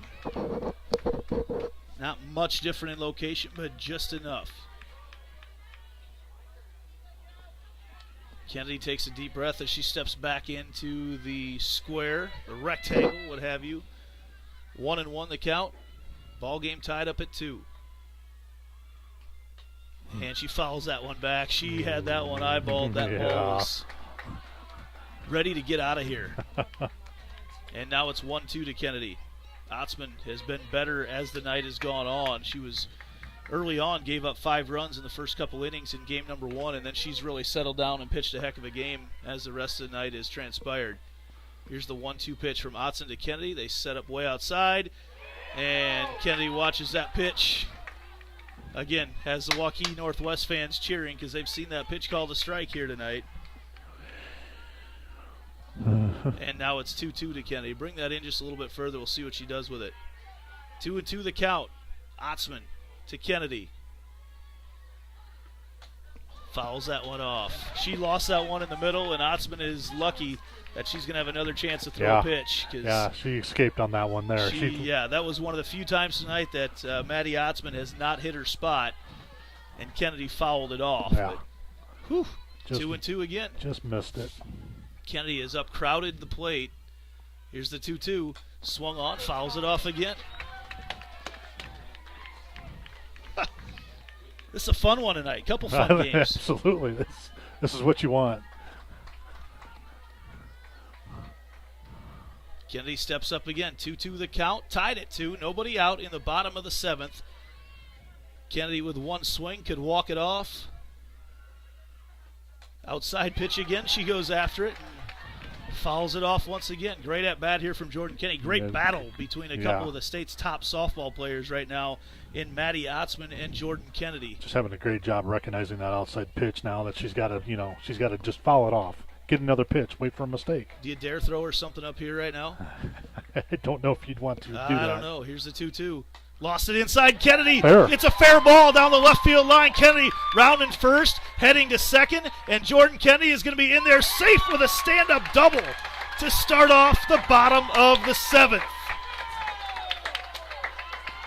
What a great at-bat there by Jordan Kennedy. Like I said just a second ago. I was going to say real quick, Carrie Eby is out. She wants to talk about, she thought the ball was foul, but the home plate umpire right on top of it says it was most indeed fair. There's no way to overrule any of that. No one had a better view of it than our home plate umpire. So Kennedy out there at second base as they look at the signals from Belzer. Go ahead. I'm sorry. I was going to say if they give Belzer a chance to swing away. Yeah, I just was thinking, going back on that hit, I don't think there was any way to recognize it. The initial bounce was inside the bag. And I think the ball went over the bag, but might be bounced outside the line. But if it goes over the bag, it's a fair ball. It is, and it's ruled a fair ball, so it'll stay a fair ball. So Kennedy at second base, Belzer up to the plate. Belzer shows bunt. Oh, nearly caught back there by Cords. He tried to barehand it. That would have been spectacular. A rough way to set Belzer down. She's definitely looking to bunt right now. Jags, I know what he's thinking right now. You're going to bunt. Kennedy. Actually, they're going to walk Belzer. Interesting. Going to save an extra. Going to save an extra at bat right now. Okay. Not get the out. Belzer was perfectly willing to sacrifice Kennedy over to third, and now you've got a really good bunter in Matty Ott coming up with runners on first and second. Yeah, you got an interesting situation here with Matty Ott, who's got speed, bunt, get herself on, even just on the bunt itself, but put the runners in scoring position at the same time. They might even be thinking ahead right now, getting bases loaded for Starr. But Matty Ott has a chance right now. And Matty Ott's a batter that if they lose one inside to her, see you later. That's going to end the game as well. So the Jags in business here in the bottom of the seventh. Got a timeout. Coach Carrie Eby out there in the circle wants to talk about how they're going to attack things. Ott. Interesting situation. A lot of different ways you can play this. I understand what Waukee's doing. Obviously they're trying to find the force at third. Or any bag, I'm sorry, at this point. And right now, if you get that runner to third, you'd love to get them in an infield in situation. Have to get that out at home. Ott shows bunt, lays it down. Great bunt from Ott. She's going to be out at first, but the runners move on. That's exactly where you want to go with it. And now Addie Starr will have a chance to step up and end things tonight for the Jaguars with runners on second and third. Kennedy to third and Belzer at second. Now hitting number 12, the third baseman. And Addie Starr steps out. Oh, we got a timeout called here. Coach Brett Delaney wants a timeout. And he is going to call for a courtesy runner over at third base, and Addie Pollock in to run for Kennedy, representing the winning run right now over at third base. So Kennedy does her job, heads to third. Pollock in there now with Starr batting. Out there at second is Mariah Belzer. She's looking around for the signal, wants to get it. Starr's just got to send one to the outfield right now. Yep. With the infield in. Addie Starr, no balls, no strikes and an out. First pitch, called strike on the outside corner for strike one. Even a sharp grounder, maybe the first base side, he sneaks by somebody, just something bang bang. With the infield in right now, man. If she can get one on the ground over there, they've enclosed that thing a bunch. 0-1 the count to Starr. Runners on second and third. Starr swings on that one. It's too shallow out there. It's caught right behind the pitcher's mound. Starr going to fly out there to Elena Schulte. And now the Jags going to have a pinch hitting situation. Gustafson is going to not be hitting right now. They're going to bring in sophomore Mary Brantley to hit right now with runners on second and third. And now you take the sacrifice out of the equation as well. Opportunities that they just haven't been able to capitalize on here in game number 2.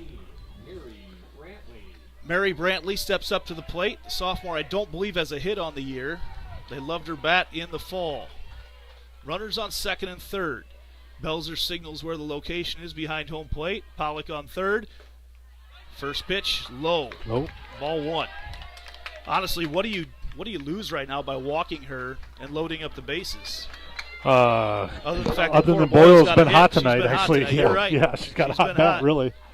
1-0 the count right now to Brantley. She's choked up a little bit there. Brantley watches that pitch on the outside corner for strike one. Boy, opportunities galore. Just have not been able to capitalize on this here. Brantley digs in on the 1-1 count. Pollock at third. Belzer at second.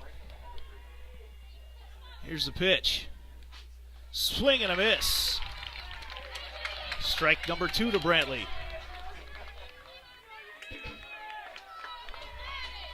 Brantley steps back in once again. 1-2 the count with 2 outs. Trying to send this game to extra innings is Otzman. Brantley with Pollock on third. Belzer on second. Pitch on the outside corner. It misses. Deep breath for everybody on that one. Yeah, that was pretty close. 2-2 the count. Deuces are wild. Everybody Deuces, is shaking twos, them out right now in twos the everywhere. crowd. Twos everywhere. Twos everywhere. 2-2. 2-2 the count. 2-2 the score. 2 outs. Here's the pitch to Brantley. Swung on, and she tried to push that thing out to right field. It would have ended it, but it's foul. All she's got to do is get it through the infield right now. 2-2 the count to the sophomore Mary Brantley in this pitch hitting situation. Pollock on third. Belzer on second. Here's the pitch from Otzman.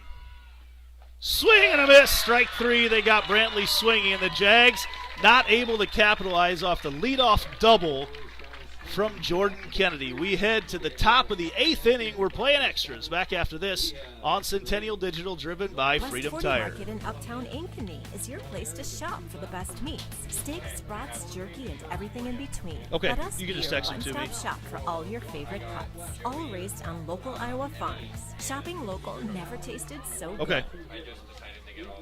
That's fine. Yeah, as long as they're under 2 minutes, you can text them to me.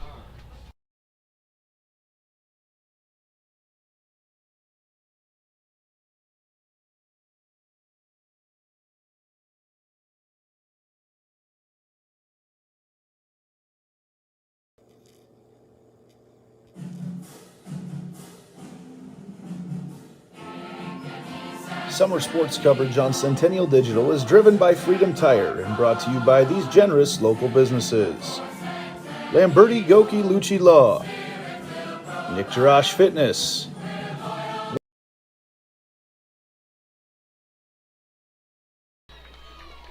Extra innings here tonight on the north side. Waukee Northwest, Ankeny Centennial, the number 1 ranked team in the state against the number 3 ranked team in the state. And man, we've talked about it several times, but just game 2 of missed opportunities for the Jaguars here, Fish. Just several times there. Yeah, you're right, Andy. You know, they've got the runners in the spots they need them, and just gotta, you gotta break through at the plate in key moments. And we've had a couple of them tonight now, and that's why we're sitting here in extra innings right now. First pitch there to Taryn Petty, who's into the game, is a strike from Gustafson.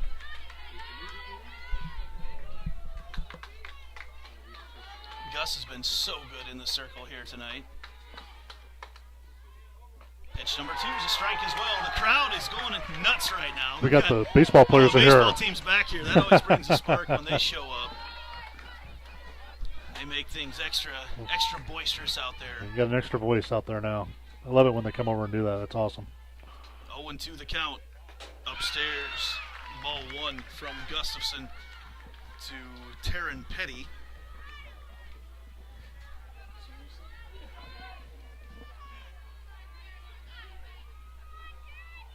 One and 2 the count right now from Gustafson to Petty. Ooh. Pitch is called just outside. Fans were cheering, expecting to see her get rung up, and didn't get the extra extension of the plate, and that makes it 2-2. Very Wow. dangerous hitter in Natalie Watts waiting in the circle, the leadoff batter for Waukee Northwest. 2-2 the count from Gustafson. And that just misses outside. Go-ahead run here is represented by Petty, the number 9 hitter right now for Waukee Northwest. In this 2-2 game, full count to Petty from Gustafson. Pitch is fouled off. Dugouts are all yelling, the crowd's yelling. We've got a fun atmosphere here Absolutely. tonight. Going to be a late night on the north side. Got everybody a little excited right now. That's all right. That's what it's all about. As Gustafson digs in right now to Petty. There it is on the outside corner, strike number 3, and gets the first out. That old high school coach, you say that's 1.5 right there. You get that first out, that's basically getting half of That those is outs big. right It is there. big. You know, like we talked about this before. It's amazing where an inning goes when you don't get that first batter. But if you do get the first batter, how much the runs scored goes down tremendously. And it takes out those sacrifice situations. Right. It makes it a lot harder to try to manufacture a run. But if there's anyone that can create that offense on their own, it's this batter right now, Natalie Watts. outstanding center fielder, and takes a huge swing on the first pitch and gets strike one from Gustafson. Well, any thoughts of Gustafson pitching tomorrow night against Carlisle are probably out the window right now. She's gone the distance right now. Yeah. As she looks in right now to Watts. That pitch is, I'm not sure where. It's not a strike. Must have been upstairs a bit because that was in the zone. Gustafson looks in once again, gets a sign from Sid Morris, who has caught all 14, now 15 innings here tonight. That pitch misses down low, and suddenly our zone's got a little tighter. You don't want to have to get into a situation where you have to throw a pitch Right. that looks good to Natalie Watts. That's exactly right. Gus looks in once again. There we go. Foul back. Evens up the count at 2 apiece. Watts led off the game with a home run on the second pitch of the game in game number 1 tonight. Line drive that got out in a hurry. The senior center fielder for Coach Carrie Eby is super talented. This top half of the lineup is as good as anybody in Class 5A. There's a pitch swung on. That's a shot to center field and caught at the wall. Mackenzie James makes the catch at the fence. The crowd is going wild. Oh, man, boy, they had everybody What a play. Everybody's heart stopped for a second there. That was so reminiscent of the leadoff home run that Watts hit. Yes. That one just didn't quite get as high up in the air. And you might even attribute it to a cooler night even just a little bit. The air's a little bit heavier right now, you know. Wow. Huge play. That's a couple nice catches tonight for Mackenzie James. This has playoff atmosphere written all over it right now. 2 outs. First pitch from Gustafson is a strike right now. Good. Kiara Carnes. Carnes is a glove over at third base. Incredible. Been very good over there. Waukee Northwest. Real solid. Here's the 0-1 pitch from Gustafson. Swung on up the middle. Belzer picks it up, throws it across, and gets the out. And the Jaguars are going to have a chance to win it now in the bottom of the 8th. They go up with Cora Boyle, the number 9 batter, then back to the top of the order. We'll be back. Stay tuned, everybody. Maybe an exciting finish. Maybe we play more. We'll see right after this. Centennial Digital, driven by Freedom Tire. Everything we do is here to benefit the client. Every decision that's needed to be made, the first question you should ask is, does this benefit the client, and is this the best thing for the client? Our goal is to make a difference. We have the tools, resources, training, and leadership to make a difference in our agents' lives and their careers. And then they can then take that to make a difference in their clients' lives and ultimately make a difference in our communities. We are available basically 24/7 to make sure that our agents are getting the support they need to look like $1 million in front of their clients.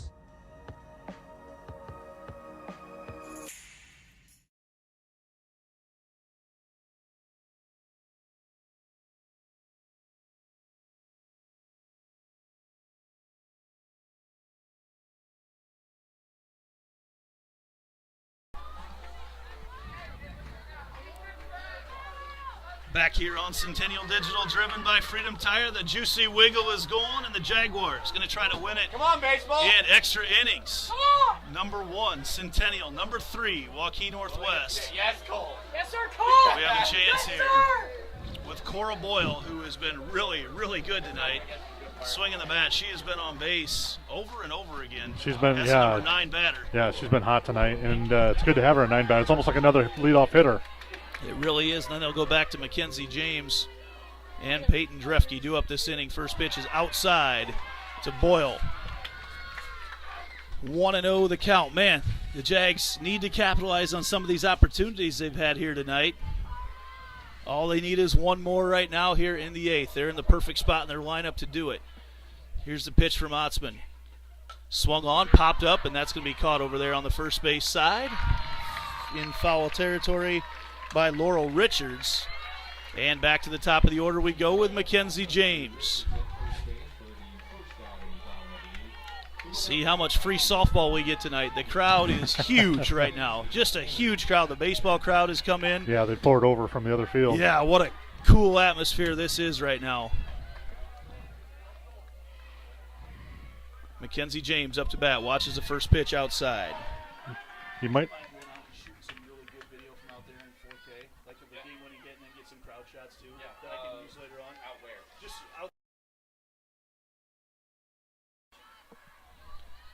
1-0 the count to Mackenzie James.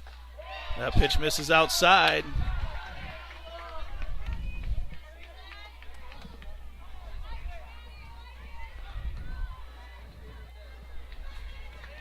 James steps up again, 2-0 the count.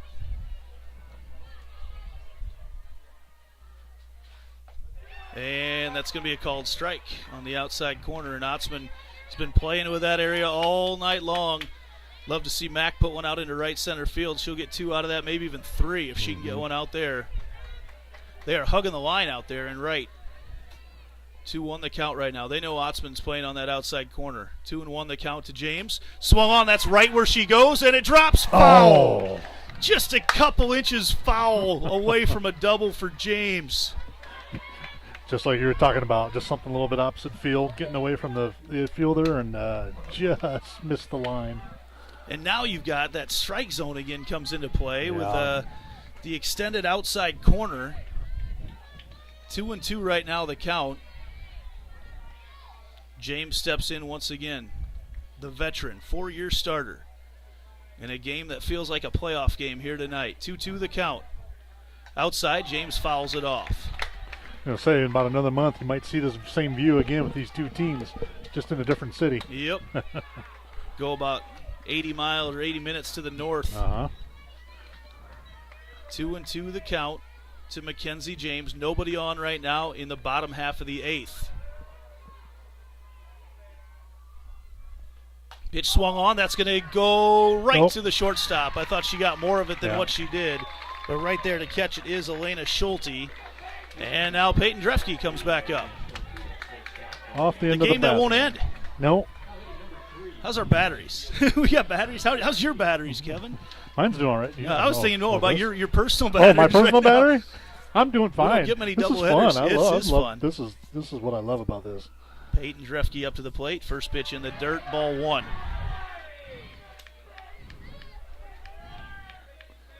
Bottom half of the 8th inning right now. Tied at 2. Jaguars. Waukee Northwest Wolves. 1-0 the count right now to Peyton Drefke.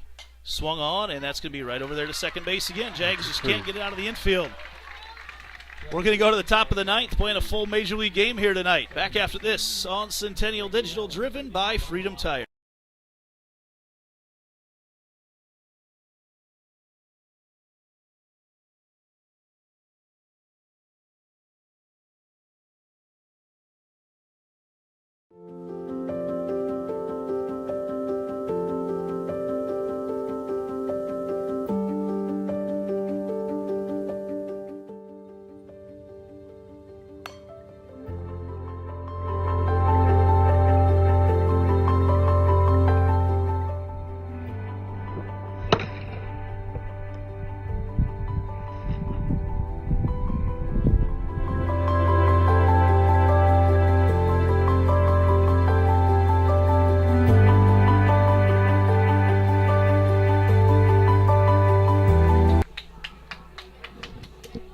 I think you got the right one out there, though. Gus is the one who can do that.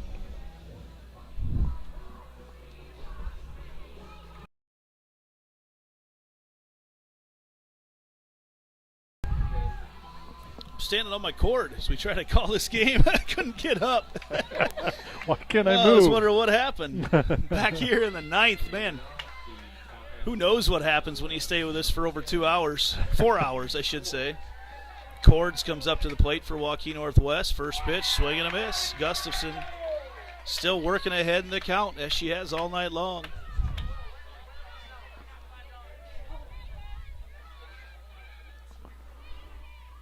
Oh, 1 pitch. That's on the outside corner for strike 2.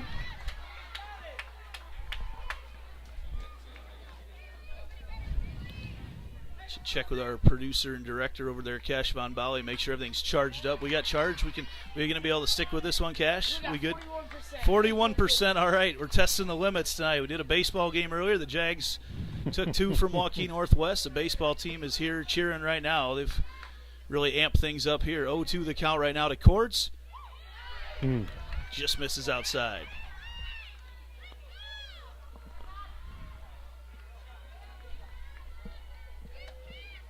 Here's the 1-2 delivery. That ball is lined out to center field. Right there is Mackenzie James once again. Senior has been in the right spot at the right time many times here tonight.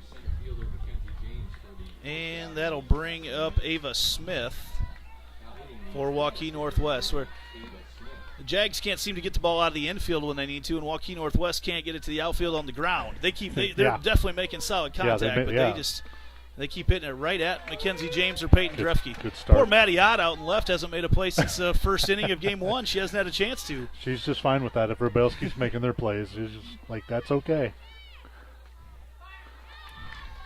1-1 the count right now to Smith. One out here in, that's not a typo. It is the top of the ninth right now in game number 2. There it is. That ball's popped up here behind home plate and out of play. No, it is. It's caught. I thought Sydney Morris gave up on it. Oh. She looked like she put everything down, and then she just reached up and made the play. Spin kept it back in play, and she made the catch right up against the net there.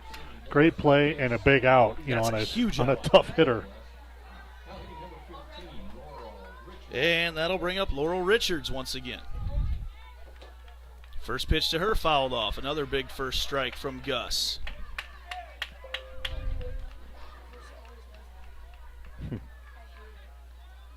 Oh, 1 the count right now to Richards.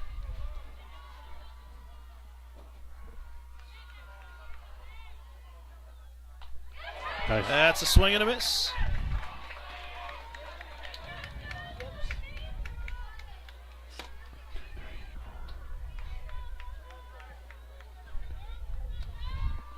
I'd be curious to see the stat at the end of the night, how many runners the Jaguars have left on.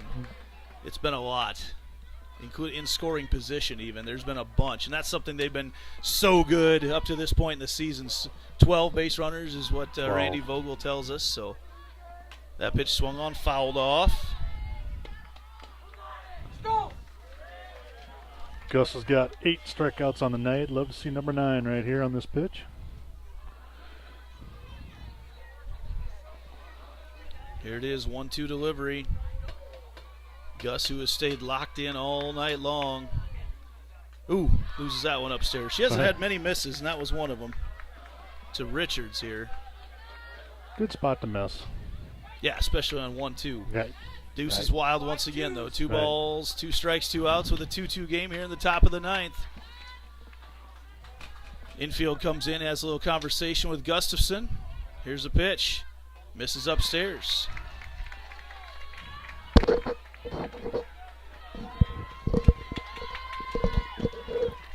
A lot of cheering from both sides right now on the full count. Hey, fouled off. A defensive swing there from Richards. Got a chunk of it. Not sure that was so much that she was trying to fight off a strike as it was trying to fight off one coming at her face. It was a little both, yeah. Right in on the hands, like you said, almost in front of her face. Still got a piece of it. Here's the full count. And she goes upstairs once again. A couple high pitches there from Gustafson after she got ahead in the count. She has not walked many tonight. And now she's got to be very careful with Otzman stepping in. Looks like a courtesy running situation over there at first base right now for the Wolves. The name that is Lila Kress coming in to run. And Maddie Otzman, who we talked about earlier, hits the ball solid every time, just has hit it right at people. And this is not the time, if you're a Jags fan, for her to find the opening out there in the outfield. All right, got to be careful. Because runners will be going on contact. First pitch is a strike on the – no, it's not a strike on the outside corner. All right. 1-0 the count right now to Otzman. That pitch, fouled off. Into the bullpen. Can't see. I don't think there's any action in the bullpen. They're going to let Gustafson continue to work this one on her own. Be nice to see her 5th straight goose egg put up in an inning right now. Pitch misses upstairs. Starting to miss a little bit more upstairs. Yeah, you wonder if, She's maybe getting just a little bit tired, but she's throwing a lot of pitches. Yeah. For a 2-2 game, especially. Yeah. Here's the 2-1 pitch. That is lined through the gap. Well, Maddie Ott got some action out there after the hit from Otzman. And here's a dangerous hitter right now is Schulte comes up, and she has just found gaps tonight with her bat. She has been very effective, showing, both in short and long balls, because earlier in the first game it was kind of on the short stuff. And then this game, a couple power shots out there. See if any teams have courtesy runners left to use here eventually. Wow. Just had a motorcycle go by at about 85 miles an hour, fly by the school. Real cool, buddy. Until somebody pulls out in front of you accident, Yeah. by accident. Just All right, back to action on the softball field. With Schulte stepping up, trying to give Waukee Northwest the lead here in the top of the ninth. First pitch, misses upstairs. Sydney Morris, the catcher for the Jaguars, not a fan of the call right there either. She has to be a little bit careful. You want to keep the umpire on your side. Yeah. Got to build that relationship throughout the games because you get those calls this time. 1-0 the count. That pitch misses outside as well.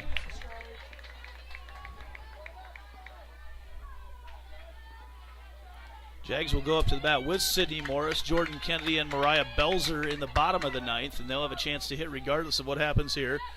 That pitch misses upstairs. And it's 3-0 now, just like that. And these pitches are not missing by much. No. She's just outside the zone.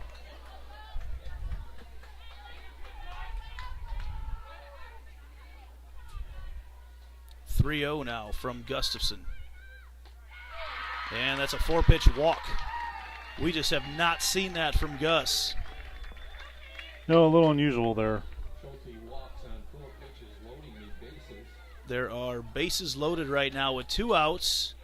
And Lauren Sandholm, the 8th grader, going to come in. As she warms up, we'll take a quick break and be back right after this on Centennial Digital, driven by Freedom Tire.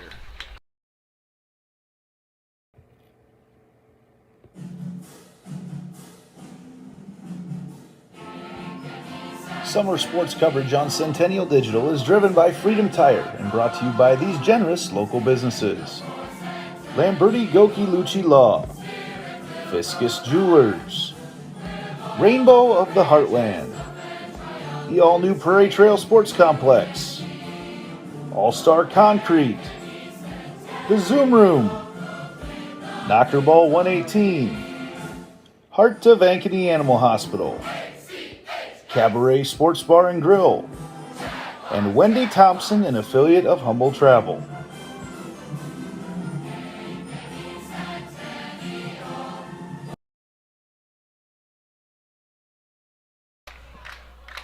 And we're back here. 8th grader Lauren Sandholm checked into the game as pitcher.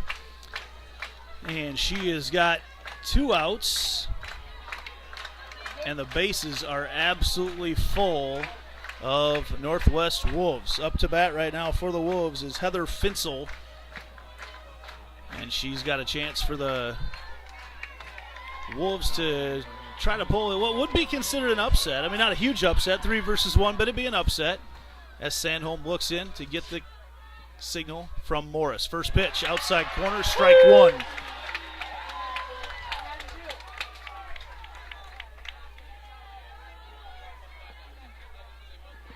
Sandholm got the save in game number 1. Coming in trying to get the win here in game 2. That pitch gets her ahead 0-2. We'll see what they go to right now with bases loaded. You don't want one to get away. Sandholm, the 8th grader, has the state's best earned run average at under .22. Looks in right now. 0-2 the count.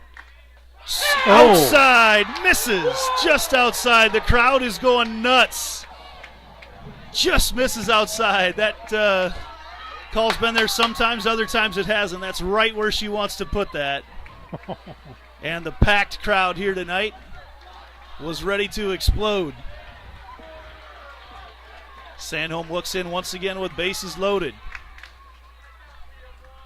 Here's the 1-2 delivery. Upstairs, went to the rise ball. Morris wants to calm her down just a little bit right now. The senior talking to the 8th grader. Good camaraderie between the two of them. 2 balls, 2 strikes, 2 outs. Sandholm looks in at Fensel. There's a pitch, swing and a miss. Sandholm comes in clutch and gets the strikeout with bases loaded. The Jaguars going to try to win it here in the bottom of the 9th with Morris, Kennedy, and Belzer back after this on Centennial Digital, driven by Freedom Tire.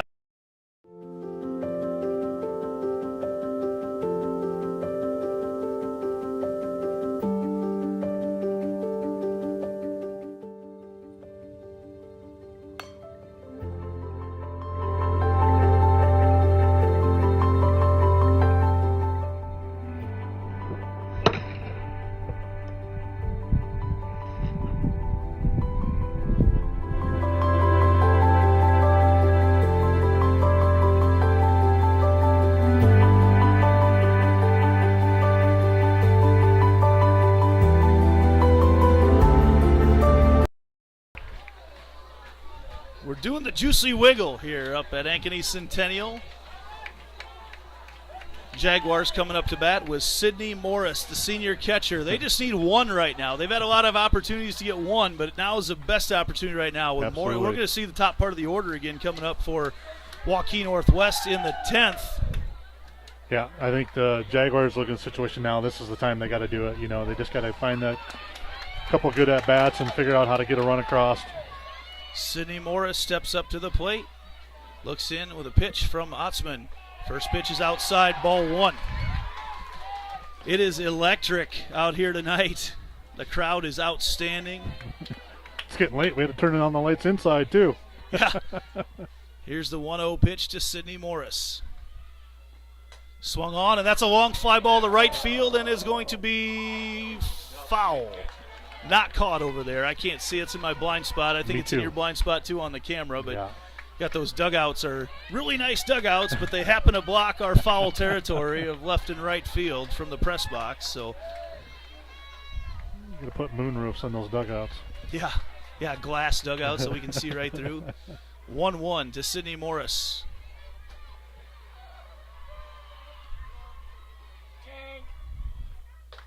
Morris watches that pitch outside. The crowd hanging on every pitch right now. Just an incredible state tournament-like playoff atmosphere here tonight between the number 3 Northwest Waukee Wolves and the Ankeny Centennial Jaguars. Morris checked her swing. Did she go? And Mark Amadeo said she did not over at first base, and that makes it count 3-1.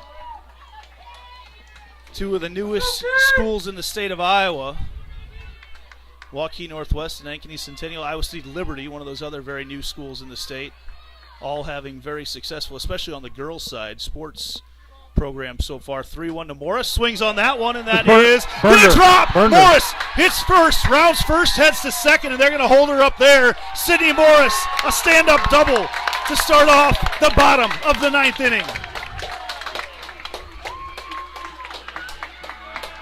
Nice piece of batting there by Sid. Got into a really good count on her part. Found the pitch she wanted.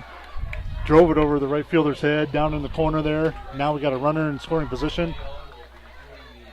And Mary Monosmith is out to run at second base right now for the Jaguars. For Jordan Kennedy, who, if she can put one deep to right, can end this one. Jordan Kennedy could end the game anyway with the way she swings the bat. Definitely. As she steps in right now. 2-2 here in the bottom half of the 9th inning. We were supposed to be done 2 innings ago. First pitch to Jordan Kennedy. Inside. Corner, strike 1. Haven't seen Otzman go inside at all tonight. Just make that same comment. Hadn't seen her going inside at all, hardly at all. I mean, maybe 1 out of 25, 30 pitches. Kennedy digs in. Now they'll probably go outside again, especially you can toy around with that a little bit. They go. Kennedy rips that one. It's up and off the fence. Kennedy goes in towards second. Mary Smith going to round third. She comes back, and the Jaguars with runners at second and third, bringing up Mariah Belzer. They just got to get a couple bunts down, and this game's over right now. Do you let Belzer swing away, or do you let her get a bunt down? You just need a sacrifice fly. Let Belzer swing away. I think you let her swing away. They decide to put her on. You figure out what else they you got to do. I think they will. Why wouldn't you right now? I don't know. Her run means nothing right now. Create that force out at home. I thought we were going to get the winning run there. Mary kind of hung around second a little bit longer than she needed to. Well, on that she hit. waited to make sure it hit. Yeah, I saw that. Yeah, I think she just didn't read that the catcher or the fielder wasn't going to get to it. Jaguars trying to win it in dramatic fashion here. They've had a lot of opportunities tonight. None as good as this one. Mary Smith represents Sydney Morris over there at third base. Jordan Kennedy running for herself at second. Jordan means nothing either. The only runner you're worried about here is Smith, and they are going to walk Belzer to bring up Maddie Ott. Maddie Ott's just got to get one into the outfield right now to tag up and create a play at the plate. Bases loaded for the freshman, Maddie Ott. Infield is in, outfield playing in quite a bit as well, especially in the corners. We'll just take a big power deep fly ball. Yep, just a long fly ball from Ott. Here we go. First pitch from Ottsman. Swing and a miss from Ott, strike one. Looks down to Coach Brett Delaney. He says, hey, just calm down. Yeah. Just do your thing.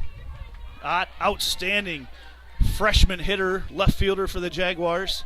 She digs in once again. Smith on third. Kennedy on second. Belzer on first. Here's the 0-1 delivery to Ott, and it is outside for ball one.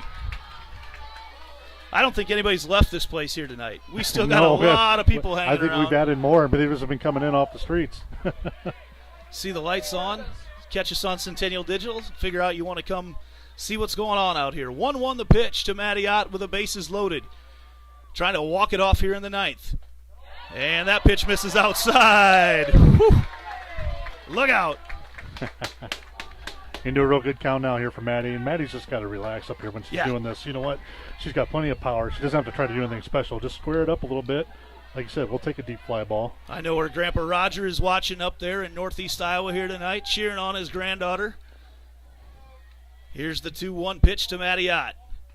Swung on and fouled. Oh, boy. That's going to go down as a long strike, but that was the game ender right there for Ott.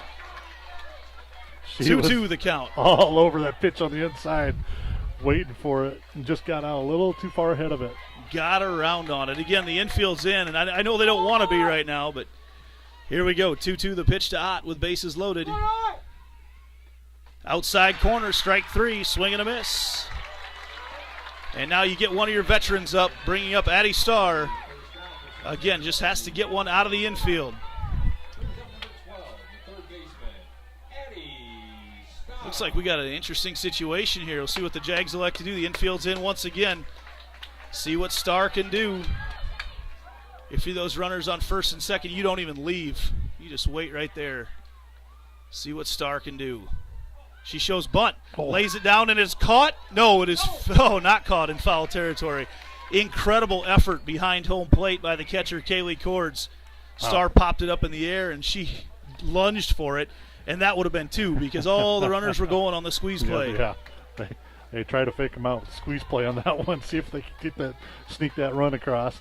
And now the corners come in even further on Starr.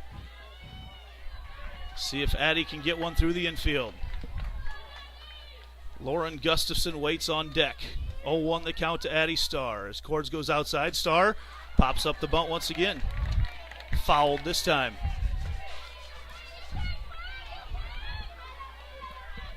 Giddy up. 0-2 now the count to Starr. She's going to have to protect that outside corner. Here's the 0-2. Bases loaded. Outside, ball one. You might have seen anarchy here if they would have called that a strike. Yeah. That's what I was laughing about. We got the loudest place and the quietest place in the area right now, depending when the pitch is being thrown. 1-2 the count to Starr with bases loaded. Swung on, there and it gets through! Addie Starr with a game-winning hit Mary Monis scores. Jordan Kennedy scores. Doesn't matter. The Jaguars, the 1 versus 3 matchup, come through huge night.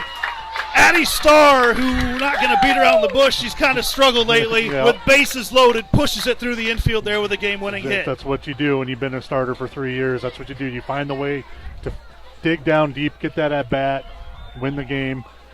And we have got a bunch of special guests up here. Coach Brett Delaney's 10U team is coming up here to sing happy birthday. The Jags a sweep tonight. The baseball team gets a sweep. 4-0 for the Jaguars. You see the happy Jags galloping on their horses out there. Huge win for the Jaguars to maintain their first place ranking in the state. Kevin, as we talk about tonight, we'll wrap it up here as we go. It's been a long enough night already as the Jags win in extra innings. Honestly, you can't ask for anything more tonight. The 1 versus the 3 team, both games came down to the very end. Just 2 great teams, just putting everything on the line right down the end. Like you said, 9 innings of softball the second game. And you know what? It comes down to just one key at bat, and it made the difference. I mean, you can't ask for anything better than this. Lauren Sandholm gets 1 out and gets the win tonight in the circle in this second game. And with bases loaded comes in the 8th grader, gets a clutch strikeout, and then the junior Addie Starr. And how about the offense for the Jags in that last inning? You start off with Sydney Morris, gets a hit to right, a double from Jordan Kennedy pushes her to third. You get the intentional walk, and then Addie Starr just puts it, that situational hitting we've been talking that the Jags have worked on. She put it exactly where they've been coached to put it. Yep, absolutely. You just find a way. Like you said, probably been struggling a little bit so far this year, but I tell you what, that's what good hitters do. You know what? You forget the past. Be a goldfish. The old Ted Lasso line. Be a goldfish. Just remember, you're in the moment. Figure it out. And she did just that. Did an excellent job there. A great at-bat. So it's time to name our Lamberti, Goki, and Lucci Law player of the game. There's a lot of players that could get it tonight, but for the glove and the bat, especially considering where she hits in the order, Cora Boyle tonight for the Jaguars was huge. I think so. You know what? I tell you what. She just, as a 9-hitter, she did a great job. Got a lot of key hits, a couple of great sacrifice bunts, made some great defensive plays. I tell you what, I put my money on her tonight. That's where I go. Yep, as Coach Delaney gets the happy birthday song sung to him right now. His birthday's on Friday. We want to thank all our Centennial Digital staff tonight, everybody that made it happen. Pulled off the doubleheader for the first time this year. So we'll be back at it here tomorrow night. Jaguars, again, Cora Boyle, our Lamberti Goki Lucci Law player of the game. Thanks, everybody, for sticking with us here all tonight. For Kevin Fisher, Cash Von Bowie, the Jags maintain their #1 ranking in the state. This has been Centennial Digital, driven by Freedom Tire.